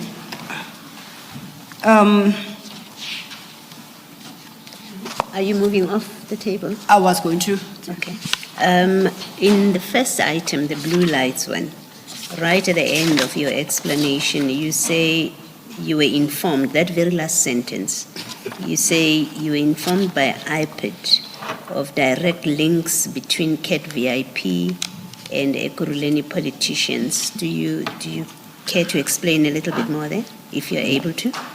What happened there is that the same journalist who queried initially, Mr. Jeff Wicks, he had, at that same time, he was busy running an expose in News 24 where every day or every week he would release a snippet of information.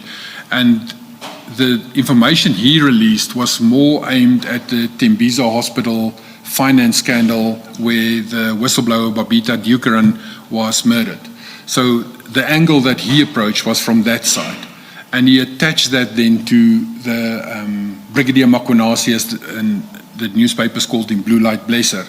So in that situation, these links were made, is that this hospital scandal linked is to politicians based in Ekurhuleni, plus it is linked to this Blue Light Blesser then who assists them as a policeman to get all their functions performed in there. That is how that came up. It's part of the newspaper article expose that Mr. Wicks did.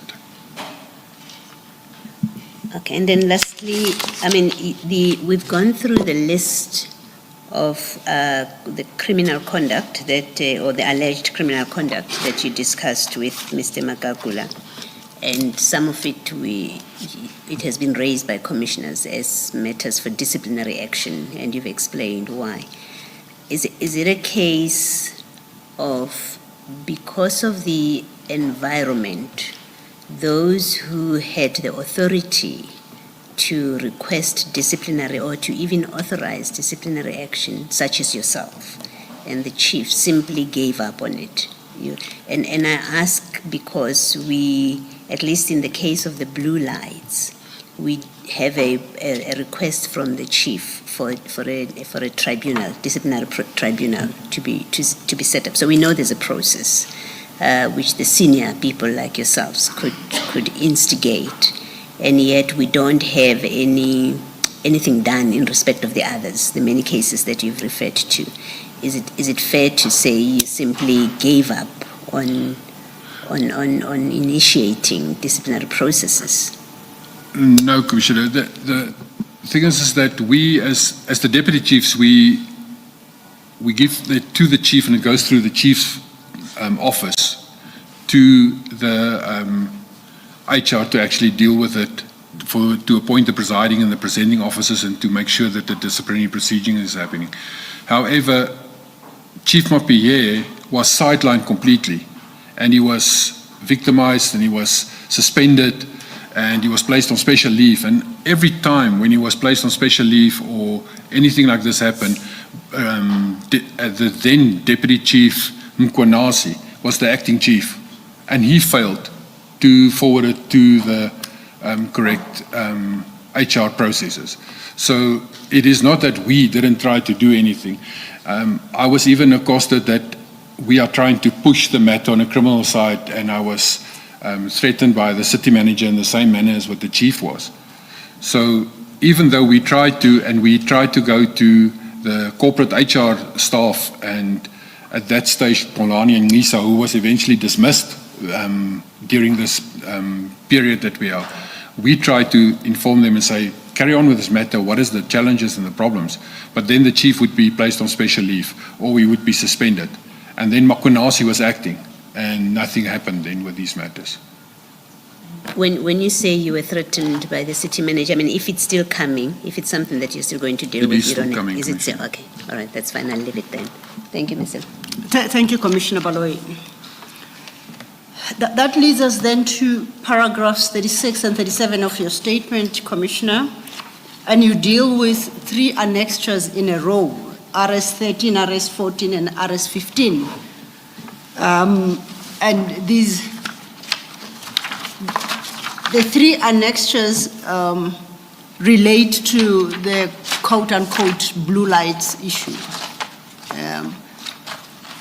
Am I correct in your paragraphs 36 and 37? Correct, Commissioners. RS 13 is my original affidavit, which was commissioned at the Crystal Park Police Station and signed related to the registration of the vehicle, false registration of the vehicles in the city's name, and the operational plan that was falsified, the uttering that took place. So RS 13 is my original affidavit. And we have dealt, I believe, quite extensively with the issues from your perspective relating to this matter. And this affidavit more or less reiterates what you've already told the commissioners.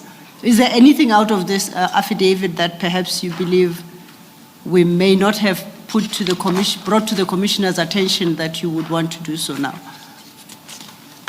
It would appear that we have covered everything.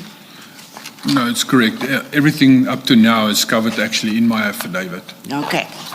The next one then is your RS 14.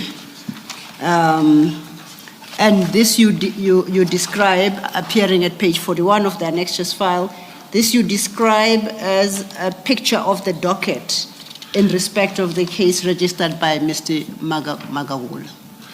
Correct. When you do an affidavit and you are the A1 complainant in a police docket, which is the SAPS 3, there's an annexure in the front of that statement, which is the 3M statement portion, which then state the date and the time and the station where it's registered, and then the CAS number that is there. It goes part of your A1 affidavit. This gets put on front to lead that, which is then registered with SAPS in a normal docket. And lastly, at paragraph 37, you've got your RS 15. And lastly, at your paragraph 37, you've got an extra RS 15. You had, I think, briefly touched on this in explaining the fate of the criminal case you had caused to be opened regarding this blue lights issue. And can you deal then with Correct. an extra RS 15, which you say is proof that the matter was withdrawn? This is a screen print of the CAS system that the South African Police Services use, listing this CAS number in the top right corner, 26203 of 2023. It states the date when it was registered and when it was handed over to the first investigator on the SAPS system only. It's not the real investigator then. But then at the last date at the bottom, it's 2023-10-12, which is 12 October 2023 at 16:27. It states the investigating officer. I don't know if I can mention his name or should mention his name. He's a public official. It was Lieutenant Colonel Mike Whiskey Mkhwanazi, and it was then, and this is Afrikaans version, it was closed as onopgespoor, which means undetected. What does undetected mean? It's when you don't have any evidence in any docket and you cannot do anything further, then it's undetected. It's if I, for instance, let's say there's a break-in at my house tonight and my motorcycle is stolen and the detectives come out, investigate everything, there's no fingerprints, there's nothing, they cannot find anything, there's no CCTV footage, then it will be very close to say, but they can't find any evidence on the scene, the docket is undetected and the docket will be closed as undetected. How do you reconcile that conclusion with the IPID report we looked at, we worked through on Friday, in terms of which IPID made certain specific findings of fraud and corruption in respect of these very activities and recommended that Brigadier Mkhwanazi be disciplined? How do I reconcile that IPID finding in the human resource environment with this undetected finding now in the criminal case arising from the same facts? I cannot answer that, Commissioner. That's why I say this is very strange that a local police station at a station is actually closing the docket as if it's undetected and it's archived and stored in the archive and not being further investigated. This, while IPID is still investigating, they actually released a negative recommendation that there must be discipline steps taken, and the docket is still being, according to them, to me, it's still being investigated in a criminal matter, criminal investigation. It was already a few times thereafter presented to the DPP to actually make further recommendations, and it's still, as I stated, 2-3 weeks ago, senior investigator Kulu actually still took a supplementary affidavit from me. So on the one side, there's this IPID is carrying the docket, they're investigating it according to them, but on the other side, I have this proof from the CAS system that says the docket is closed as undetected at the local police station. So if you do inquiry now and you're searching anything on the SAP system, this will not reflect as an open case anymore. Which leads me to ask you perhaps a fairly stupid question. Is the matter open or closed? Where are we at? I really don't know, Commissioners. Okay. To me, IPID says it's open, SAP says, or the SAP station says it's closed. But I don't know the status of it genuinely because it's a detective busy investigating the case. I don't know what the status of the docket is. Okay. I think Commissioner Baloyi has got it. I don't have an answer to your question. You know, a question of your own, Commissioner. Let me ask my question. Is it not perhaps, and I think I want to ask more a practical question, that your evidence is that the IPID have the docket, as I understand you? Yes, Commissioner. Practically, what does it mean? What's remaining at the SAPS then, if IPID has the docket? And I'm asking the question to try and suggest, is it not possible that the local station has only a cover, that as you have given us here, and there's nothing inside it because the docket is with the IPID, and because he knows nothing about the IPID involvement and progress in the matter, he then, because he's left only with a shell of a docket, he then considers it to be closed. Is it not Commissioner, possible? normally, what will, in other cases that I have knowledge about what happened is that if IPID takes a docket at a police station, it gets transferred to them electronically. So the docket is actually maybe a manual, practical hard copy that IPID takes, but on the CAS system itself, the docket is transferred to say whoever the detective is at IPID, so that the South African Police Service can trace their dockets where it actually is on the system. So the correct procedure that I've seen in other matters is that the IPID detective will actually sign for the docket, and on the CAS system it will be transferred into their name. And then once they finish with the docket and it goes to court, it will be they who take the docket to the court. So in terms of the South African Police Service practicality rules, that's how it would normally work. So in this manner, I don't really know why it was cancelled or withdrawn. I don't know if there's just a skeleton piece of paper that was left behind, but Mr. Makagula is the one who went to Boksburg, who did the actual physical, here is the docket, and he had copies of our docket. So he already had a complete docket with him, and there would have been no docket at the station left behind at all, because Mr. Makagula is the one who carries the docket. In your experience, given your experience, the once iPad, assuming that iPad is still, you accept what Mr. Ekulu said to you, he's continuing to do the investigation. Once that is done and finished, is there any difficulty in him enrolling the matter, getting the matter to be enrolled in the light of this from the SEPS, SEPS system, which says the case is closed? Commissioner, that I do not know, but to enroll the matter at court, I would assume that IPID can just go to the court and say, this docket is concluded, control prosecutor, here is a complete docket, please enroll onto your court register. I believe that there would be no impact from this at all. The only impact this will have is if someone do an inquiry to say who's the accused, who's anything like that, it will come up as it's closed. The docket has been closed as undetected. Thank you, Commissioner. Thank you, Commissioner. Did I understand you to say, as of 2 weeks ago, it would appear that Investigator Kulu has taken over this investigation? Because you've been talking about Magagula thus far. What is the actual position today as we speak, to your understanding? I was contacted 2 weeks ago by the investigator Kulu to say that he has been recalled from KZN to come back up and to conclude a specific portion, a Section 205 application and my statement. He was tasked to do that. And he only did that portion, then he went back again, but telephonically he has told me that he will come back up again because it's expensive apparently for him to stay up here. He's deployed in KZN, he's not from here. Okay. This then will lead us to your paragraph 38 at page 20,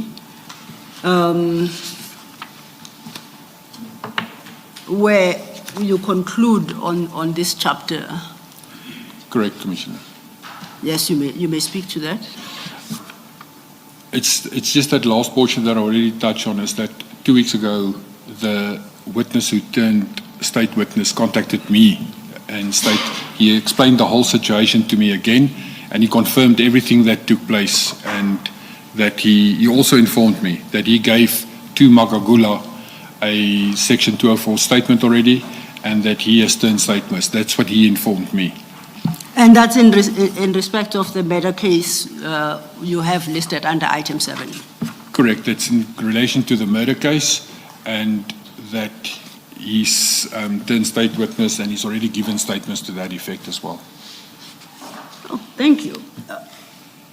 Your next main topic is headed Internal Disciplinary Process and Interference. And under this topic, you deal with a few subheadings. Let's start with your first, disciplinary action against Brigadier Julius Mkhwanazi. Would you like to take the commissioners through that part of your evidence? Obviously, I initiated the investigation because I was the acting chief of police. But Colonel Erasmus, because he heads internal affairs and they were still reporting to me as caretaker, he kept me abreast of as the investigation would go on. And after his internal investigation has been completed, he submitted it to the chief of police, who is Commissioner Mapie. And the dossier and this letter from Commissioner Mapie was then forwarded to the Director, Human Resources, the Employee Relations section, which is Kolani and Nisa. He has been made the authorized representative by the city manager. She delegated it to him to appoint presiding and presenting officers in serious matters when it's a formal hearing and that. So in that process, Mr. Nisa prepared the pre-suspension and it was signed by him as recommended, and then by Ma'am Linda Kasheka, who was the head of human resources. It was then served on him for a period that he was suspended for a period of 3 months, starting from February 24th, 2025 to May 24, 25. Mr. Nhlanhla proceeded to appoint a presiding and a presenting officer firm, 2 different lawyer firms. Madlanga is one of them. And in this process, the draft disciplinary charge sheets was drawn up by Madlanga, and it was then sent back to us. And we, in our dossier, when they sent it back to Colonel Erasmus, he approached me, and we then had a meeting with Mr. Nhlanhla, Chief of Police, Colonel Erasmus, and myself, where we discussed the charge sheet, because initially there were only 4 charges which relate to the registration of the vehicles that was in there. But during Colonel Erasmus' investigation, there was another matter that came up, which we then suggested, but Brigadier Mkhwanazi made in his own statement, which he gave, he alluded to more donations that he received to the value of 300,000 rand from Medicare 24, which then draw our training academy into the matter as well. And we then suggested that these 2 charges must be added as well, because it also is a contravention of the MFM Act and the policy of receiving gifts and donations. This was corroborated by then he was the brigadier of the training academy, Ndumiso Twabe, who made a statement to say that Brigadier Mkhwanazi assisted him and informed him that he can go to Medicare 24, which is situated in Boksburg. The training academy, we would train recruits, and part of the recruitment training, they would have POEs, which is portfolio of evidence, which is like an exam paper or projects that they must complete for these purposes. And the training academy ran out of paper, and there was a shortage of POEs. So Brigadier Mkhwanazi then arranged that Brigadier Ndumiso Twabe can go straight to Mike van Wyk at Boksburg, and they will then create and generate our POEs, which they then subsequently did. The masters were there, and then they printed these, and so this is all in this docket already for internal misconduct. Commissioner, earlier you explained the issue or question of donations, and those purported to be donations to the municipality, you remember. Now, the admission that you referred to by Brigadier Mkhwanazi, an admission of receipt of donations amounting to 300,000 rand. Was this receipt of donations on behalf of the municipality? Correct, Commissioner. It was, and it's a reference. I'm looking at page 44 of Annexure RS 16, bottom half of the page. That's where reference is made to the cadet examination at the college. That's the heading.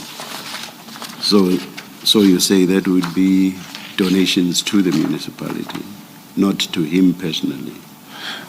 Correct, Commissioner. It's in the internal investigation, Yes. Colonel Erasmus approached Brigadier Mkhwanazi and stated that he must give a version of what took place in this event. And Annexure RS 16, page 43 to 45, is his submission that he made a statement which he signed off on to say, but all of this took place. And he explained then that we, for instance, even the Medicare 24 and CATS security services, it started already in 2020 during COVID. So in his own statement, he stated that. And then on page 44, in the middle portion, projects undertaken with CAT. It started off with point 1, which states cartels examination at the college. We engaged the team when we had challenges of stationery at the college when cartels were about to write exams and there were serious institutional challenges with printing papers and ink.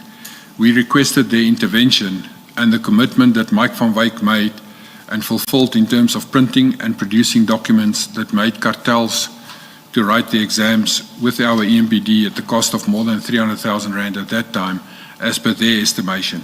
So that portion is where he states for himself that we accepted again a donation to that value. And the charges that we then disciplinary side is that again it's non-compliance with the policy of declaring donations as and when they occurred, and that the correct process must be taken with regards to donations. I know that it's maybe a Freudian slip, but we... the cartels instead of cadets. Yeah, it could be a Freudian slip, but it is... We took a long time, but we believe it would be cadets. When we don't speak to our recruits, we speak to them as recruits or students. Yes, we don't speak to them as cadets, but it's possible that cartels is actually referring to cadets. Yes, I almost said that when Chief Mapie was testifying. I almost said Freudian slip, but I stopped myself. There it is, you've said But it's my opinion. You've said it.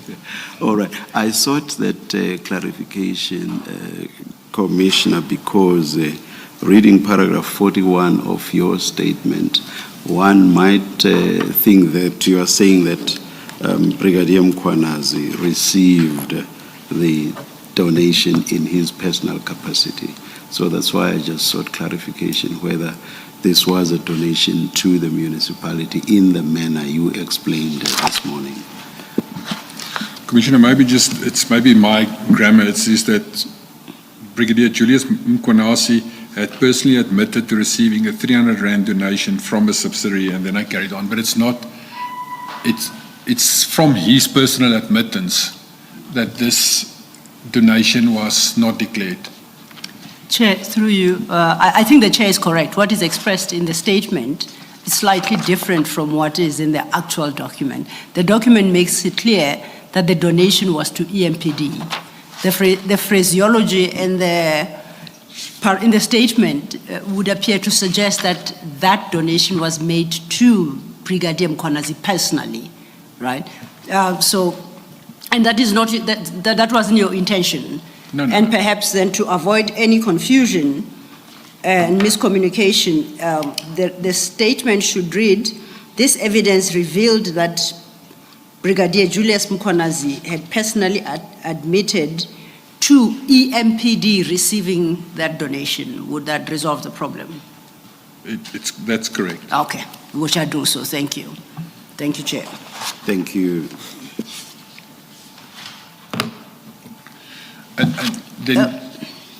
then obviously after that meeting we had, and we read this statement, and then it was decided that Colonel Erasmus must inform the lawyers to add charge 5 and 6 as well, because it's again a contravention of the donation policy. Thank you. That then takes us to the second leg of this main topic of disciplinary processes and interference.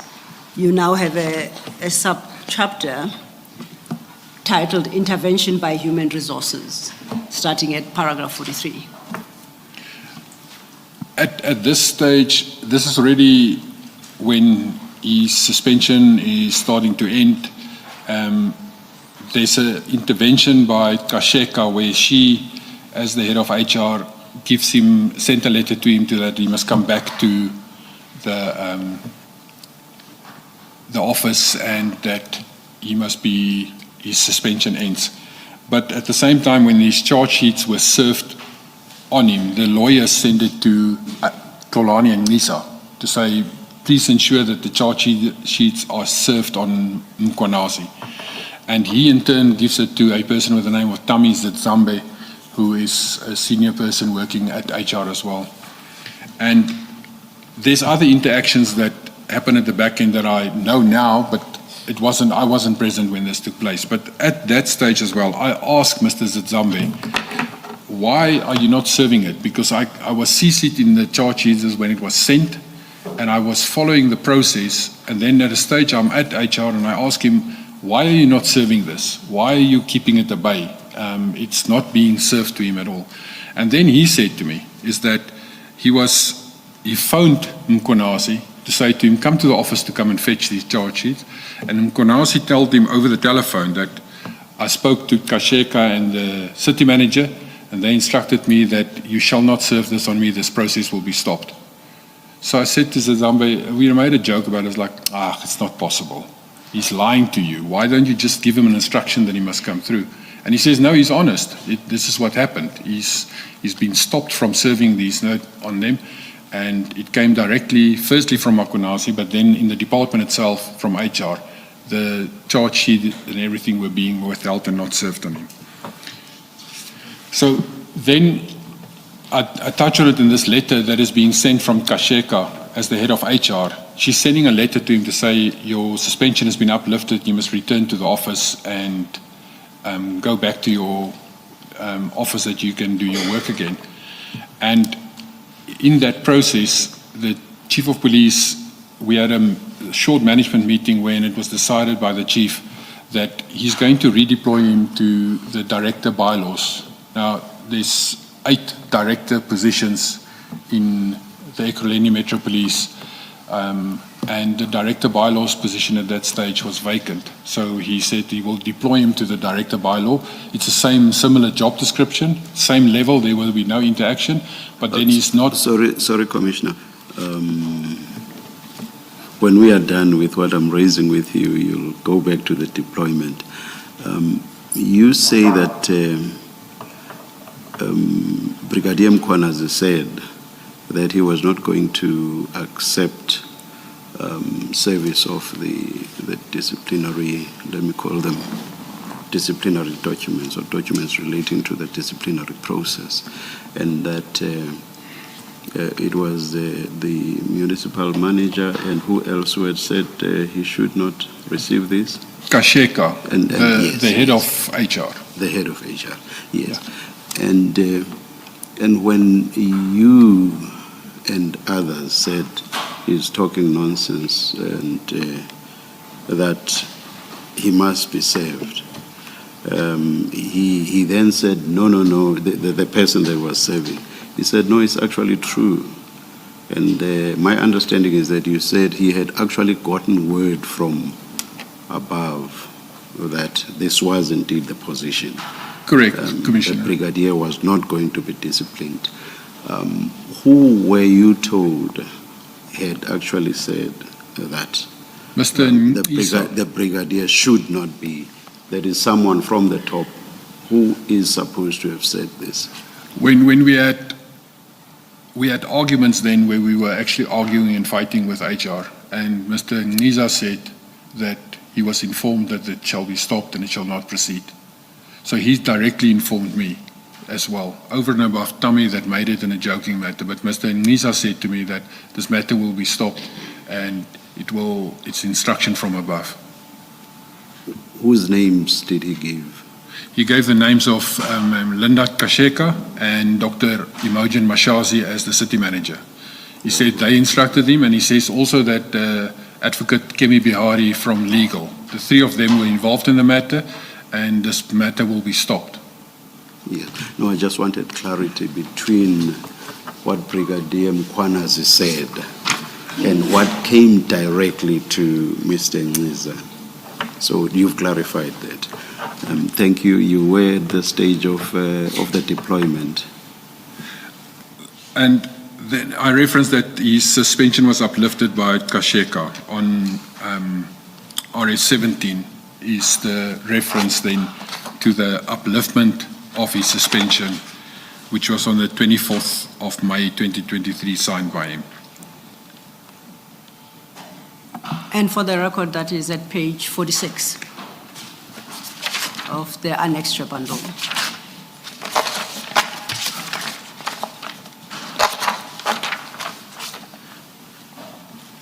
And the chief then, subsequent to that upliftment, when it came to his attention that this upliftment was actually effective now, he issued a redeployment letter to Brigadier Mkhwanazi. I keep interrupting you as you come to to the deployment. Is it not so, though, that the upliftment of the suspension was a function of the fact that the 3-month period allowed for suspensions had run out? It is correct, Commissioner. However, even though it's a clause 16 of the disciplinary procedure agreements, you can extend again if it actually do that. So sometimes it will happen that the Chief of Police would say we're running out of time because of there's still investigations to be concluded, and then the suspension will be extended again. However, in this matter, the Chief of Police didn't even have the opportunity to extend it again. He was just informed that the upliftment has already been issued by Kasheka from Human Resource. Thank you. I won't interrupt you again on deployment. I shall do the interrupting. Commissioner Baloyi. Just to follow up on that, the power to extend the suspension, where does it lie? We know that the initial suspension was by the Chief of Police. Does he carry the power to extend, or does it lie with HR? That question one. Two, is it provided for in the collective agreement, in the disciplinary procedures collective agreement?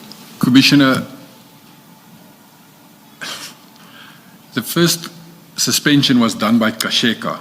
So the Chief of Police completed the request to Human Resources that the process be done, Xolani and Nisa. He then obviously most probably typed the letter and he signed as recommended, and the first suspension was done by Kasheka as the HOD HR. It's in the city of Ekurhuleni, the manner how that works. In my current position, the Chief of Police is the one who suspends. So she fills in the suspension, and if it comes to the time that your suspension must be uplifted or your suspension must be extended, the Chief of Police do the suspension. It's only in Ekurhuleni different. And that method of doing it that way has also changed, which will come a little bit later as well. It was changed on a specific date. So this Mkhwanazi matter actually changed the whole procedure within Ekurhuleni. Well, thank you for the correction on the evidence about who suspends. The second question was, is it in the collective agreement that the power to extend an extension at the end of 3 months? It is contained in the collective agreement that the initial period is 3 months, but it is not specifically speaking about the extension, but it's practice that you can extend and you must do it in times and there must be reasons, but it creates later on when it comes to labor law, it creates issues that you always will have a points and limine raise because of why it was extended. So it can be extended and it is extended in practice, but it also can cause delays in a later proceedings. Thank you. Thank you, Mr. Thank you, Commissioner Baloyi. I think Commissioner Baloyi has covered the area that I'd wanted to, because my reading of Annexure RS 17 is that the author suggests that 3-month suspension period can never be extended. And the view you express is it is capable of extension under certain circumstances. Correct, Commissioner. It can be extended, and it's numerous times have been extended in the past as well. Okay. Thank you. This then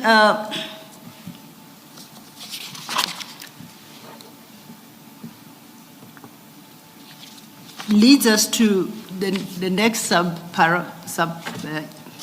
heading, which you have titled Death Threats, simply. Could you speak to that? Commissioners, there's still paragraph 44 and 45, the redeployment that I didn't... Then perhaps 44, 45. 44, you in part, no, not in part, extensively dealt with earlier in response to a question, I think, from Commissioner Baloyi. But if you want to reiterate what is in paragraph 44, for completeness sake, please go ahead. After he was uplifted now and he's back at work, the Chief of Police redeployed him to the Director Bylaw position. And he just blatantly refused.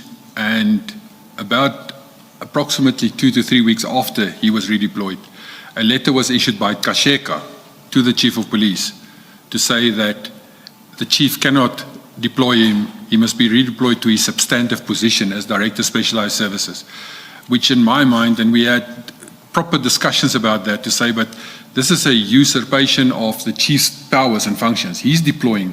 Section 64C says he's the one who deploy, who transfer, who appoint. He must sign off on everything. And if he deploy any person and he gives them a legal police instruction to go head a unit or go head that, he's the one who takes responsibility and he's the one who gives the instruction. For not complying to that, it is a very, very serious misconduct. If it was still in the pirate era, he would have walked the plank.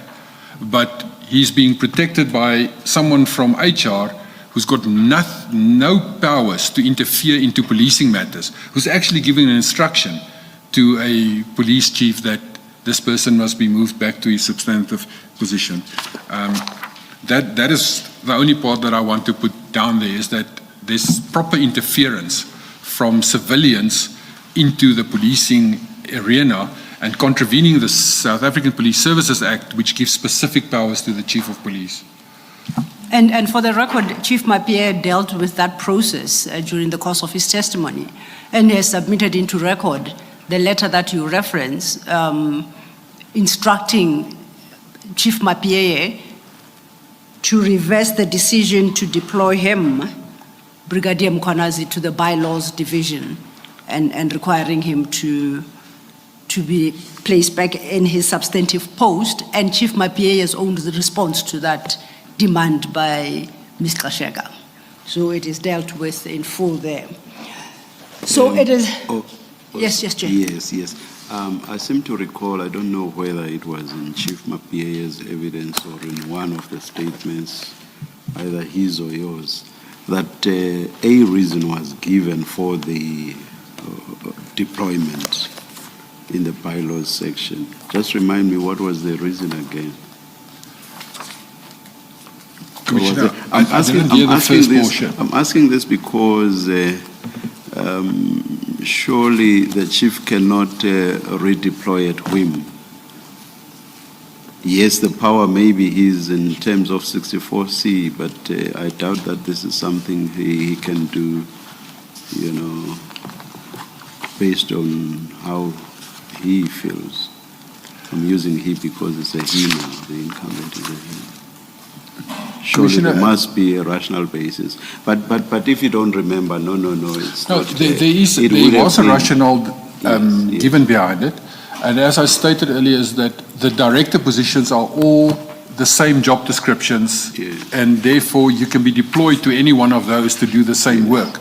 It's one will be dealing with specific bylaws, one will be dealing specifically with the police station area. But the rationale behind the letter when it was given is that because there's still investigations going on with his group and with his influence at the specialized services, is that he temporarily be redeployed to the bylaw section. So there was a rationale given. I think that's exactly what I seem to recall in my mind. Thank you, Commissioner. That's enough.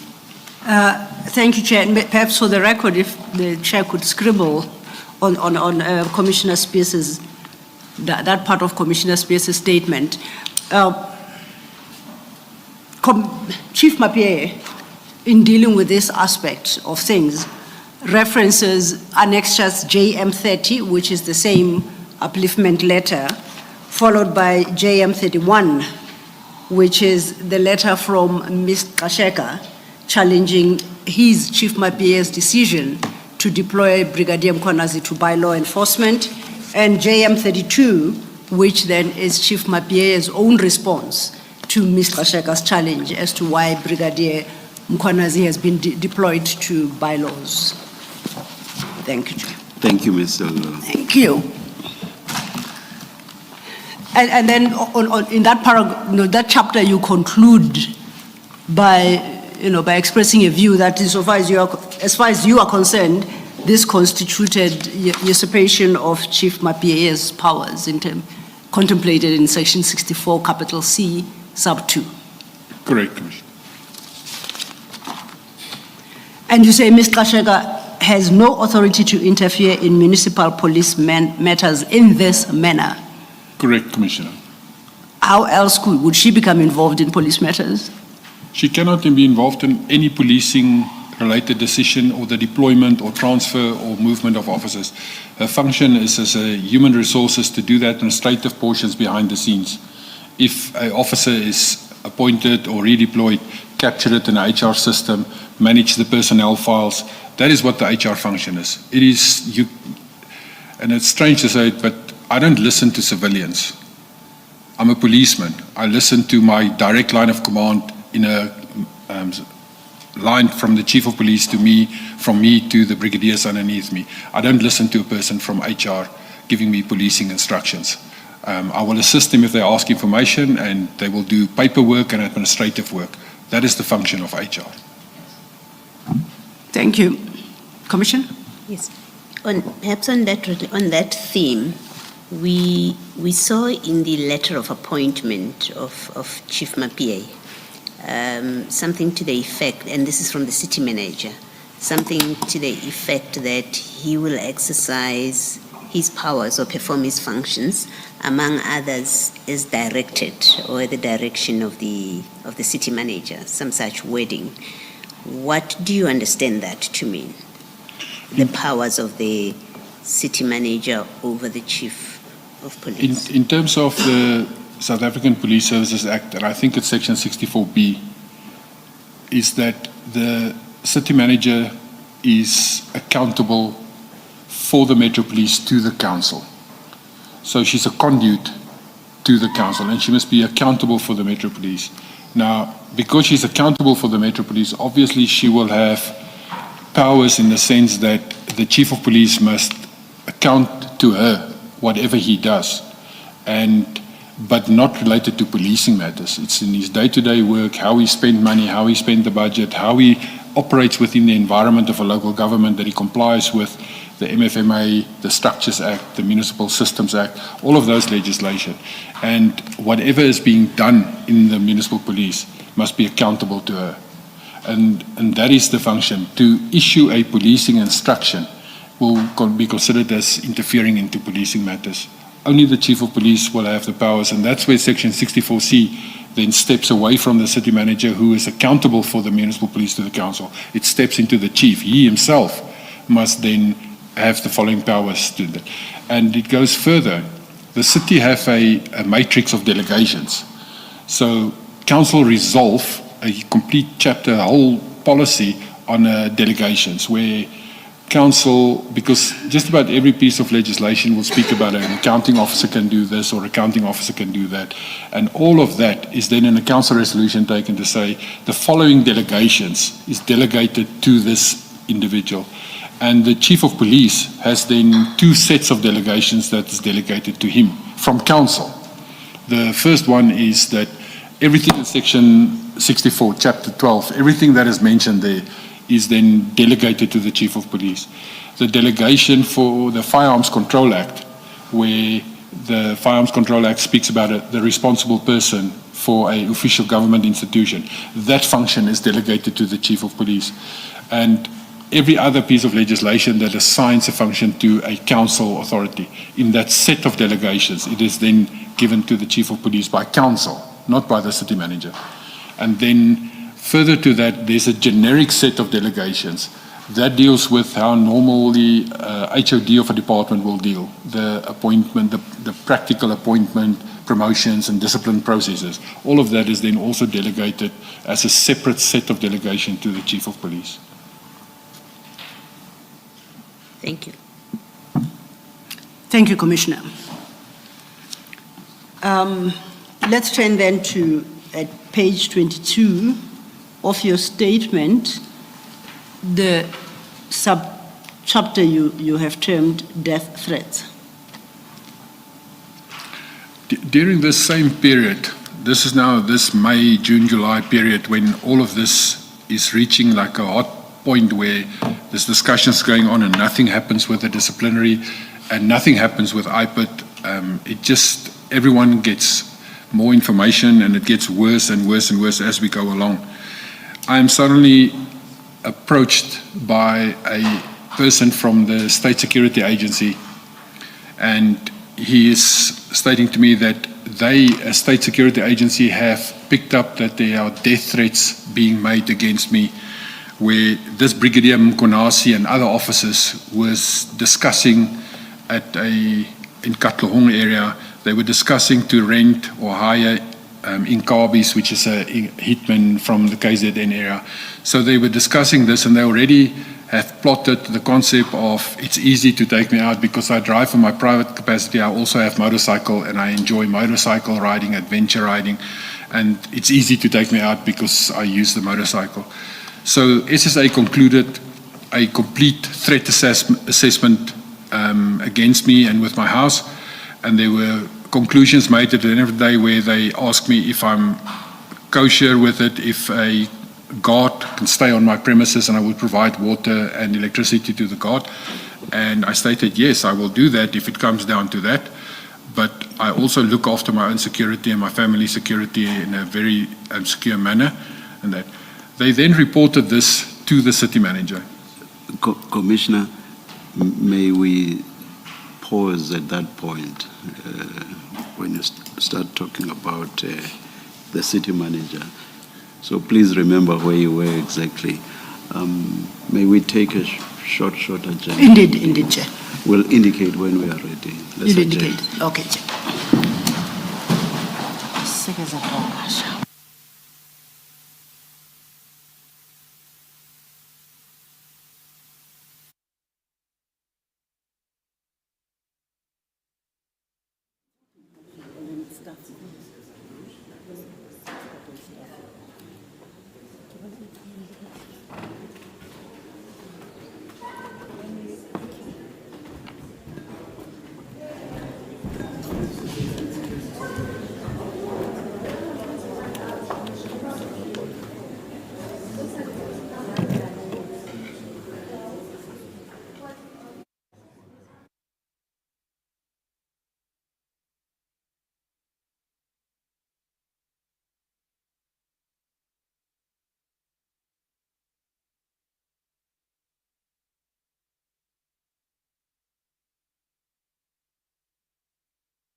Thank you, Chair.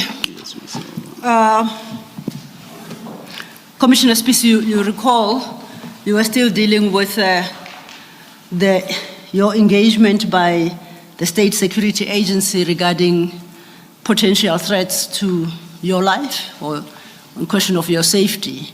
And the Chair had interrupted the flow of your narration there. So if you could pick it up from, and if my recollection serves me well, you were dealing with the State Security Agency, what do you call it, investigator, reporting back to you engagements he or she had with the city manager.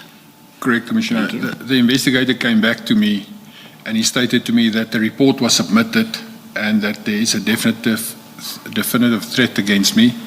And he said to me that after he presented to the city manager, and that is that she came back with a nonsensical answer to say, I provide him with a gun, he can look after himself. So I thought that because it's the first time that I really have a threat analysis done on me or anything like that, and I thought everyone is maybe they just didn't want to do it. And I actually undertook then to the investigator from the SSA, and I said, no, it's fine. I will make sure that everything they recommended is from my side is actually implemented. And we then, based on that, even to date, we live extremely reclusive. We have improved our security tremendously, but we have stopped visiting anyone. We don't go out after hours at night. We live extremely reclusive because of this actual threat that exists against me and my family that is being made. And if I may inquire, that was the assessment. Then you didn't give a time or a date. What year was this when the SSA did this assessment? It was in 2023. It was in that period, May, June, July, when this was like reaching a peak situation in the department itself. And secondly, did you ever have a conversation with the city manager regarding this matter, you directly? No, I never had a situation or a discussion with her at all about it.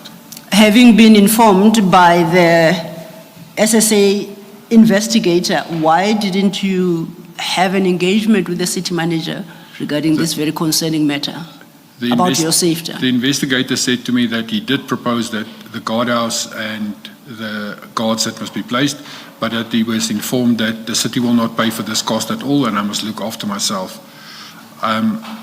After that, I also had a discussion with Chief Mapie about it and stated, is this genuinely what happened?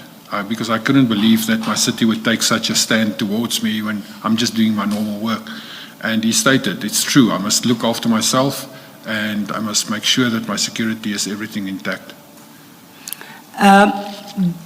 Have you ever had another assessment done? Do you know what your security situation is as you sit here today? As I sit here, we live still extremely reclusive. I haven't had another security assessment done. I have verbally approached the Provincial Police Commissioner to say that I must be reassessed, but there's no formal, that I know of, reassessment done on my security at all, or my family security. Any other comments you'd like to make on this topic, the death threats? It's just that for the last weekend, since I started to testify on Friday again, on the last weekend on social media, there's again people that make comments, but it's farcical. It's comments of, look after yourself, we know where you stay and things like that. We live very secure at the moment. We reclusive and we don't go out and we try to look after ourselves at the moment. Chair, and is that the end is that the conclusion of that subchapter?